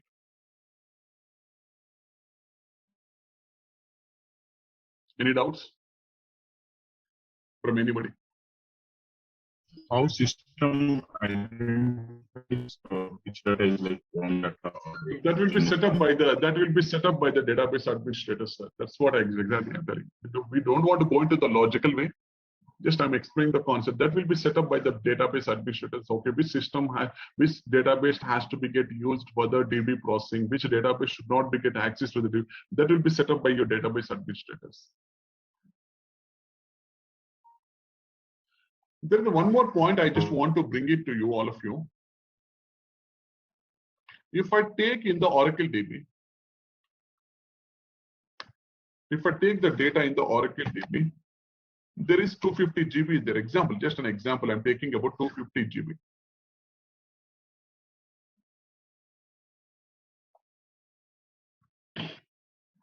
if I am going to be taking a 250 GB, very, very important. If the 250 GB, very, very good. If I'm moving to the SAP HANA DB, if I'm moving to the SAP HANA DB, it will get compressed to, it's very true. It was logically proved that, okay, not even my words, okay, let me share that once. One second. It was logically proved. I bring that SAP slide, there's the one slide, here. It was logically proved. This slide I just want to explain you. Very, very important. Your traditional DB is going to be having a 593 GB. If I'm moving the data to on HANA GB, see how much data it got compressed. This is an average of 5 years in 1 year of aging frequency. Please, I'm taking about the average. Now, what is happening if I'm moving this 593 GB of data to your SAP 100B? It has got compressed up to 118.6 GB. Where is 593? Where is 118.6? How? Because now you have removed all the index and aggregate tables, and your database tables are going to be executing on the fly mode, and all your dynamic projections and selections are going to be happening by compiling of the data. Means if you're removing this index and aggregates, how much data I'm going to be reducing now? See, it means the lot of duplication. The original means this 593 GB is not a real-time data, my dear friends. Whereas 118.6 GB is going to be called as my real-time data. When the same data, when I'm moving to your SAP Simple Finance or SAP S4HANA Finance, I am doing the simplifications. I am doing the simplification. Now you will get all data from one single table. That compression you can see means 42.4 GB, and the actuals are going to be called as the 8.4 GB. Now this data even I can carry in my mobile also. This data even I can carry in my mobile also. How much data compression you can see now from the traditional database to the SAP HANA DB? This is based on the compression of the data. The one of the most important thing is nothing but the columnar. I can compress your data as much as an exchange, but in the row base you cannot compress the data. When I'm posting a record, it will go in, it will trigger to the new row in the same table. If I'm posting the same data once again it will create a new row. Even again it will create a new row. Where is the compression of the data? But if I'm bringing your all the data to my SAP HANA, there is the compression of the data in the in-memory database. So now see the actual. 88.4 GB of the data is going to be called as actuals. What is actuals? That is very important. Now we are going, that will be get discussed in the class.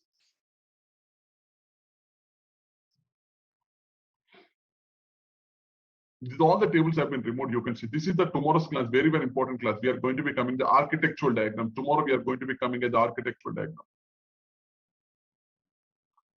And here there is a one important point I just want to bring it here, okay? And when you have started your journey with SAP, like for example, you are in SAP Business Suite, not on SAP S4HANA, not on next generation Business Suite. You are in SAP Business Suite without any HANA DB. Now you want to start a journey, means you want to do the command, very, very important. When I say it is a journey means I am considering about 3 different, I think I explained this class, no? New customer, existing customer. Okay, so if you are going to be the existing customer, if you want to upgrade your system, there are 2 things are there. Existing customer means he might be on SAP ECC or he might be on SAP S4HANA. 2 things will be there. If he is on SAP ECC, can I start directly the journey with SAP S4HANA? Definitely. Yes, I explained you. The first point. Here you can see the first point. Definitely you can start your journey with SAP S4HANA. If you are an existing customer with SAP S4HANA, Mahesh, I already implemented SAP S4HANA in 2019. I am working on the on-premise release of 1909 example. Can I upgrade my system to 2020 and 2021? Definitely, that is going to be called as the upgrade. I'm not talking about the conversion. Conversion is only from the SAP ECC to SAP S4HANA. But if you want to upgrade your system, Then you can do the upgradation of the system to 1909 to 1920, 2022, 2021. There is a SAP S4HANA version which is going to be called as, very, very important, SAP S4HANA, we are going to be calling 1605. We heard about 1511, we heard about 1610, we heard about 1709. But what is the 1605? I think that is a release version. That is the release version for which component? I know that. Okay, 1511, 1610, 1709, these all are going to be called as the on-premise release. On-premise is there and the cloud application. Do you mean to say that this is going to be called as a cloud version? No. This is not a cloud version. This is SAP S4HANA on-premise only. So before SAP S4HANA, in 2014 and 15, very important. In 2014, SAP came out with SAP Simple Finance and Simple Logistics. Very, very important. There is an application called as the Simple Finance and the Simple Logistics. Means it is an add-on. It is an add-on. It is not an application. It's just an add-on. ECC is the application. SAP S4HANA is the application. But the Simple Finance and the Simple Logistics are not the application. They are going to be called as the add-ons. Means when you say it is an add-on, if you take this SAP server,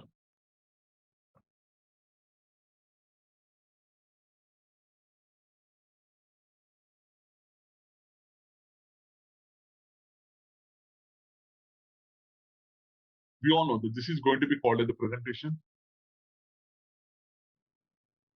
And this is your application. And let me take this is the SAP HANA DB example. SAP HANA DB. In which application you are working? Are working on SAP ECC application with 6.1. Very important. SAP ECC 6.0.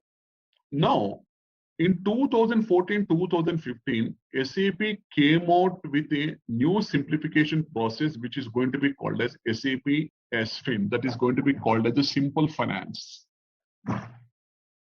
In this Simple Finance, what SAP is telling now, okay, very, very important. In the Simple Finance, when I go back here, SAP has removed all the index and aggregate tables. So if I see this point here, in the 2014, SAP has brought a new concept called SAP Simple Finance powered by SAP. Means underlying database always should be an instant financial insight, no aggregate, single source of truth. Means what I've done here in SAP Simple Finance, I removed all your index and aggregate tables from today onwards. No need to search for a different source of table. I'll be giving you only one table from today onwards, Mr. Mahesh, for all your financial general ledger and everything. Very, very important. This is for SAP accounting. We call it as SAP accounting.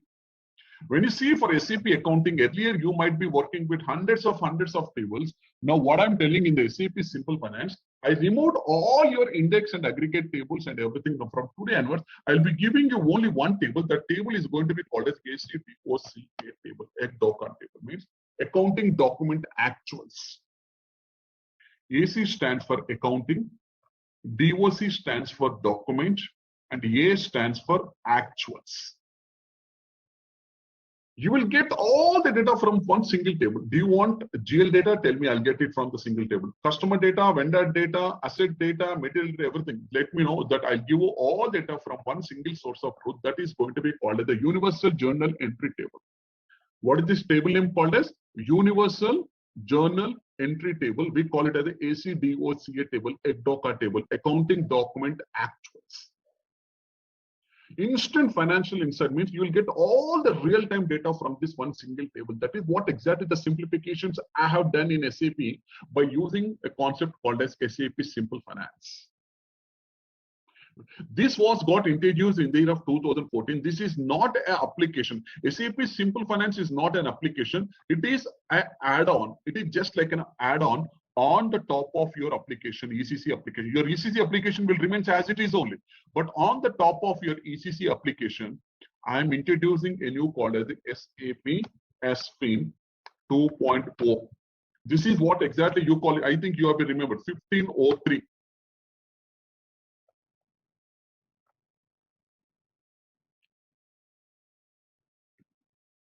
It is just an add-on the top of your application. Very, very important. Very, very important. Means by adding on this, by taking the license of SAP Simple Finance as an add-on, what is the advantages you are going to be? But the underlying database always should be your SAP HANA DB only. Very, very important, my dear friends. If you don't have the SAP HANA DB, I cannot go for the Simple Finance. So this is just an add-on. And what are the advantages you're going to be getting? One is going to be called as instant financial statements I'm going to be getting with the real-time data. And the second one is going to be called as a single source of truth. Means single source of truth is nothing but earlier you are working with multiple source of truth. Earlier you are going to be working with multiple source of truth. This is the multiple source of truth. If you see, this is the multiple source of truth. For GLs, you need to use the GL tables. For the controlling, you need to use the controlling tables. For COPA, you need to use the COPA tables. For the business warehouse, you need to use business warehouse tables. Asset accounting, so multiple source of truth for the different components. Now, what is SAP is telling? Now, no need to use the multiple tables. All your data, GL data, profitability data, material ledger data, accounting data, material accounting, and everything you will get from one single table from today. And means all these simplifications I have done in SAP Simple Finance, that bringing you the new table, the table name we are going to be calling it as the AC DOCA table. Means the simplification. That is the reason I'll call it as a Simple Finance. The Simple Finance has come out in version called as a 1503. It is an add-on on the top of your SAP ECC application. Means the underlying core application will be your SAP ECC, but the Simple Finance is just an add-on on the top of your SAP ECC for the simplification process. This was introduced with a version called as the 1503. Now there is no Simple Finance. Now there is no Simple Finance. Very, very important. The Simple Finance has been winded off in the year of 2016 in the month of October only. Now there is no Simple Finance. Now this is just an experimental what we have been succeeded, my dear friends, for the Simple Finance and for the Simple Logistics. And in 2015, in the same 2015, in the same year, we have come out with the next generation of business suite. We call it as the 1511. Very important. So Simple Finance, completely we have succeeded. Now what I'm asking now I want to replace your application of ECC with a new application. That application today we are going to be calling it as SAP. That application we are going to be calling it as SAP S4 HANA application. And you can see these all are going to be called as the versions. You can see these all are going to be called as the versions in SAP. Now today in which version we are working? Today we are working on SAP S4 HANA 2021. The latest one we are working as the 2021. Now, for those existing customers who has already implemented with SAP Simple Finance, existing customers will always be there. Who has come out with SAP Simple Finance? Very, very important. For those customers, I have given a solution to them. Mahesh, I don't want to use all these SAP S4 HANA components, Mahesh. Like example, S4 HANA components, like this example, you have different components. These all are going to be called as the components in SAP S4 HANA. Very, very important. My solution is only for the finance only. I already implemented with Simple Finance. Now you're telling me that there is no support for your Simple Finance. You're asking me to convert your system from SAP ECC to SAP S4 HANA. But I don't want to utilize all these components. I want to work on only with the simplification of SAP Finance only. Further, I bought a new solution only for those existing customers with SAP Simple Finance. Only for those Simple Finance customers, what I can do here, I will convert your system from SAP ECC to SAP S4 HANA. And only for the SAP S4 HANA Finance, I'll be releasing you a new version called as SAP S4 HANA Finance. Only for finance, that is called as the 1605. Very important. That is called as 1605. This 1605 is only for SAP S/4HANA Finance. So if you see here in this conversion box, if you see in this conversion box in the transition journey, you can see here SAP S/4HANA Finance with the 1605. You can see here SAP Simple Finance. They can convert to SAP. It's an optional. It's an optional. If you want to only work with SAP S/4HANA Finance, this is only the solution which I'm going to be giving only for the Simple Finance customers only, not for all the customers. So you can upgrade your system to the SAP S/4HANA Finance, and only the financial capabilities will be given with only version called as 1605. This is only for. No, Mahesh, I want to convert my complete application from the SAP S/4HANA, and in that case, you can see the third point of arrow mark, which is completely highlighting to the SAP S/4HANA, where you are going to be utilizing all the components. This is the way of transition. That is the reason you call it as 1605. Is only for developed only for the existing SAP Simple Finance customers for SAP S/4HANA Finance. That is the reason you can see here in this diagram. Simple Finance has come out with 1503, and SAP S/4HANA Finance has come out with 1605. I'm already there in SAP S/4HANA Finance with 1605. Can I upgrade to the 2021 also? Definitely 100%. You're already there in the same platform, you can upgrade. So Mahesh, at present, I'm only using the SAP S/4HANA Finance only. So when I upgrade to the 2021, can I get a license component for all other like HRM, like component, like production, like sales and distribution? Yes, now you can get a conceptual licensing by using of SAP S/4HANA. So you're overcoming, it now means you're upgrading a system from 1605 to 2021, where you can utilize all the components.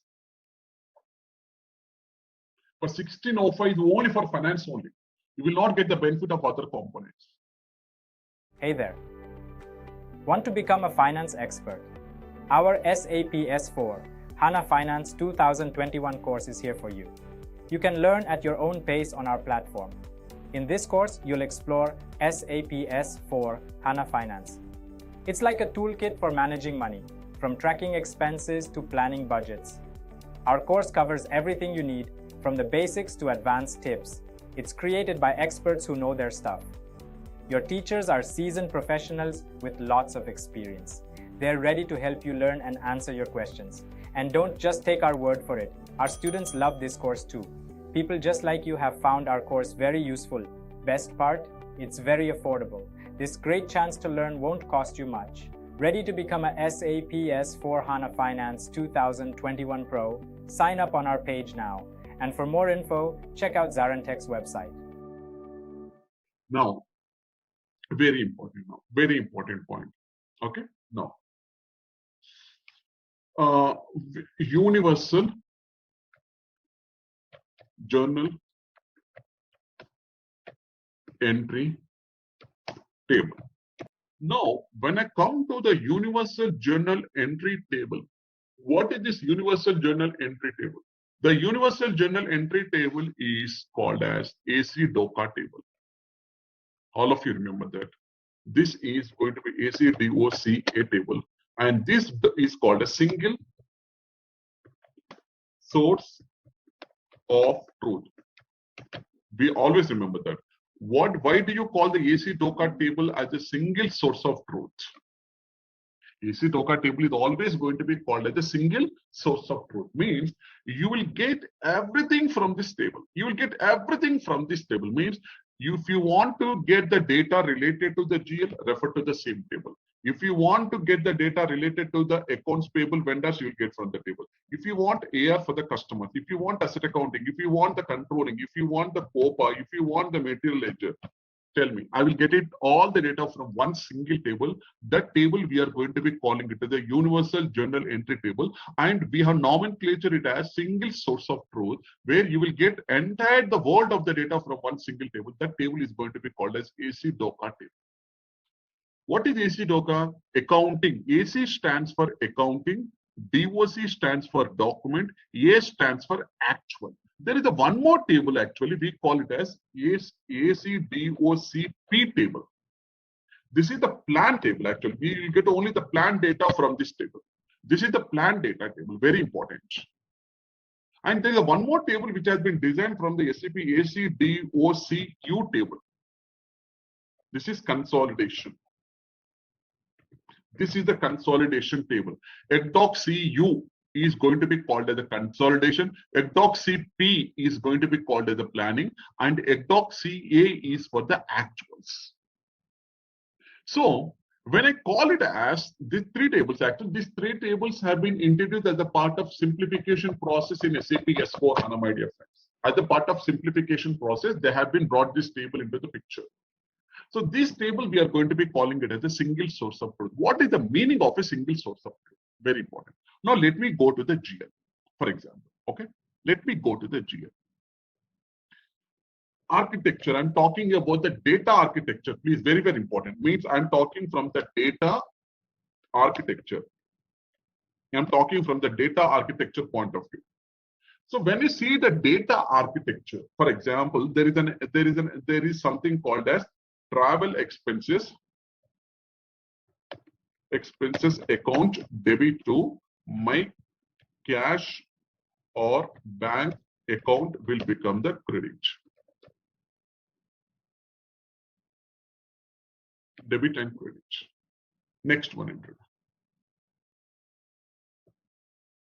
Next one entry. This is completely I'm going to be calling as a GL. This is completely I'm going to be called. Please stop me if you have any doubts. Anybody, if you have any doubts, please stop me. Very important classes. Now, when I come to the vendor is nothing but we call it as accounts payable. Because we have to make the payment to the vendor. So the module, the sub-module, the sub-ledger, we call it as an accounts payable. Okay, I'll tell you that. In the accounts payable, now the vendor is sending an invoice to me. Mahesh, this much of raw material have been supplied to you. Please verify the goods, and this is the invoice. When I'm sending an invoice to you, what is happening? What is happening? Your expenses or inventory of raw material account is going to be the debit, and the vendor account, here the vendor account is getting credited. Very good. Customer means it is the AR, account receivable. Now we are sending the invoice to the customer. When I'm sending the invoice to the customer, your customer account will become the debit, and just now I shown a revenue account will become the credit. The revenue account, sales revenue account will become the credit. This is the customer point of view. Now I'll take one more also, asset accounting. When you are acquiring an asset, acquisition is nothing but, for example, you're purchasing a building, or you're purchasing some machinery equipments, or you're purchasing something plant and machinery, or you're purchasing some vehicles. This all comes as a part of assets. We call it as asset accounting. When you see an asset account, when I'm acquiring an asset, means the building, I'm purchasing a building. Your building account, fixed asset, your building account will become the debit, and your vendor account will become the credit. In the same thing, you can see here the vendor also getting credited, and here also vendor account is going to be the credit. Very, very important. Very, very important. Now you see these 4 transactions are there in my list. These are the 4 transactions I'm going to be looking. The data structure is completely different from each and every component. When I say it is a data structure, I'm going to be discussing now. Mahesh, Yes. can you repeat once again, maybe? Which one, sir? Which point, sir? This particular point, that this amount, this becomes credit and this becomes debit, right? If you can repeat it from the starting, say GL and then vendor and the AR. Exactly. I'll tell you, sir. What is a GL, sir? General ledger. GL is always going to be called as the central tenet of total accounting system. For example, if I take a financial module, okay, this is completely, we are going to be calling it as a financial module. Financial module. Example, I'm taking a financial accounting as a module, okay? In the financial accounting, ledger, very important concept, what we are going to be talking as a ledger. What do you mean by ledger? Anyone? What do you mean by chart of ledger? accounts, right? Chart of accounts or no, in general, don't come into the SAP terminology, just a general. Okay, what do you mean by ledger? I'm asking you, sir, what is the good name, sir? Aditya. Sorry, Aditya, I'm asking you, okay. Hey, Aditya, can you go and get me the ledger book? What do you mean by that? Ledger would be the book wherein we would having all the accounting transactions. all the am I right? informations. Yeah, yeah. I mean, Exactly. debit, credit, whatever. So, Right? exactly, you are absolutely right. What is the ledger? So here I'm talking about the ledger. A ledger is nothing but book of accounting transactions. So for this, I'm maintaining a separate ledger book. For this, I'm maintaining for all the vendors, I'm going to be maintaining a separate ledger group, a ledger book, BOOK book. And customer also, I'm maintaining a separate ledger group like this. I have 3 ledger groups are there. Ledger books are there. So what is a ledger? A ledger is a book of accounting transactions. In SAP also, we have to maintain the ledger. So the main ledger, always we are going to be calling it as a GL. Very, very important. What is a GL? General ledger. What is a GL? General ledger. If I don't have the general ledger, there is no financial accounting. No, simply I can tell them, because GL is always going to be called as the central tenant of total accounting system. Without the GL, there is no financial accounting module. Because finally, everything will come and consolidated in the GL only. Everything, whatever, if you're doing the sales, or if you're doing the procurement, or if you're doing the production, or if you're doing the delivery, whatever you do in your company, any financial transactions are going to be impacted over there. These financial transactions should go and hit to my general ledger finally. All my financial accounting entries should be come and it has to be get consolidated in the general ledger. Why? Because my financial statement, where I'm going to be calling it as a P&L account and balance sheet, the P&L account and balance sheet I'm extracting at a GL level. So that is the reason GL is always going to be called as the central tenant of total accounting system. That is the reason we call it as the general ledger. Let me take one example. I'm procuring some materials. Module is coming to the picture. I'm doing some sales to the customer. SD module is coming to the picture.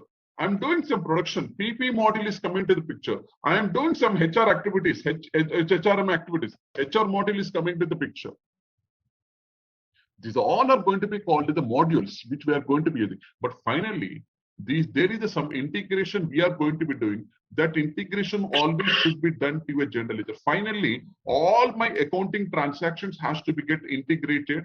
If we are doing a sales, what is the sales invoice, everything should be get integrated. If you're doing the production, any raw material consumption or any production activities integration should be done to the tier. If you're purchasing any raw material from the vendor, so there's all the financial accounting should be get integrated to my general. This is the concept, what I'm going to be calling it as the integration.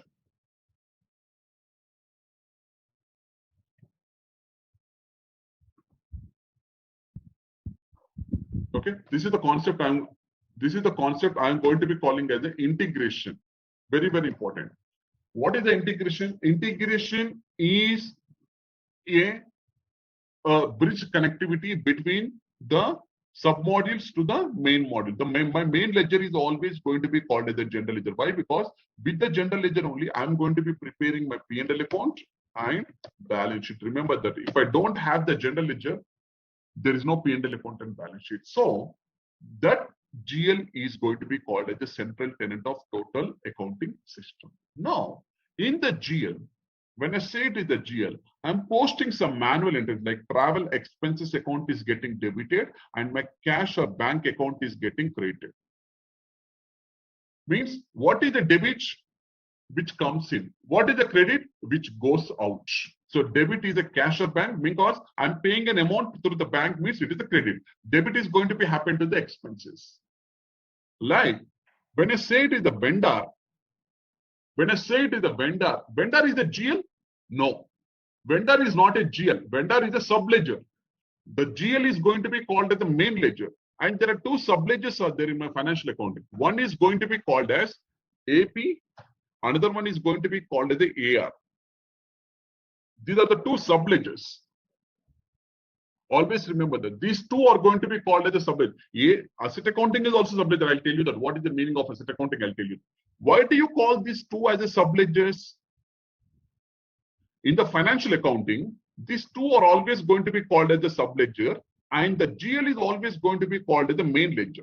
GL is always going to be called as the main ledger. Please, once again, I'm repeating the statement. In the financial module, GL is always going to be called as the main ledger, and that there are 2 subledgers are there. One is accounts payable, another one is accounts receivable. Very important. What do you mean by payable? What is the meaning of a payable? Is it something called as outstanding or not? Yeah. If the vendor is supplying a material to me, sir, vendor has, okay, I have raised the purchase order. And after I raise the purchase order, vendor has sent the goods to my company, okay, to my plant. I'm verifying the goods. That is what exactly you call it as a goods receipt. After I verify the goods receipt, I'm asking the vendor to send an invoice. That is the invoice the vendor is sending. This is what exactly the accounting entry.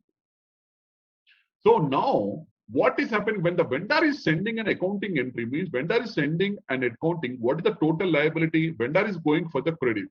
So how much? $10,000 means $10,000 is a liability or not? Definitely it is. In SAP terminology, we call it as the open item. So if there is, I mean, it is the liability at our side, and this particular amount will be credited to the vendor because of that fact. I mean, the vendor account is credit, right? Exactly, that's true.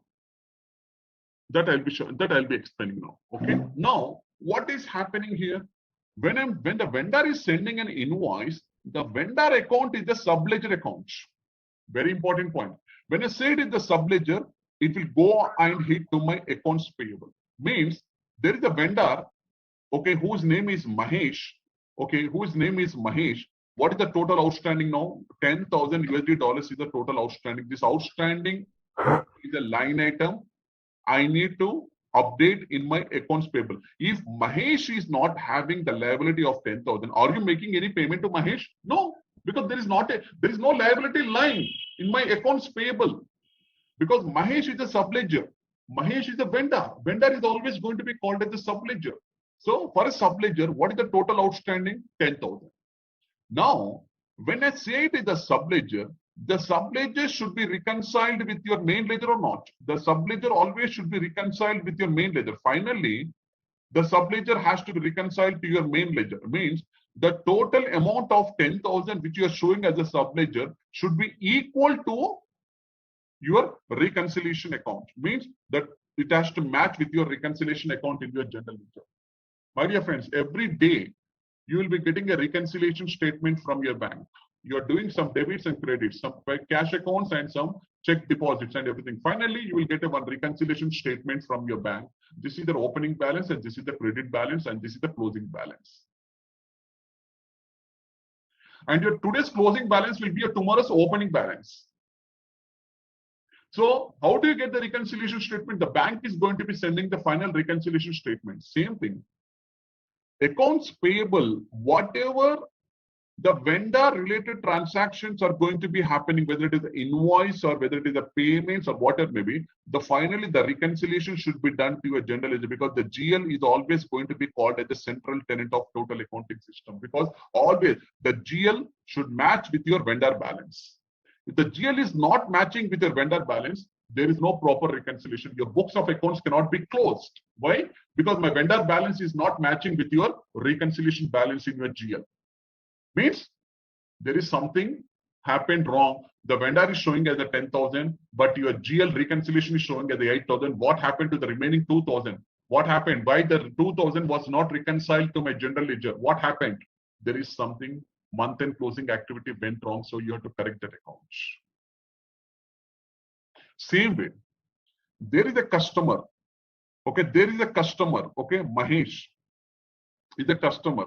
I have sold some goods to the Mahesh and I'm raising an invoice. The total amount is 10,000, also 20,000.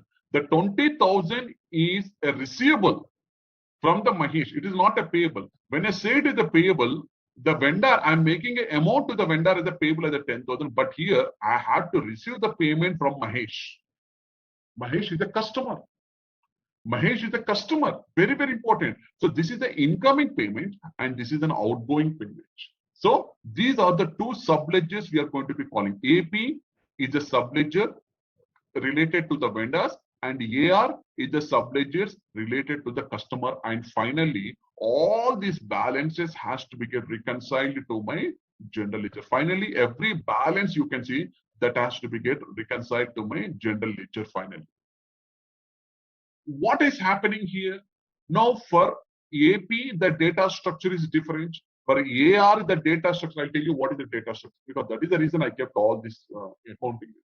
And for the GL, the data structure is different. If I want to see the GL balances, anything, if I want to see any GL balances, what is the data structure which I'm going to be using? Yes.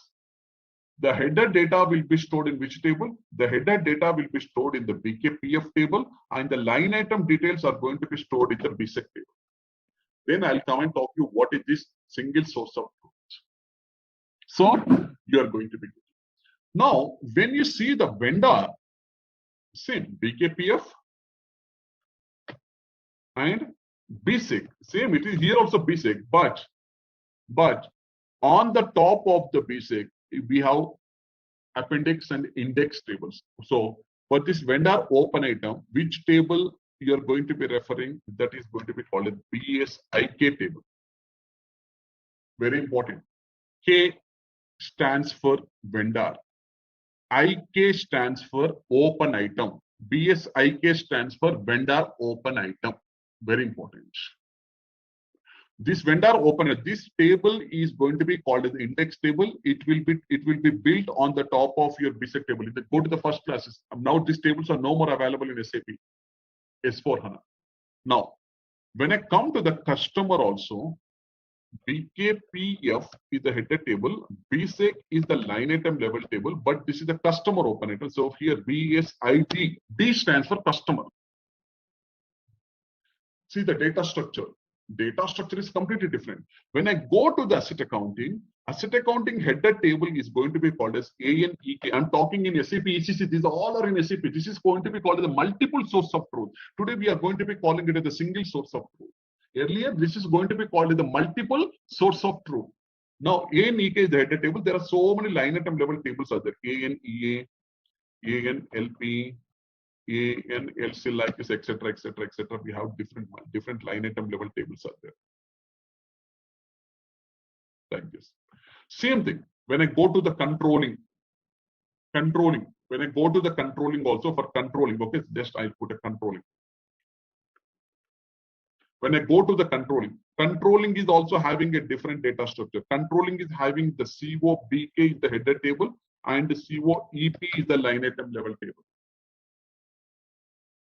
So what is happening earlier in my case? I can see it is a multiple source of truth. Means multiple source of truth is nothing but you will get only the GL balance from this table. You will get the vendor open item data from this particular table. You will get the customer open item data from this table. You will get the asset accounting data. Only if you want to refer only asset accounting, you need to refer this table. If you are referring to the controlling, then you need to refer for this particular table.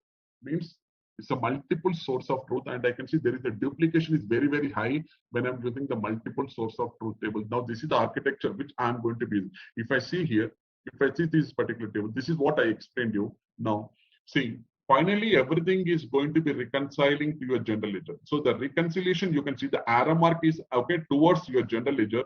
Finally, everything means the general ledger reconciliation should be happen to the GL, the CO, the COPA, the asset accounting. Finally, everything is going to be happen to your GL. But if I see the material ledger is going to be having a different data structure, your GL is having a different data structure, your COPA is having a different data structure.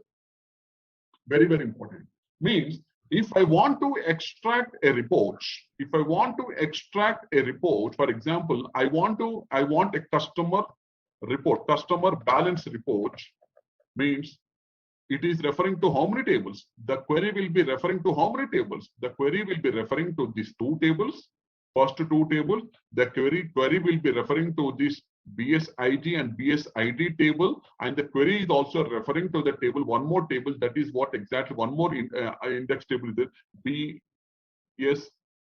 BSAD table, like this. The query is referring to the multiple, it means 6 to 7 tables it is going to be referring for the customer balance. It is going to be called as a multiple source of truth. We are not going to be getting all the data from one single table, my dear friends. It is going to be the system has to send a query and it has to get the data from all the source of the table. Finally, it has to compile the report and it has to give the report to you. This is what exactly we call it as a multiple source of truth. And finally, everything is going to be happen to the general ledger. Now, what SAP has done now? SAP has made the job very easy now. What is SAP is telling? Mahesh, from today onwards, no need to refer this multiple source of truth. I'm removing this completely. Yes. No. You don't follow this data structure at any point of time. No. What I'm telling you now, okay, I'll be giving you only one table, Mahesh, from today onwards. I'll be giving you only one table. That table is going to be called as your central table, which very, very important. That table name, we are going to be calling it as ACDOCA table. Very, very important. Tell me now, you want the GL? The GL data will be stored in the same table from today onwards. Your GL data will be updated in the same table. Very good. Now, what happened to the asset accounting? Very good. Asset accounting data also will be get updated to the same table. Okay, means your asset accounting data is also updating to the same table. What happened to the remaining? Like controlling data is also updating to the same table. CO data is also updating to the same table. Very good. Now, what happened to the remaining tables? Like, for example, like COPA, controlling profitability analysis, and another going to be called as controlling with the asset accounting with the material ledger. So, COPA. Earlier, the data structure is different. Now, you can see this is the material ledger. When somebody is looking out for AP and AR, very, very important, my dear friends. AP and AR is the integral part of the GL only. If you see here, AP and AR, if you see the accounts payable and account receivable, both GL is having the BKPF and the BSAC, vendor is having the BKPF and the BSAC, and the customer is having the BSAC and BKPF. But there are secondary index tables are built on the top of the BSAC. I removed the secondary index table, that's all. But everything is going to be on the BSAC and BKPF. That is the reason we never brought the AP and AR, because AP and AR is the integral part of the GL only. Don't confuse here. It's very, very important now. So now what is happening? This is the new data structure now I'm going to be bringing to you, my dear friends. So what I'm going to be saying here, this is going to be called as the universal journal entry table. You will get all the data from one single table. No need to refer multiple tables. So when I go to the simplification list, which I've been shared with you, all of you, don't by heart the SAP. I'm telling that. Practicals are very important. If you listen my classes, if you do a practice for one time, that is more than enough. I'm not asking you to do complete practice, end-to-end practice 4 to 5 times or 6 to 7 until you get understand. No, theoretical part is very, very important. If you're understanding the concept theoretically, practicals are very, very easy for you to do, just like a cakewalk. If I come to the simplification list, just go to the general ledger. Financial accounting, I can call it as the financial accounting. Financial accounting, chapter number 8. Now it is very clearly telling that, very important. Just okay. The universal journal entry significantly changes the way of transactional data. There will be two types of data is there. One is going to be called as the transactional data. One is going to be called as the master data. Second one is going to be called as the transactional data.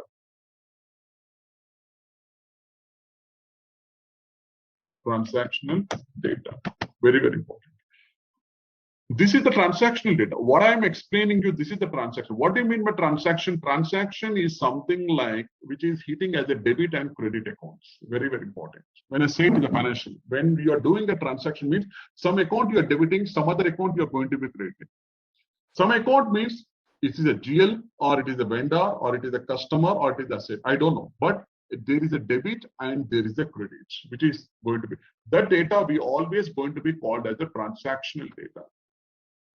When my company is making when the company is creating the salary to my account means it is a transaction. Company is going to be debiting and is going to be creating his bank account and it is debiting my bank account. It is a transaction. But before you put the transactional data, master data is important or not? Definitely the master data is the core information. If you don't have the master data, if the company is not having my master data, okay, Mahesh, what is your employee ID? What is your bank details? If the company doesn't hold my master data, do they credit the salary to my account? No, because the master data is very, very important, which we are not going to be changing very frequently, which will remain for a long period of time without any changes is going to be called as the master data. Master data is the one-time activity. until or unless if there is any change in my bank account or something like I'm asking my HR to update it. But throughout the career, in that particular company, my master data will remain same. There will be no, my employee will remain same, my salary account will remain same, everything will remain same. So the master data is the core information which remains for a long period of time without any changes is going to be called as the master data. Like that, we have the GL master data. Without the GL master data, I cannot post any transactions. Without the vendor master data, I cannot post any transaction. Without customer data, I cannot post any transaction. So master data is always very important for us to maintain the transactional data. So that is the reason. The table design, what I have done here is not from the master data level. No. You have done the simplifications, you have done the changes at the data structure level. Means the changes you are done at what level? The changes of simplifications you are done at the transactional data level. No, I have not done any changes in the master. I have not simplified your process. Who am I to simplify your process? Your process will be unique for your company. But I have to do some changes at a transactional level so that what tables are getting updated, which tables are not going to be required, which tables has to be get replaced. That activity I have done in my transactional level. That is the reason you can see now this all the tables I have removed and I brought only one single table. That table called as universal general entry table. So when I go to this point, it's very clear that universal journal significantly changing the way of transactional data is stored for a financial reporting from today onwards. So financial reporting is nothing but I want a report. So earlier what is happening? Earlier what is happening?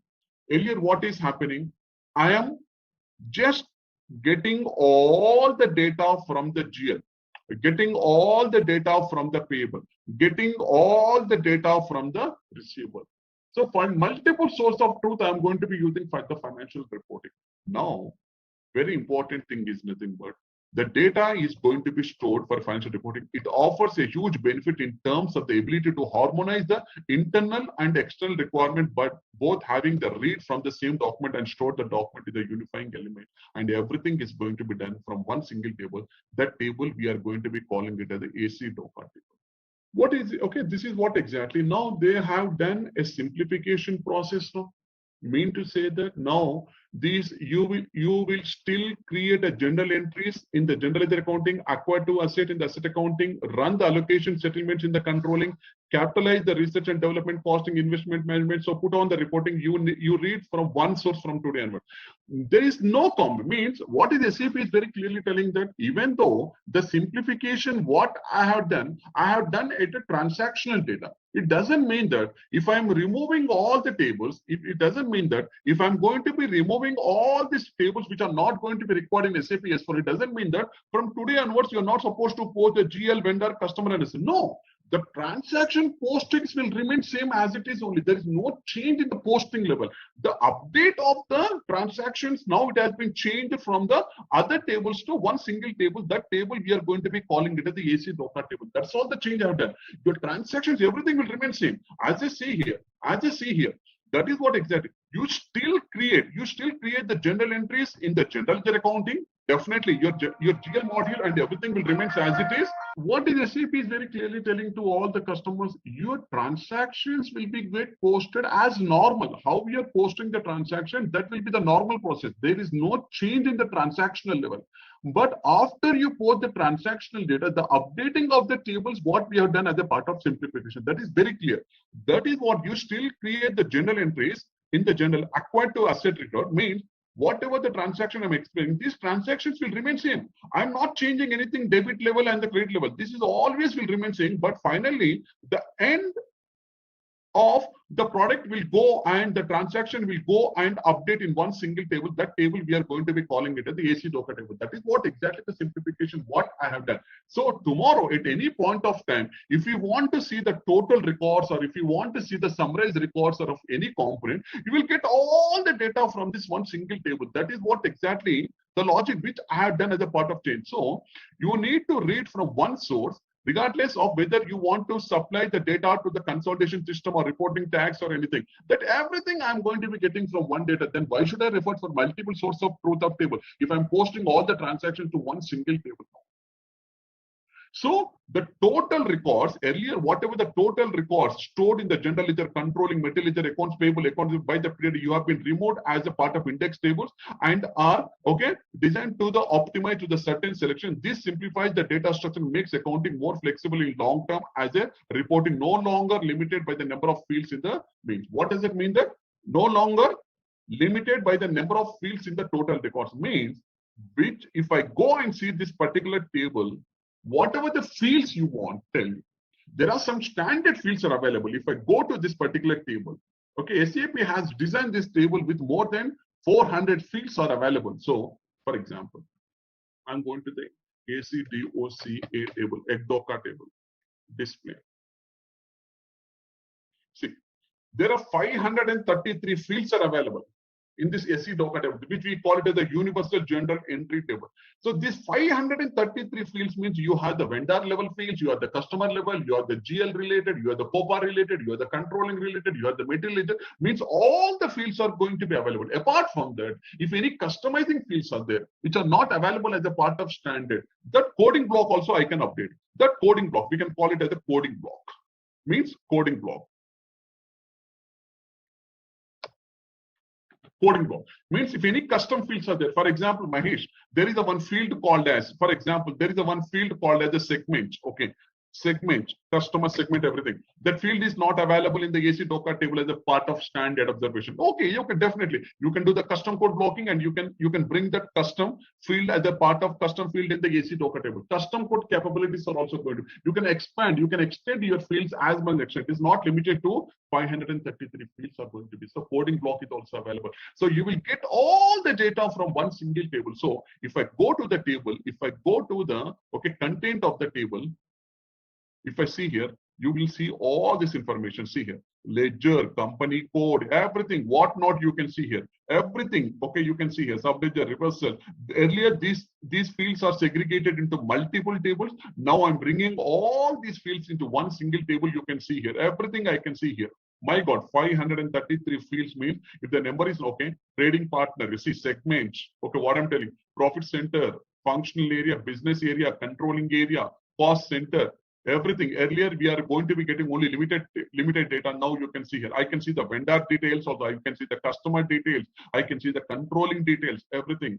See, one single table. So this clear point is very clear, means no longer limited by the number of fields for the total records. That is what exactly which is going to be. And what is happening as a part of view, I'm going to be still, the view tables are still available. They are going to be called as the compatibility view table to record the data. So now in SAP S4HANA, I removed all the fields and I'm bringing you only one single table as a part of universal general entry table, which you will get all the reports from one single table.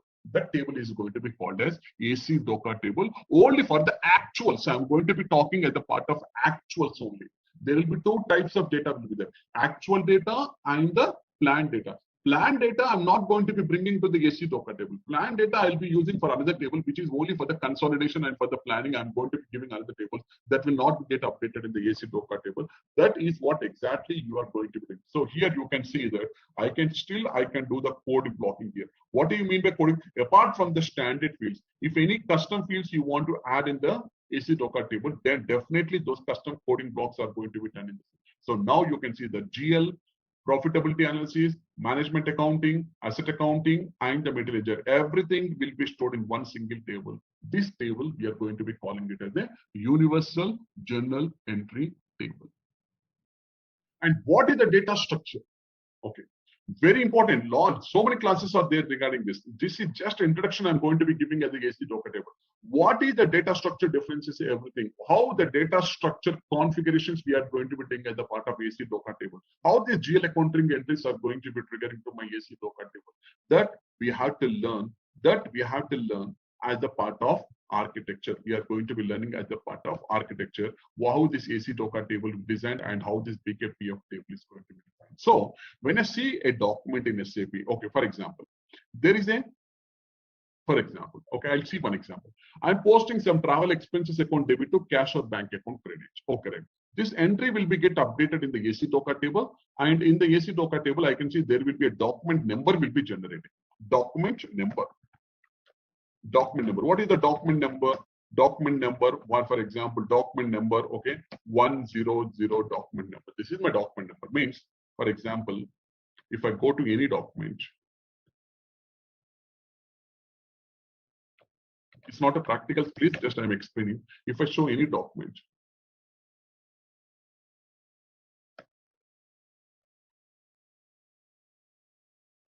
just explaining, okay, just I'm showing this document.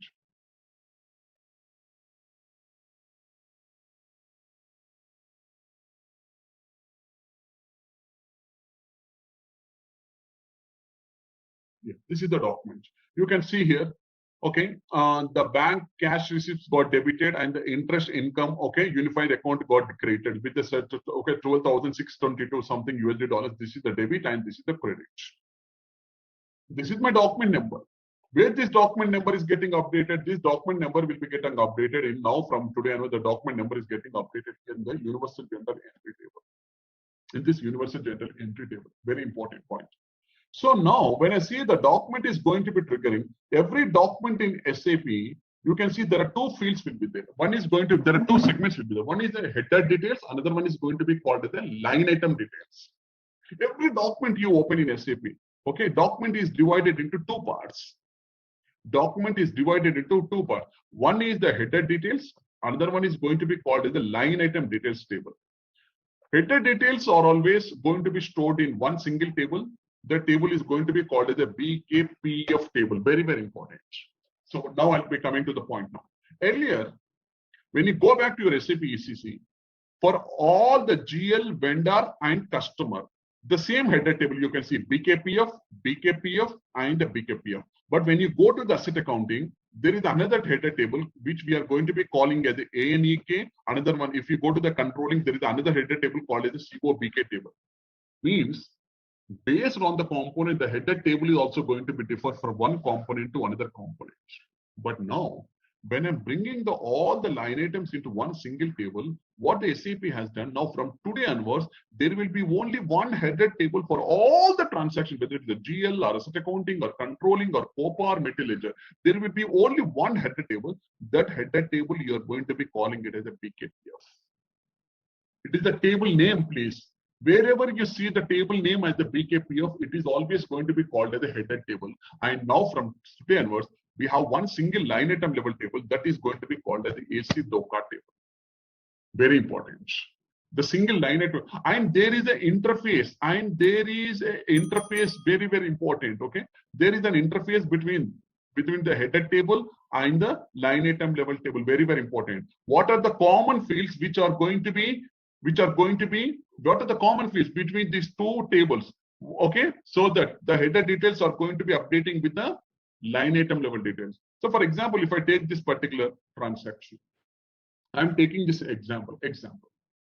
Very important point, please, very, very, very important point. I'm taking this document. This is the document number. Now I'll go to the table.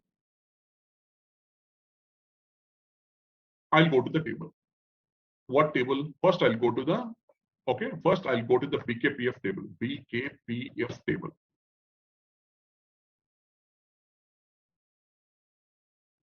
I'll go to the contents. What is the company code? Okay, I'm giving all the parameters. What is the document number? Just now I copied. This is the document number. Financial year is 2022. See here.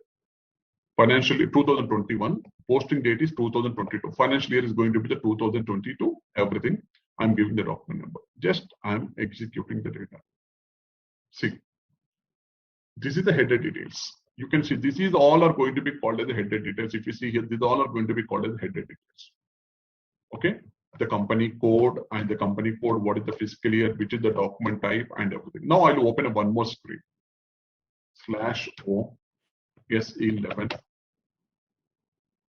I'll be giving the AC DOCA table. Same document number, I'll be updating. Same document number, not different document number. Same document number. Same document number. See, there is no change in the company code. Fiscal year is also same. And document number is also same. Example. Just I'm executing. How many line items are there? 2 line items. So 2. So you can see 2 line items. One is the debit line item number 1. Another one the line item number 2. 2 line items are there. If you refer, there are 2 line items or not. See here, line item 1 and the line item number 2. Item number 1, item number 2. So 2 line items are created. These 2 line items are created in which table? The 2 line items are created in the AC DOCA table.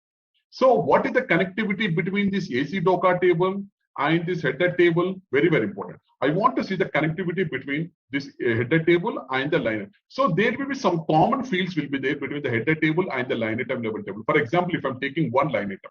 So this is the header table, BKPO. So the document number, and dates will be not available. Dates will not be available here in the line item level table. And which is the common data? Company code. You can see the company code. What is the client? What is the client? What is the fiscal year? What is the fiscal year? So now when you say that, okay, there will be only one line item level table with one header table. There will be some common fields between the header table and the line item level table. Very, very important here, where I'm going to be matching to see that this particular document is updated or not. Very, very important. There will be no certain transactions in SAP. Only the header data will be updated, but there will be line item data are not updated. No, then that is not a transaction at all. There will be no transactions in SAP. Please, once again, I'm repeating. In SAP, if any transaction you are posting, definitely there should be a header data and there should be a line item level data. No transaction in SAP consists of with one single line item with the details of header or one single line item with the details of line item level tables in the AC DOCA table. If you see any transaction in SAP, definitely there should be a header data and there should be a line item level data. So this header data and the line item data are going to be segregated into 2 different tables. That is going to now from today onwards, from in SAP S4HANA, we have only one header data with only one line item level data. Now, what is the architecture? That is very, very important. Now, what is the architecture of this AC DOCA table? It will take one and a half hour class, very important classes. Okay. So today we have done only the theoretical explanation about the overview on the AC DOCA table. Just it is an open dust on your book. Now I need to go into the details of the AC DOCA table. I need to go into the each and every page in a very detail. Just we have discussed only the concept of what is the AC DOCA table. Why do you call it as a universal journal entry? And what is the observation you have been made? Why it is called as a single source of truth? Because you are getting all this data from one single table, GL, asset accounting, controlling, COPA, and metallurgy. Everything you are going to be getting one single table. That is the reason you are going to be calling it as single source of truth. All right, let's test your knowledge. Here's a question for you. What does SAP S/4HANA Finance 2021 use to provide real-time financial insights? Option A, periodic batch processing. Option B, universal journal and SAP HANA. Option C, manual adjustments. Option D, external accounting systems. Take a moment to think, and when you're ready, choose the correct option. Remember, each choice holds a key to unlocking the answer. Good luck! Type the correct answer in the comment section. Hey there! Want to become a finance expert? Our SAP S4 HANA Finance 2021 course is here for you. You can learn at your own pace on our platform. In this course, you'll explore SAP S4 HANA Finance. It's like a toolkit for managing money, from tracking expenses to planning budgets. Our course covers everything you need, from the basics to advanced tips. It's created by experts who know their stuff. Your teachers are seasoned professionals with lots of experience. They're ready to help you learn and answer your questions. And don't just take our word for it. Our students love this course too. People just like you have found our course very useful. Best part? It's very affordable. This great chance to learn won't cost you much. Ready to become a SAP S/4HANA Finance 2021 Pro? Sign up on our page now. And for more info, check out ZaranTech's website.